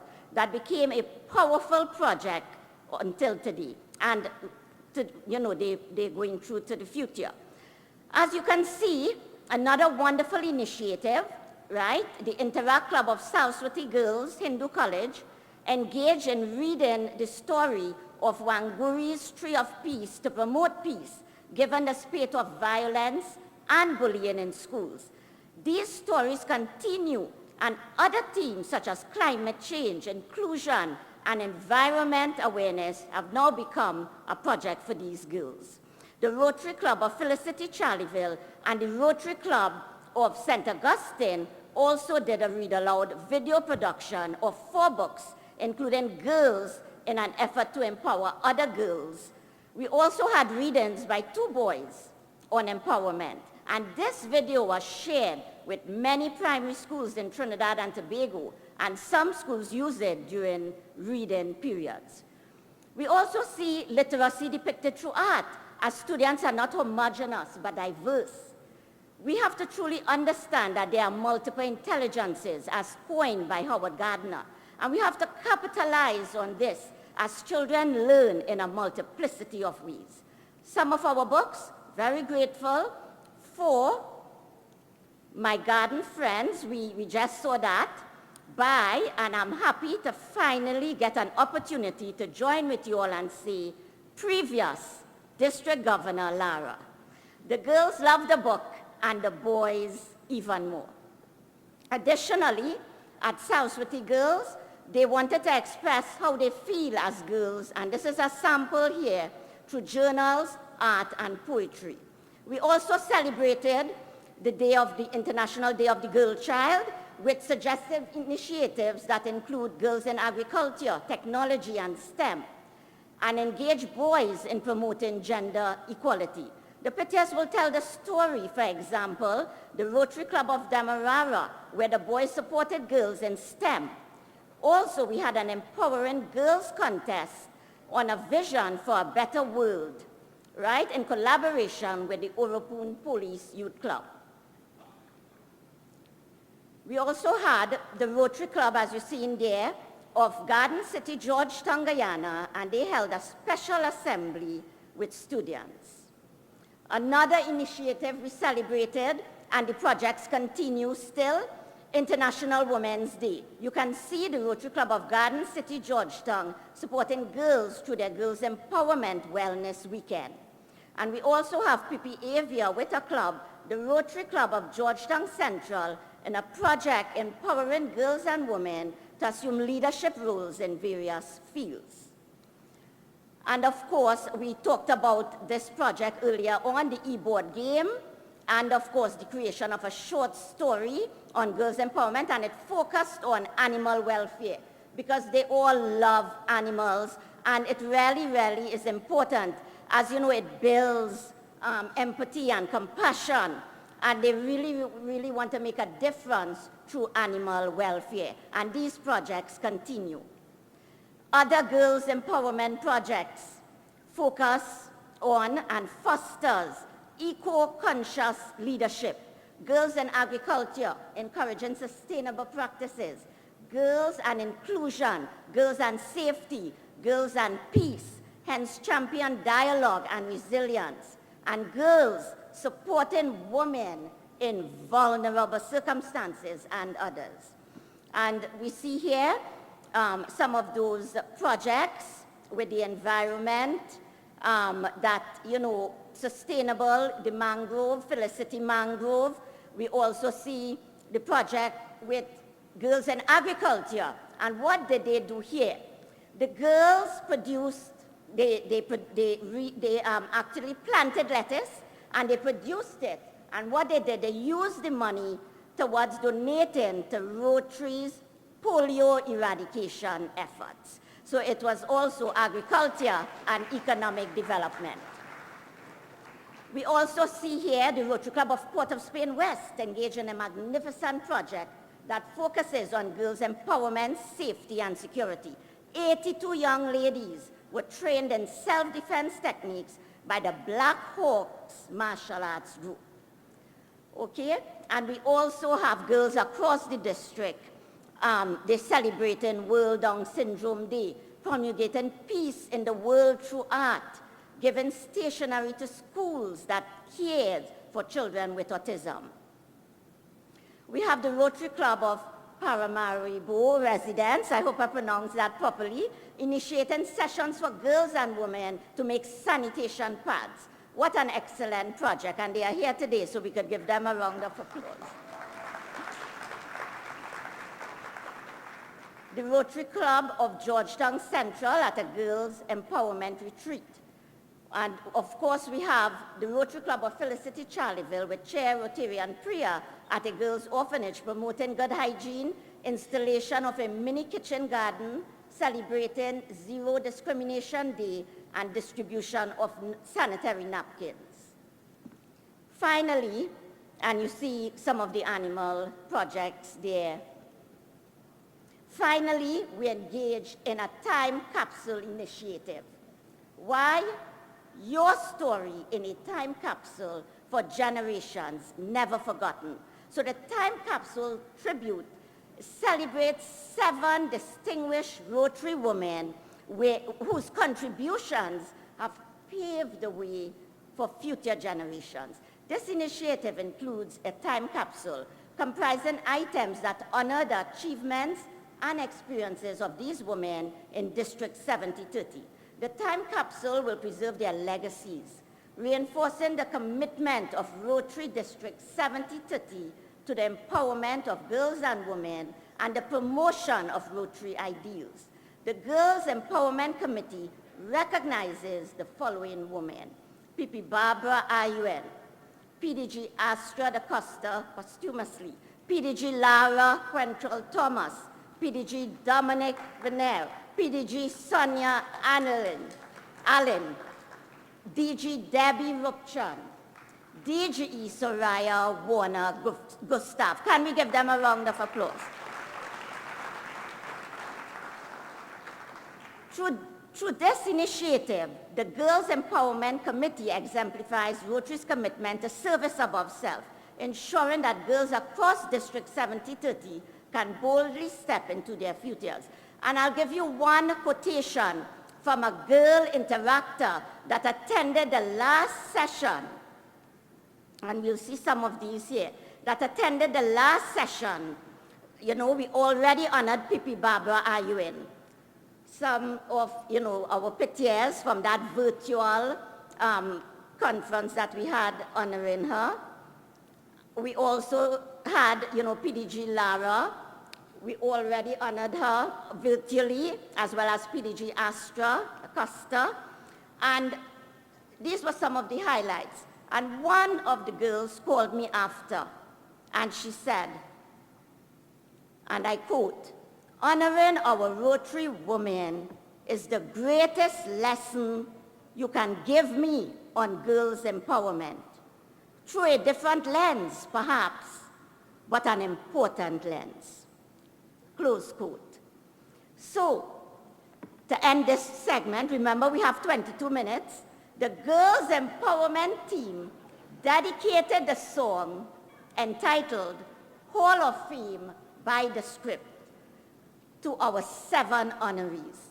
Their maxim symbolizing inspiration, upliftment to others, and share unwavering service. I quote, "Standing in the Hall of Fame, and the world's gonna know your name, 'cause you burn with the brightest flame, and the world's gonna know your name, and you'll be on the walls of the Hall of Fame."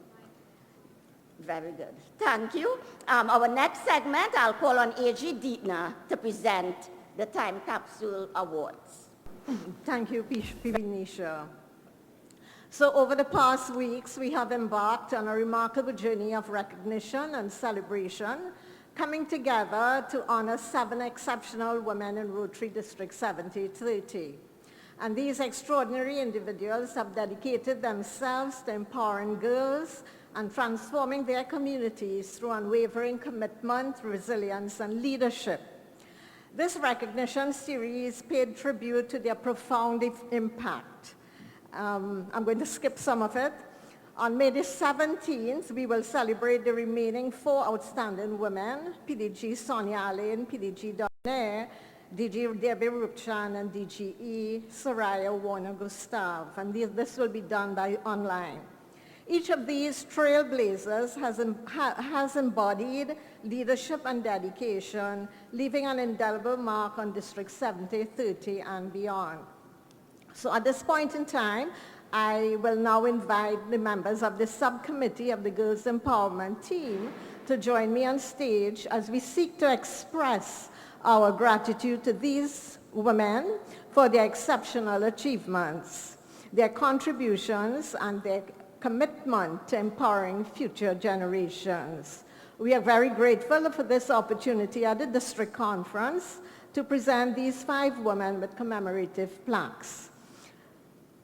So where are the members of the team? Please join me quickly. Allow me to introduce members of our team. Pipi Nisha Harry of the Rotary Club of Felicity, PAG Maria, our Rotary Club of St. Augustine, Rotarian Wahida Ali of the Rotary Club of Georgetown Central, Rotarian Yvonne Mohabiev of the Rotary Club of Paramaribo, PP Ivia, I understand she's absent, IPP Diana could not be here today, and President-elect Annie.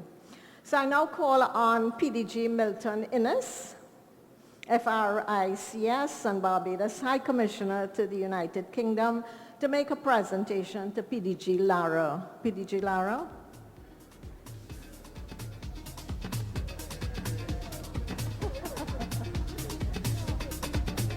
Cameras.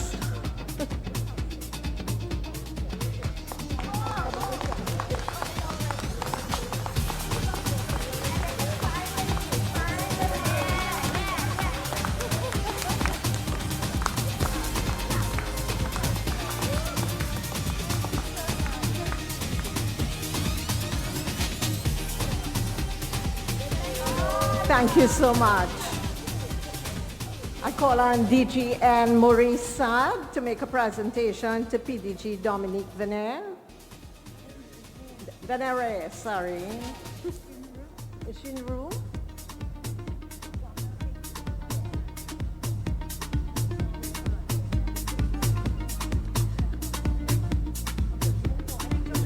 She left? Okay. PDG Lyle Chase and PDG Leslie, could you come forward, please? PDG Lyle Chase, could you make the presentation to, she's here?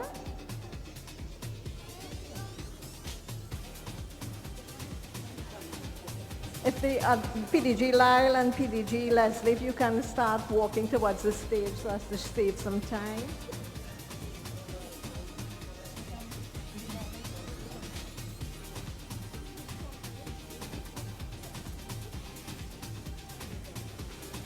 Thank you so much. PDG Lyle will now present to DG Debbie. And DGC Soraya, could you start walking towards the stage, please? Thank you.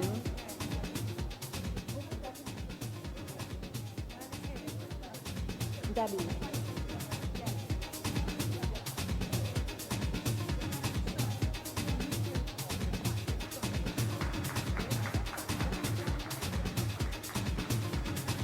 PDG David Edwards to make a presentation to PDG Sonia Allen.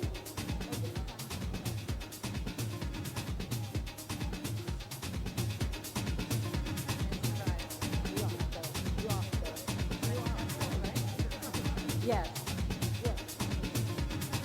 And PDG Leslie to PDG Soraya.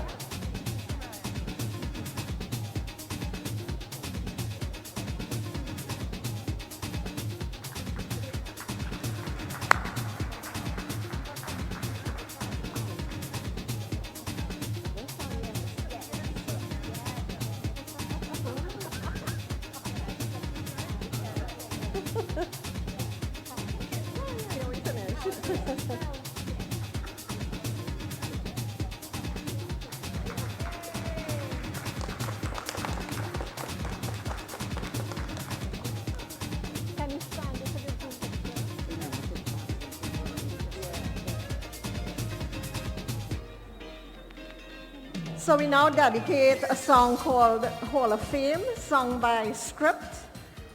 The song Hall of Fame by the Script carries powerful symbolism, especially when played at a recognition ceremony for women Rotarians. Its lyrics celebrate perseverance, achievement, and making a difference in the world, which aligns beautifully with the values of Rotary International and the contribution of women in service roles. The song's message of empowerment and breaking barriers resonates with the idea of honoring women who have dedicated themselves to community service and leadership. It symbolizes their impact and inspires others to strive for greatness and have a lasting legacy. Could you play the this song. I invite the audience to sing it. The lyrics will appear behind you. And if you can't sing, lip sync. Thank you so very much. You can stand, sing, sway.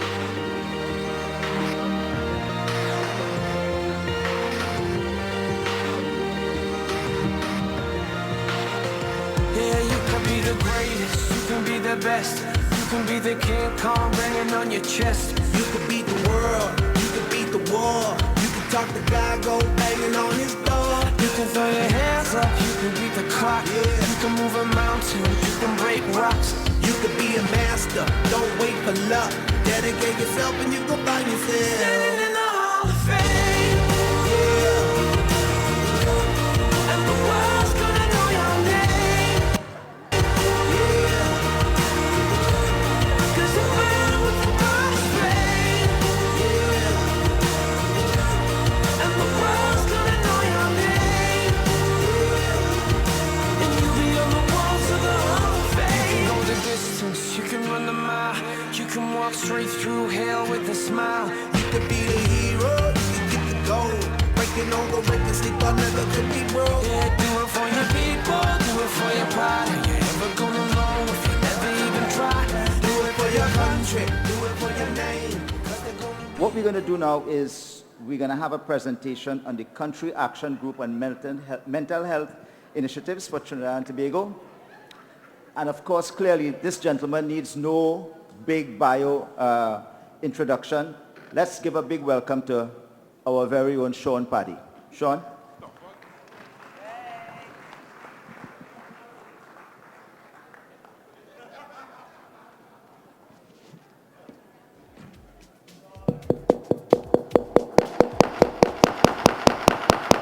Everybody up?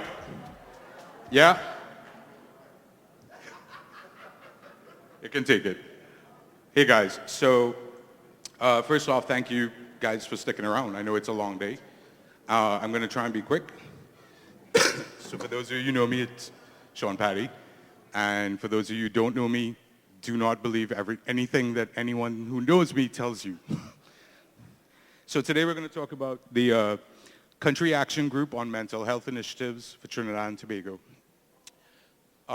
As you all know, or as you all should know, mental health has kind of become a big priority in Rotary, at least for the last 2 years, where in 2023, RI President Gordon McInally elevated it to a kind of global initiative.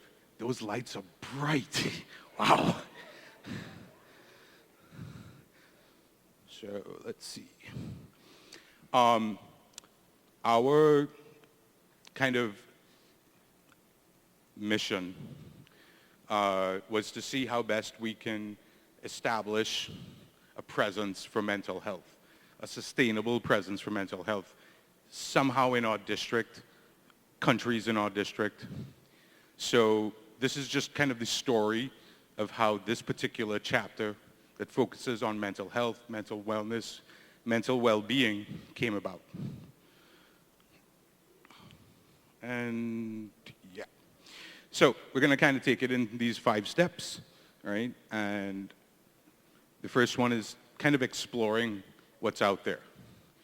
Obviously, when you talk about mental health, it's been around. It's a problem that's been around for a long time. It's a problem in every country. It's a problem that has a very wide spectrum. They're all different types of mental health issues. So you kind of have to spend a little bit of time figuring out what are the gaps? What are the needs that your community has? The individuals in your community. Is there something that can be done? You have to look at what existing solutions are already there, because you don't want to reinvent the wheel. And you have to kind of investigate how Rotary can help what already exists in our Rotary world to help kind of provide solutions. So that's what we did. We first spent some time exploring our, let's just say, the ecosystem. The next stage is we kind of started to engage. We spoke with local experts. We spoke with Rotary experts when it came to mental health. Whether you know or not, there's a Rotary Action Group, which is a global entity that is dedicated to mental health initiatives. So we spoke to them. We spoke to ministry people. We spoke to community people, just to see, again, what the issues are, what are some of the things being done, putting together kind of just this list of what's happening, and looking at kind of how people are trying to solve these problems. Next, we kind of looked at enhancing things. How can we enhance what already exists in terms of solutions? How can we create new things that can help fill some of those gaps that exist in your current ecosystem of mental health? Develop practical programs. And of course, we're looking at trying to get parties interested in becoming part of this whole effort to provide mental health support, mental health solutions. The next aspect of it is establishing yourself. And that's what, where the real formality of it begins. Because we want to establish a proper group, a proper entity. So we need to make sure we have good governance. We need to make sure our administrative processes are in place. We need to promote ourselves locally, regionally. And we need to make sure that, we have parties that are committed to be part of this whole thing. Last step, execution. We want to make sure that what we are trying to do, it's reasonable, it's attainable. Yes, we can kind of reach for the stars and reach for the sky, but what's easiest, what's the low-hanging fruit? What are things that we can get done today versus a year from now, 2 years from now, 3 years from now? Reasonable goals, reasonable timeframes. We need to try and get as many people involved as possible. And of course, we need to pivot or have that flexibility to pivot, because we know problems are inevitable when you start these kind of initiatives, groups, activities. You have to expect problems. So being able to pivot is key. So what is an actual country chapter of an action group? Rotary action groups have been around for years. They're all different types of action groups dedicated to different areas, different topics, different subjects. This one that we're talking about here is the action group dedicated to mental health. So we wanted to form a chapter of that action group. And at the beginning, the option available to us was forming a district chapter. But we're a district, unlike a lot of others in the world, that's made up of so many countries, so many cultures, so many ways of doing things. We thought, what would be better for us than a district chapter? It would be individual country chapters, where each country can really dedicate itself to solving or addressing and supporting good mental health. Everybody's situation is different. Everybody's resource base is different. So let's try and take more of a targeted approach than a general approach. So we said, okay, we're going to be the first one to try it. And that's what we did in forming the Country Action Group on Mental Health Initiatives for Trinidad and Tobago. Now, here's one of the great benefits of an action group. First and foremost, you do not need to be a member of Rotary to be part of an action group. You can bring in people from the communities. You can bring in professionals, bring in experts to help you get these things done. And guess what? There's a potential they can become members. But they don't have to, right? So use it to your advantage as a resource to help maybe build membership, but definitely use it as a resource to help you get stuff done. So we went through the whole thing. We realized that by taking this country approach to an action group, a country chapter approach to the action group, there were many opportunities and benefits. I'm not going to read them all out for you. You can see them on screen. But the same thing can apply in any of our member countries in District 7030. All of these things are applicable, can be duplicated. These are the priorities for the action group: breaking stigma, raising awareness, increasing access and capacity.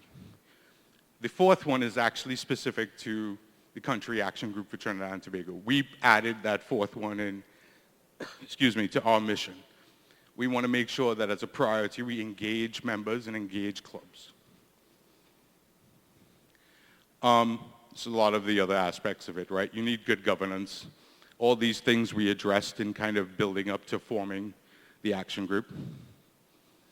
Again, you need good administration, as I mentioned before. You know, so we made sure we have proper officer appointments. We have a proper board. We have proper coordinators for our programs. We involve Rotaract. We made sure it involved Rotaract.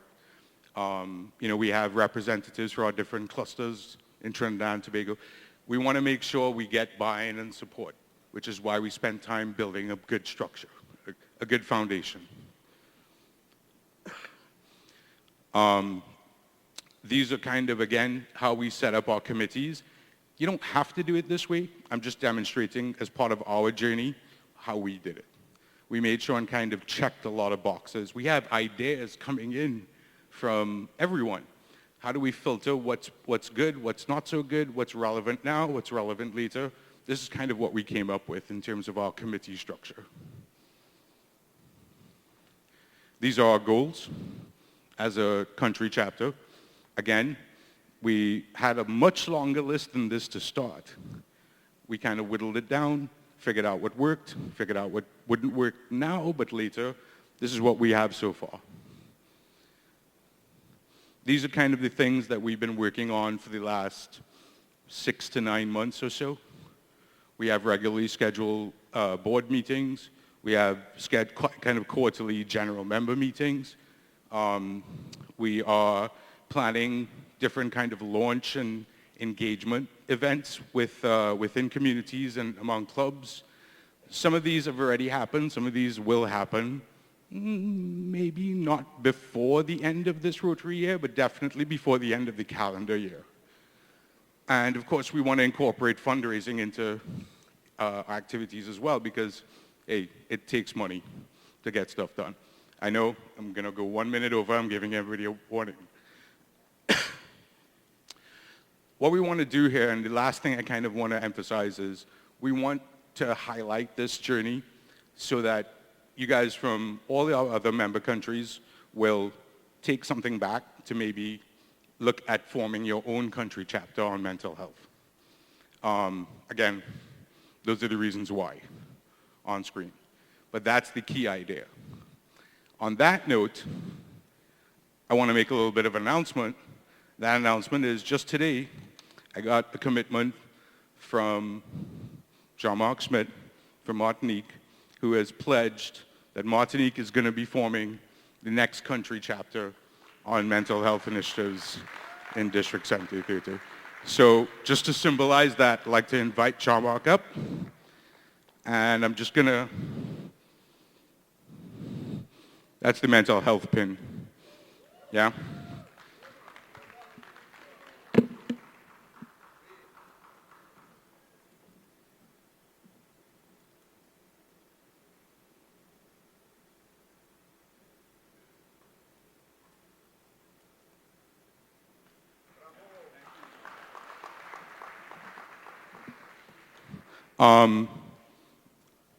Also want to thank DGN Maurice. Yeah, he plays a big role in a lot of the efforts that the mental health chapter has been doing and trying to get the word out as well. So thank you, DGN Maurice. Appreciate it.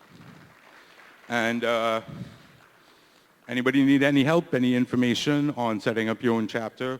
There's my contact info. Feel free. And yeah, follow us on social media. Check out our website. Done.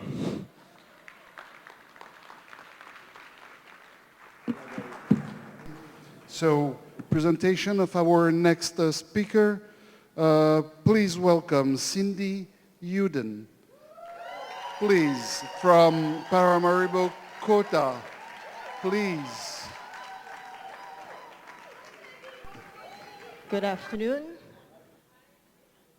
All protocols observed. Thank you for this opportunity. On behalf of our club, Rotary Paramaribo Kota, we will present to you a campaign that we have done for now the second year.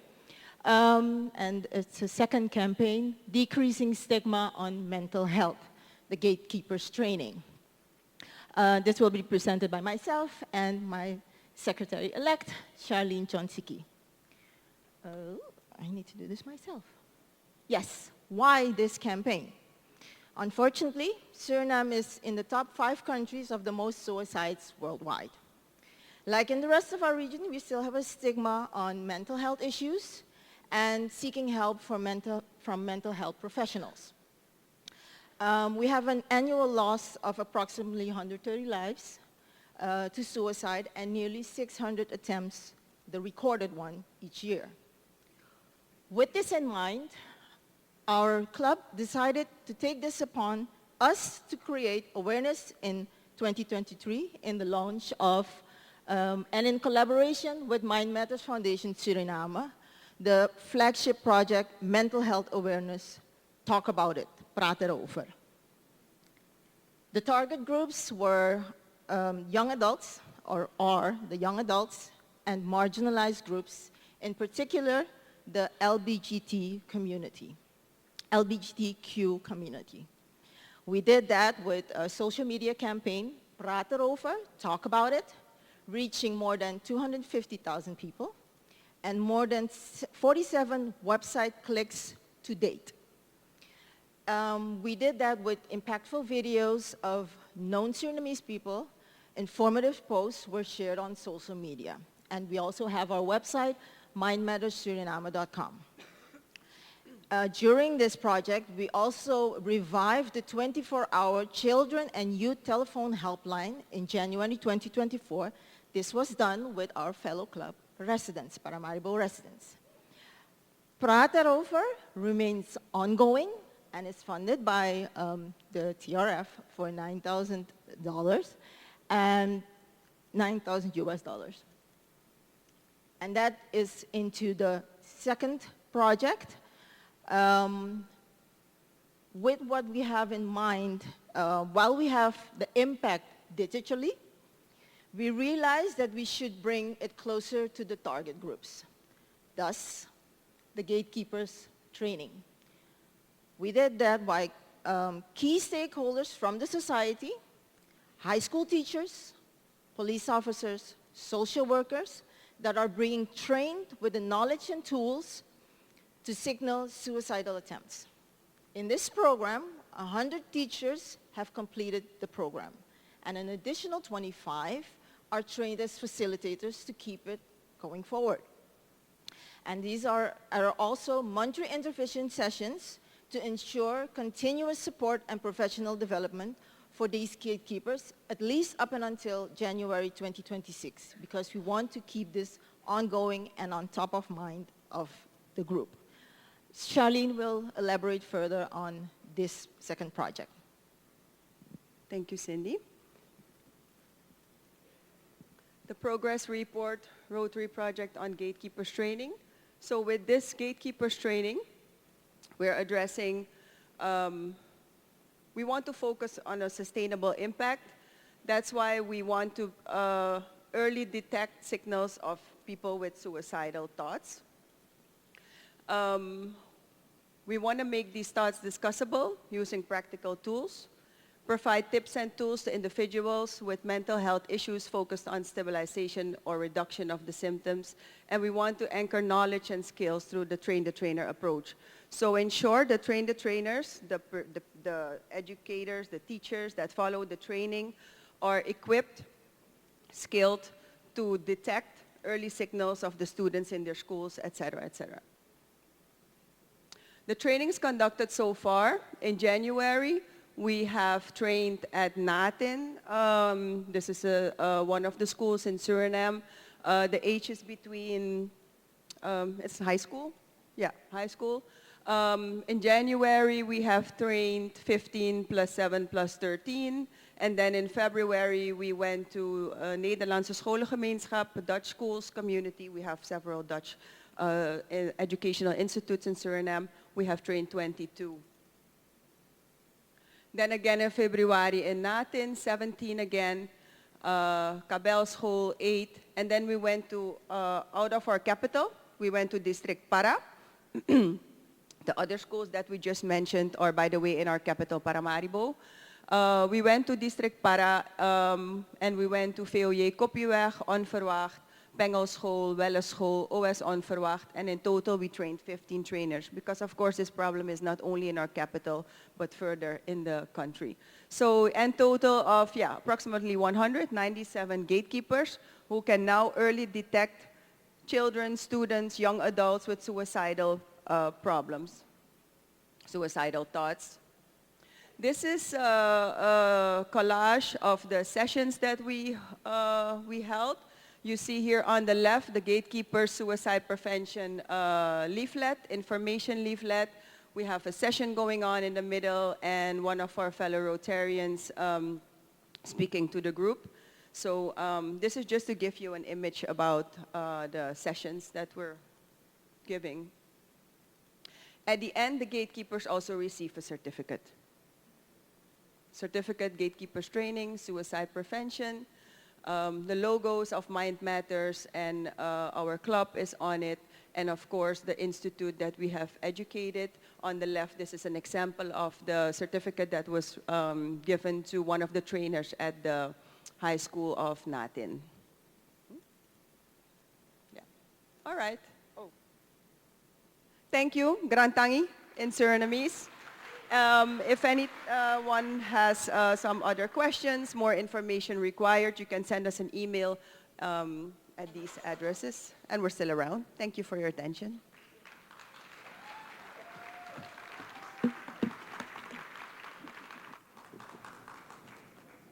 Thank you very much for that wonderful presentation. Certainly it's great information to have. So, as we all know, Rotary is serious business. And now we've come to some of the business side of Rotary this afternoon, and we'd like every one of you to participate. First of all, we will have a presentation on the Council of Legislation. This person really needs no introduction. If you don't know who she is, you're allowed to leave the room now. Let's put our hands together and welcome PDG Lara Quentrell Thomas.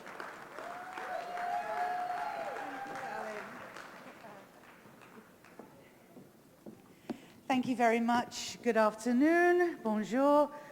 And according to my schedule, I have 1 hour to go through minute by minute the Council on Legislation with you.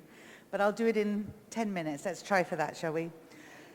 So first of all, I want to thank District 7030 for giving me the opportunity for a second time to represent you all at our Council on Legislation.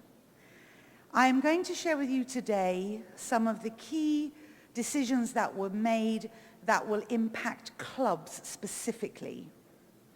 The full report on all of the amendments will be available in a couple of weeks, and that will provide a lot more information about changes at a district and Rotary International level. But I thought, because we are limited on time, it is best for me to focus on the changes that you will need to make in your clubs effective 1st of July. So, is it up or down? Here we go, let's try.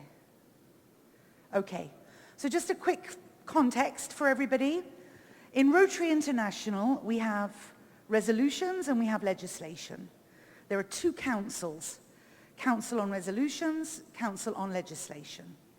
The Council on Resolutions meets online on an annual basis, and these are resolutions that are proposed to the Board of Rotary International or the trustees of the Rotary Foundation, and these are action items. The legislation, on the other hand, the Council on Legislation, changes the governing documents and rules of our organization. And so this is a series of proposed amendments, enactments, changes that are sent from around the Rotary world, deliberated on once every 3 years. So I have just returned from the Council on Legislation 2025. So the Council on Resolutions meets annually online, and every 3 years, the Council on Legislation, which is very much like the Rotary Parliament. We get together every 3 years to look at all of these proposed changes. So in the Rotary world, every single district is asked to send a representative. They are typically PDGs, I believe always a PDG. Pretty damn gorgeous is what that stands for, just in case you were wondering.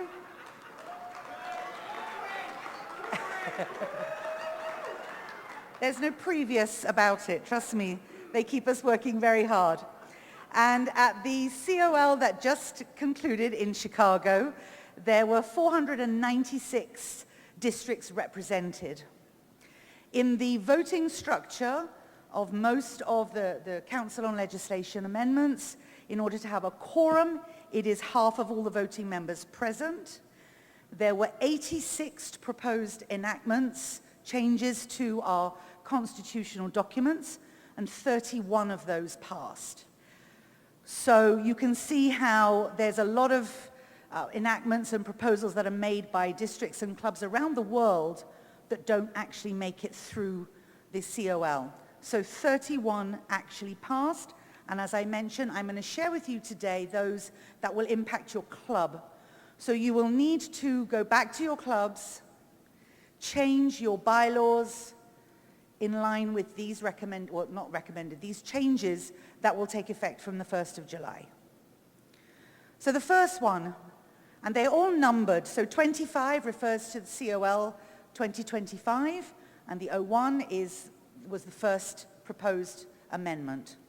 So in your standard Rotary Club Constitution, your SRCC, the word community will be inserted before the word service in Article 3B.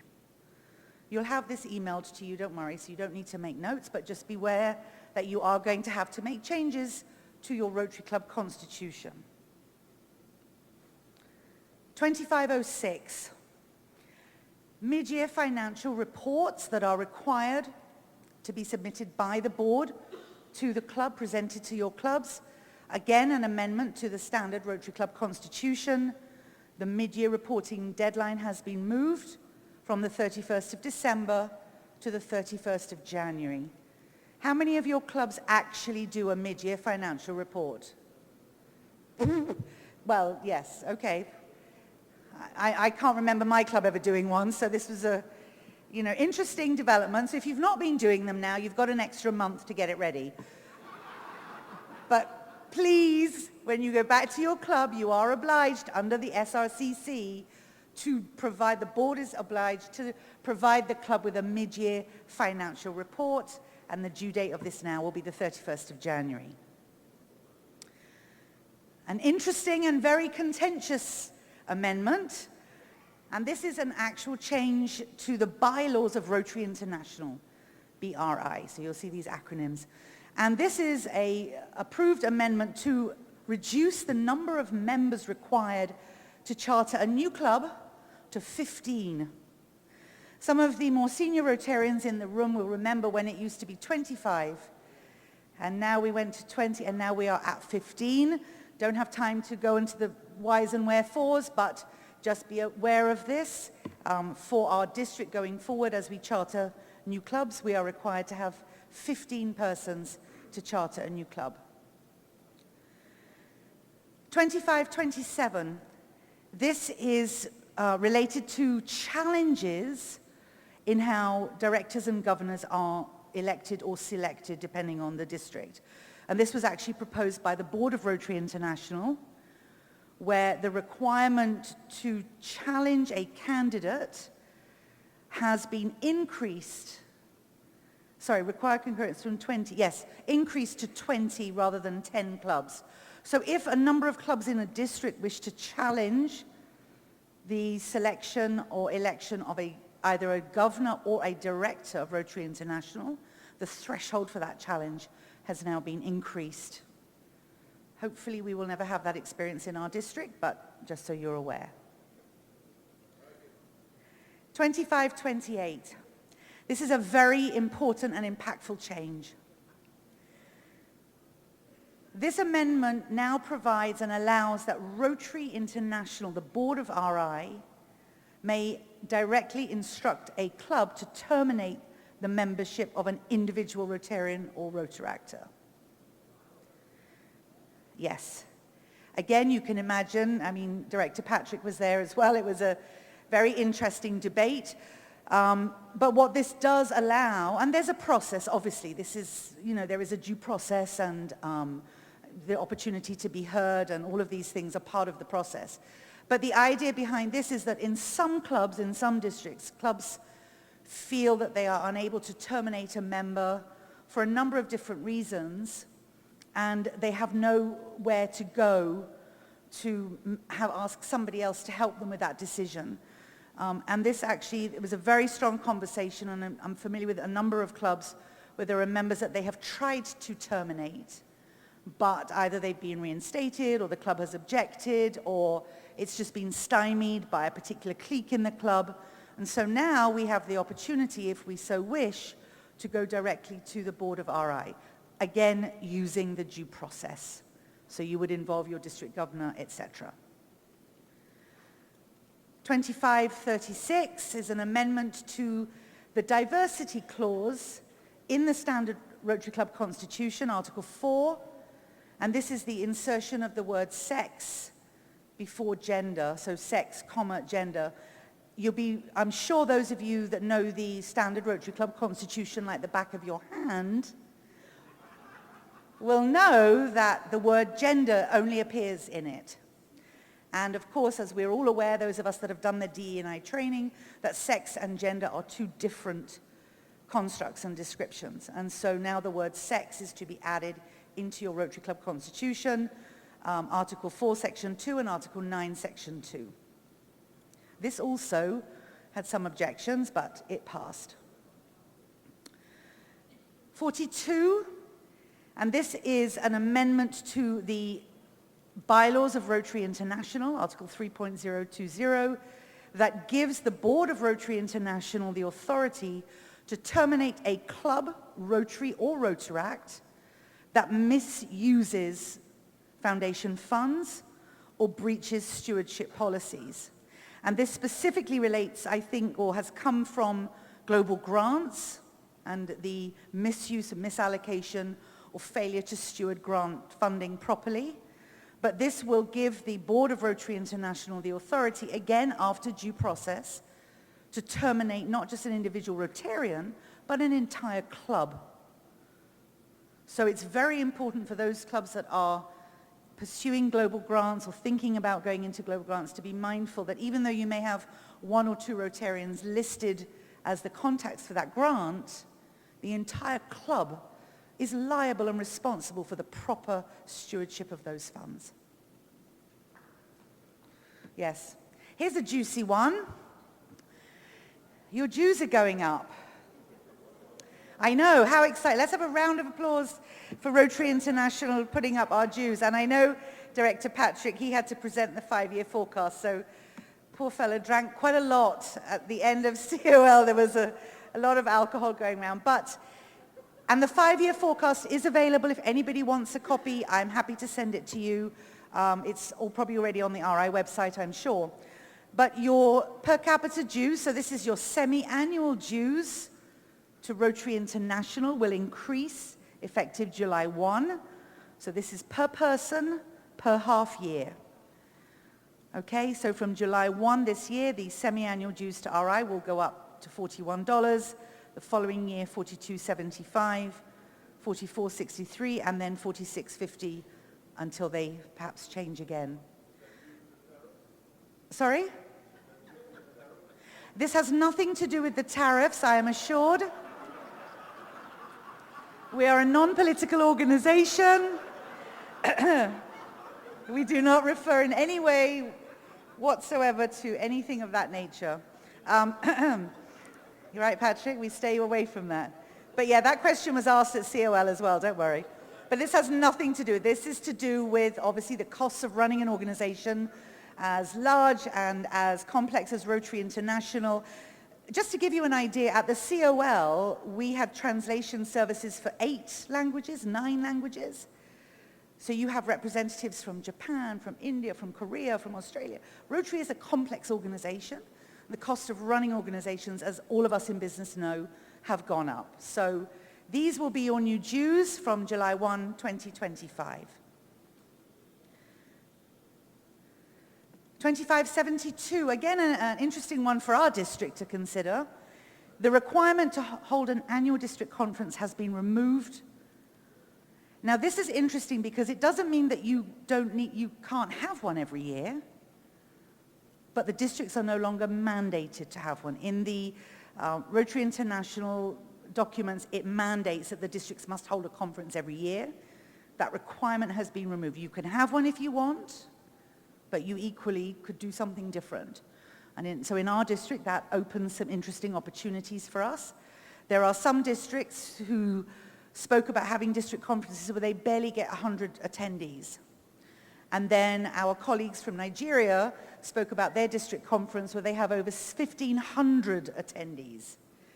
So clearly the dynamics of a district conference varies from region to region.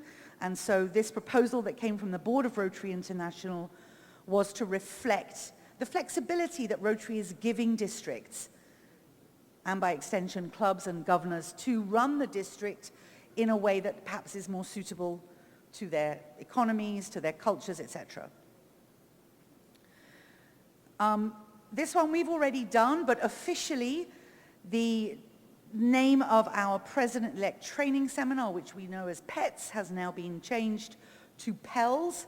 And the idea behind this is that the word learning implies more engagement, more interaction than the word training.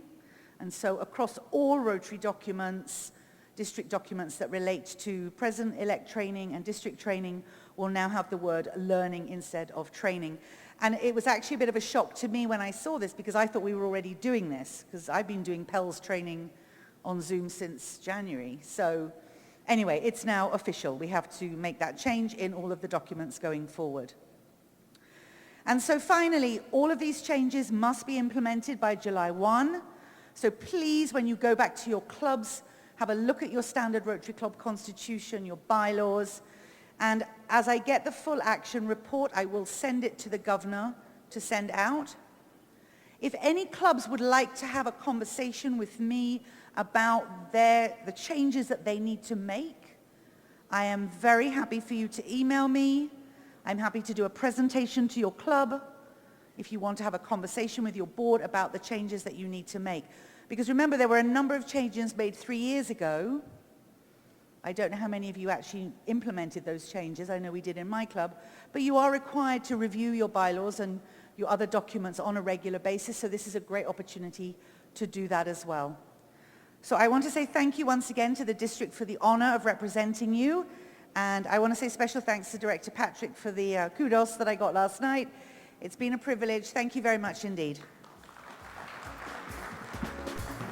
So we get into some more business activities now, and with PDG's Brian Glasgow's permission, I now invite past treasurer, district treasurer, Ruben John, to present the financials for the district financials for 2023-2024. Ruben? Thank you very much, and good afternoon, everyone. The audited financial statements were circulated. Yeah.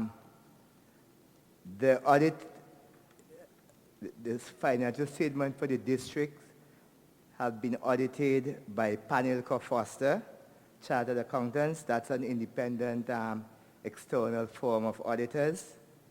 And the auditor report is on page 1 and page 2 of the document. So you can follow. I try to have the statements pulled up so you can follow. Or if you have your copy, you can also use your soft copy.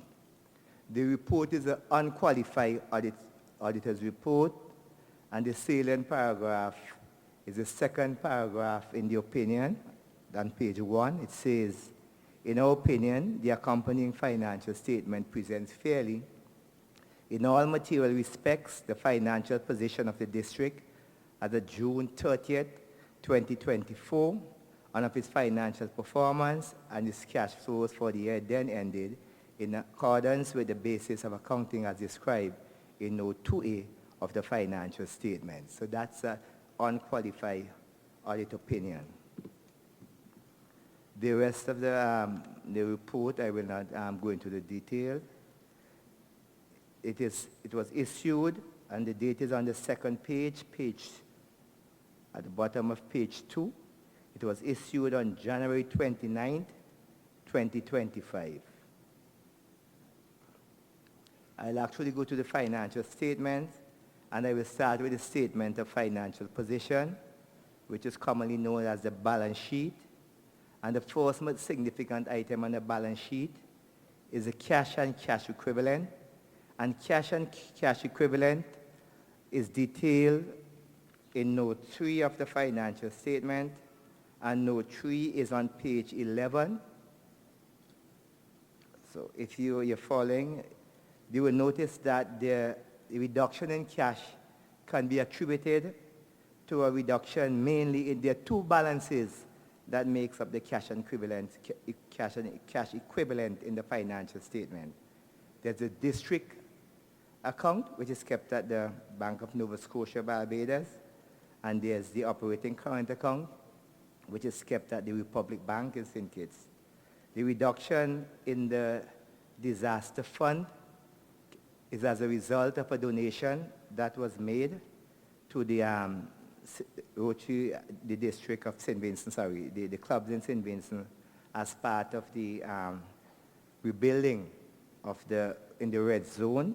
That's the area that was most significantly affected by the volcanic eruption. So that's the main reason for the reduction. You would notice that the cash as it relates to the operating account would have increased by $36.7 thousand over the previous year.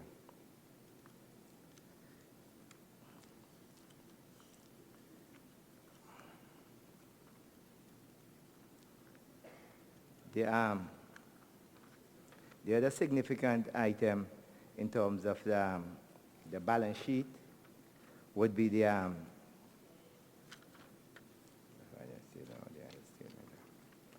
one second. Trade accounts payable.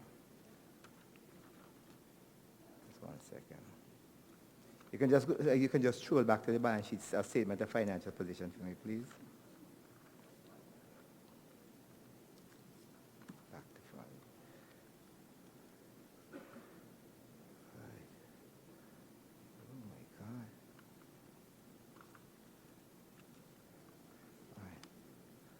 All right. Accounts receivable and prepaid expense, that account would have reduced because at the end of the previous financial year, there was an amount of $21,000. The surplus on the district conference was allocated to the district, and that amount was actually available to the district, and therefore it was an amount that was due. This year, the surplus as it relates to the district was not allocated to the district funds itself. The decision was taken to have the funds allocated for a project that would be agreed on by the district.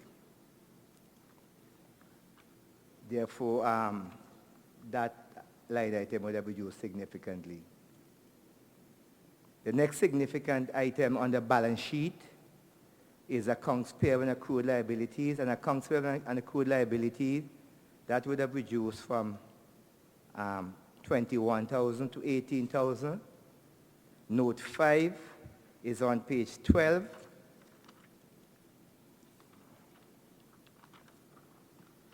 And that provides the breakout of the accounts payable and accrued liabilities. A significant part relates to this translation costs, accrued expenses as it relates to translation costs, page 12 of the statement.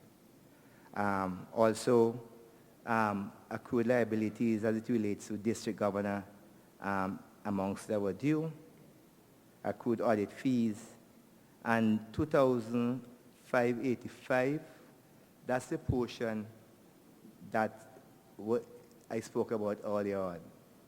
That's the excess cash that would have been collected from the district conference that was held in St. Vincent, and that has been allocated. That's why it's a liability. It has been allocated as funds to finance a project within the district. The total surplus for the district conference is really accounted for by the host country. They can decide, the committee can decide in conjunction with the district as to how the excess funds will be used. In our particular case, $517 was used to offset expenses that are conference related. So that $517 is reflected as income, and the balance, the remaining balance of $2,582 is as a liability sitting there. The next significant item on the statement of financial position is the fund balance. And the fund balance is detailed in note 6 to the financial statement.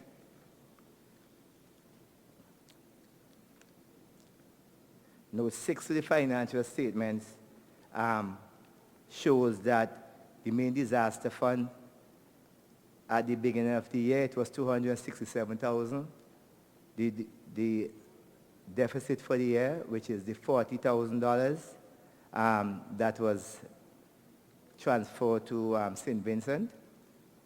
And in addition, there was $7,000 added to that fund from the dues. The dues that is charged to club in the district includes $2 per member that goes to disaster fund. The statement of the income statement is pretty straightforward. It's on page 4. And we can see the main sources of income. District dues, the district foundation grant, and then the expenses, the surplus for the year is $223,079. Those are the salient points in terms of the financial statement. I have 10 seconds for any question that you may have.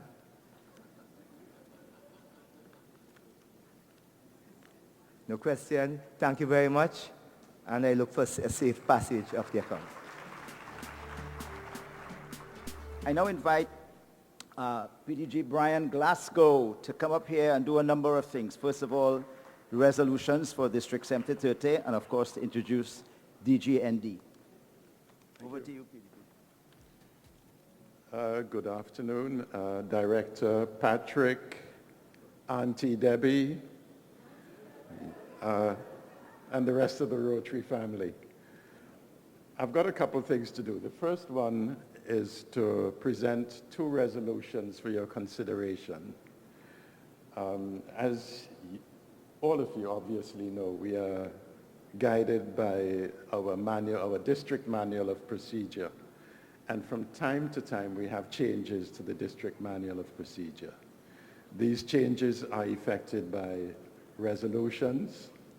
The first resolution isn't a change to the manual of procedure. It's a resolution to adopt the financial statements which were just presented. Now, the procedure is each club was communicated with and asked to identify their voting members. So you all know who you are. The resolutions will be presented, and they will be presented on the screen, but you already have them. I'm happy to read them through if you like. And voting members would have received an email with a link. So please proceed to open that link, which will allow you to access the voting buttons on each of the respective resolutions. So whoever is controlling, I hope it isn't me. Can we have the resolution number 1 presented, please? It is me, isn't it?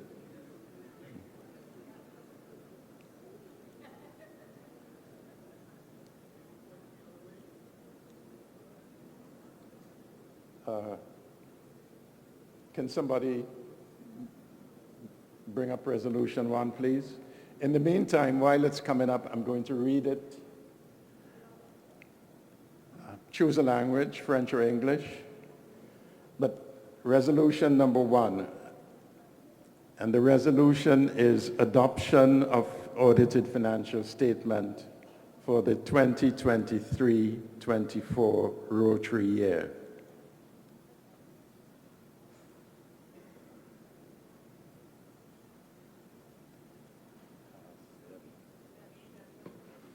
Whereas under Article 15.060.4 of the bylaws of Rotary International, the annual statement and report of district finances, being the audited financial statements for Rotary International District 7030 for the 2023-2024 Rotary year, are to be presented and adopted at a district meeting.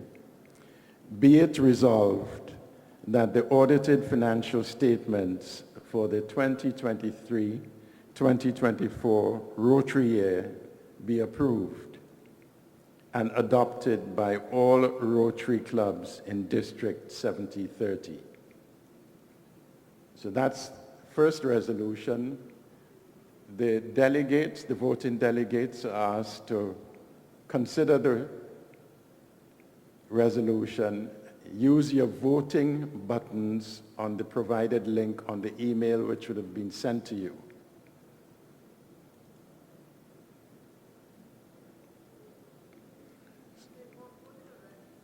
So we now can go into resolution number 2. Again, the resolutions would have been previously circulated. I'm again happy to read them for the benefit of the voting delegates. Resolution 2, amendment of Section 4, election of district governors, Rotary District 7030, Manual of Procedure. And it reads, whereas inconsistency has been noted in relation to the appointment of a district governor nominee, be it resolved, 1, that the words appearing at Section 4, subsection A, paragraph 3 of the Rotary District 7030 Manual of Procedure, namely, the district governor will put forward that nomination to the district conference. That section be deleted. And thankfully it's up on the screen now. Thanks, Auntie Debbie. And 2, that the words appearing at Section 4, subsection C, paragraph 1 of the Rotary District 7030 Manual of Procedure, namely, at the district conference where the delegates nominate the candidate, he or she should. Again, that section shall be deleted and replaced with the words, the governor nominee shall be allowed to, so that the sentence now reads, the governor nominee shall be allowed to introduce himself or herself to the conference, providing a brief speech. And thirdly, the third part of the resolution, that the word approve appearing at Section 4, subsection D, line 1 of the Rotary District 7030 Manual of Procedure, be deleted and replaced with present, so that the sentence now reads, the district must present its district governor during the district conference held 2 years prior to his or her term. So these are the two resolutions. The delegates, again, are invited to vote on both, and the results of the voting will be communicated to me, and I, in turn, will announce them to the meeting. The results of the votes on the resolutions. Resolution number 1, 52-4, no abstentions, none against.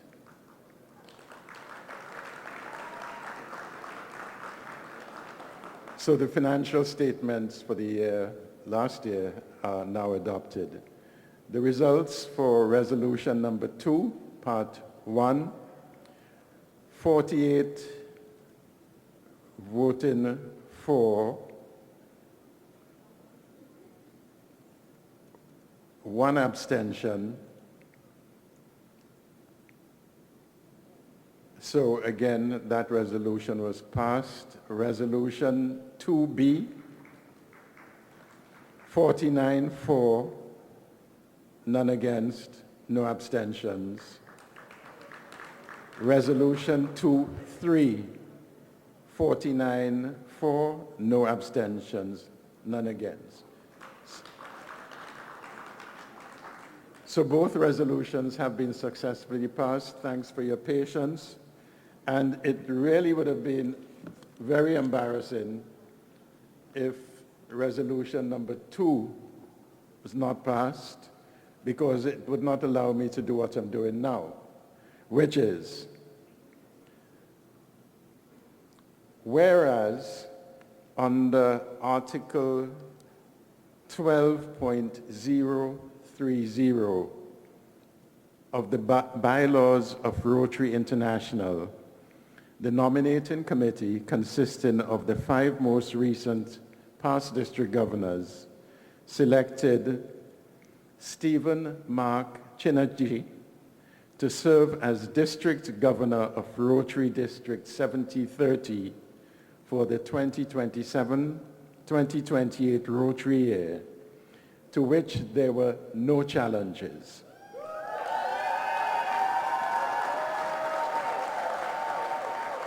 Stephen Mark Chinnerjee from the Rotary Club of Paramaribo residence in Suriname, confirmed on the 28th of December 2024 as District Governor of Rotary District 7030 for the 2027-2028 Rotary year, is now presented to the district conference.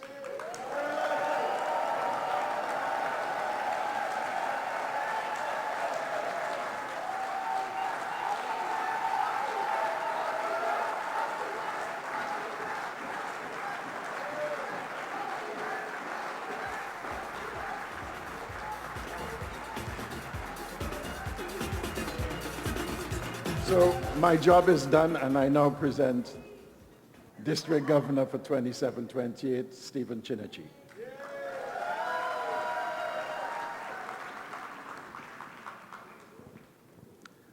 Fellow Rotarians, partners in services,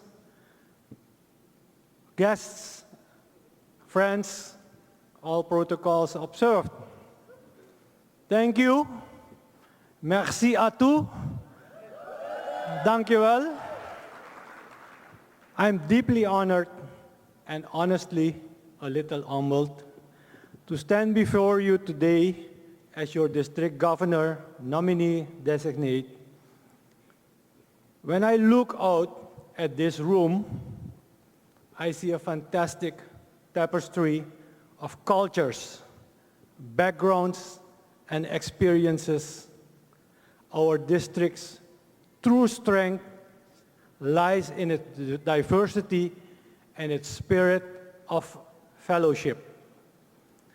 Over the years, I've watched us grow together across borders and languages. We forged partnerships, launched ambitious service projects, and knocked down walls that once separated us. That journey is what brought me here, proud to have a chance to lead this district, our district, into its next chapter. But leadership isn't a one-person show. So I'm borrowing a line from a great speechwriter. Don't ask what your district can do for you. Ask what you can do for your district. We all have talents, passions, and ideas that can lift us higher. Whether you're hosting an event or mentoring the next generation of Rotarians just down the street, your engagement matters.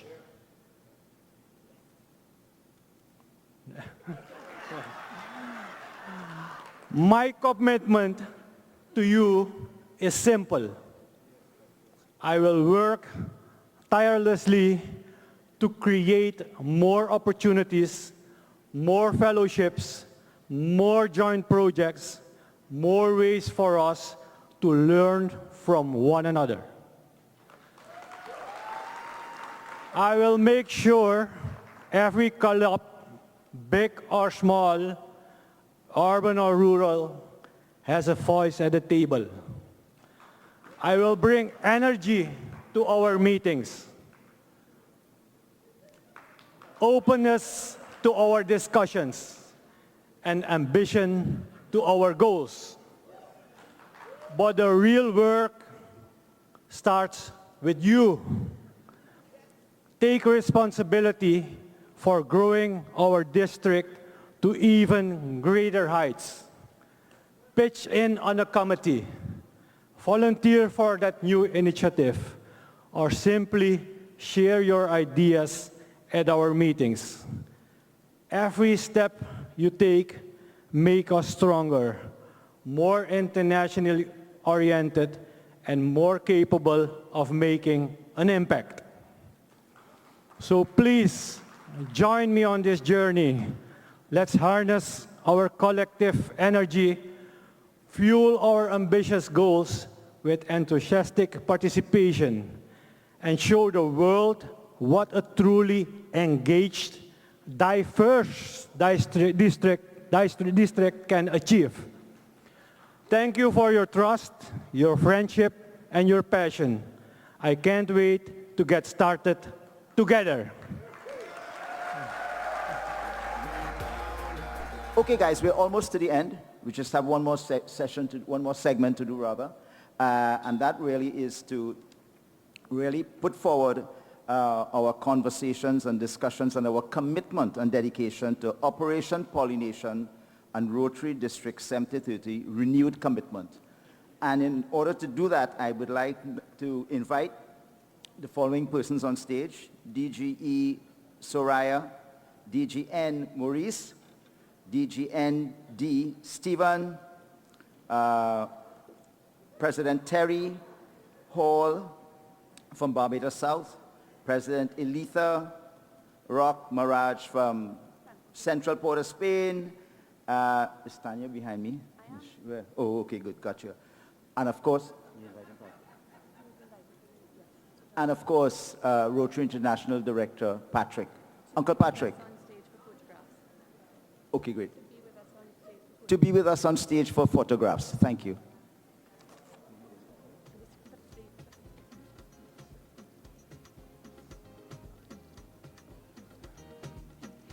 Good afternoon, everyone. A special thank you to this gentleman who last night did fantastic PR for this effort, PR that I could have never done on my own. Let's give him a round of applause. Thank you, thank you. RI Rep. I was outside doing work and I missed it. So I thank all of you who came out and told me that you're interested in the program. We're spending a few moments on Operation Pollination. What this is, it's an agreement, a non-binding agreement that's been created by SRAG. SRAG is the Environmental Sustainability RAG, Rotary Action Group. And they've created a document that we encourage clubs and our district to support. What it says, basically, is that you're in support of supporting our pollinators. And when we think of pollinators, what do we think of? Who are the pollinators? Butterflies are one. Who else? Bees. Keep going. Hummingbirds and mosquitoes. Keep going. Us sometimes. Bats are also insects, lizards, lots of pollinators. The ones that I focus on for this particular activity, the Garden with Wings, it's butterflies for now. And today we're going to ask these lovely folks to sign. We've had from Brian, Leslie, as well as Debbie, they've signed in support of this agreement over the last 3 years. So we take this opportunity to invite our District Governor Line to please sign in support. Please. And it's not just about the district governors saying, okay, our district supports pollinators. It's about our district supporting the 7th Avenue of Service, environment. So I take this time to encourage you to think seriously about how are you making an impact in terms of the environment. When you have a function, are you thinking about the amount of plastic that you throw away? When you make decisions, are you thinking about what is the long-term impact on our children and their grandchildren, etc.? We have Operation Pollination, 2 projects in particular, not the only ones, 2 projects that, okay, here is a QR code. If you're interested in Operation Pollination, please take a picture.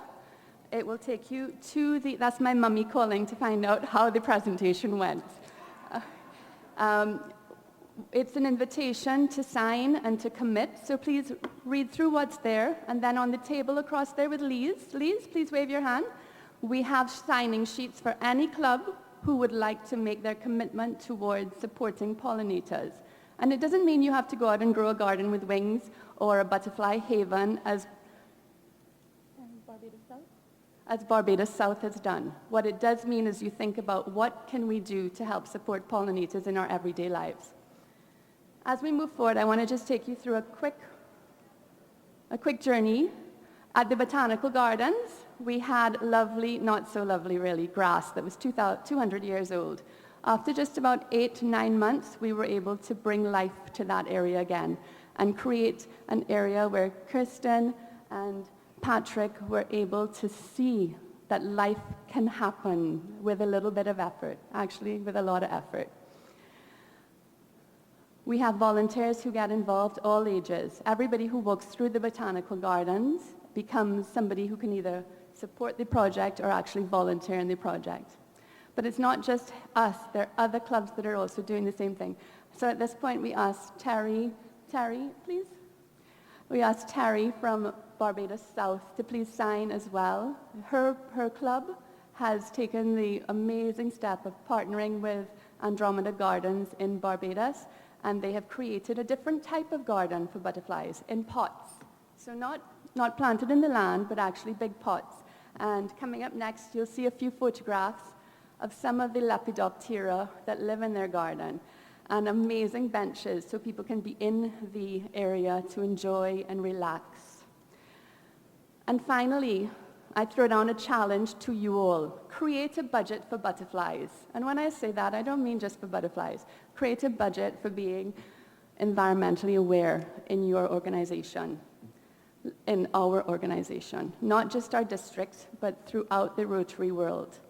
When we're able to do that, we can really make huge impacts for future generations. So at this point, I say thank you, and I invite, and I signed as well, by the way, in advance. I invite everybody to come forward. Patrick, do I invite you? And I take this opportunity. I stepped out of my box and I asked RI Director Patrick Eakes if he would also sign our agreement. Please, let's give all of these individuals a round of applause. And a special mention to my DG, Debbie, who has taken significant interest in this project. With her help, we have been able to, and her support, we've been able to get district funding from 70/30, and we've also got funding because of PDG Leslie's Project Fair. We got funding from a district in Ohio called 6650. So we want to give all of these folks a round of applause. We invite you to come to the center of the stage so that we can get a photograph or photographs. So please, everyone. And this, we have 38 more seconds to do this. Is our photographer there?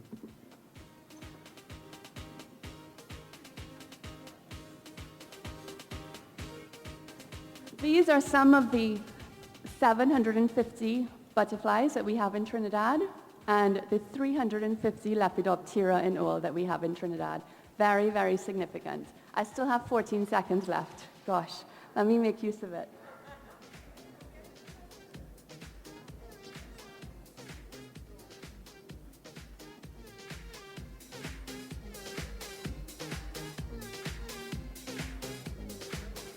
And I kick them off the stage because we're now at -6 seconds. Thank you to all of our supporters. Enjoy the party tonight, folks.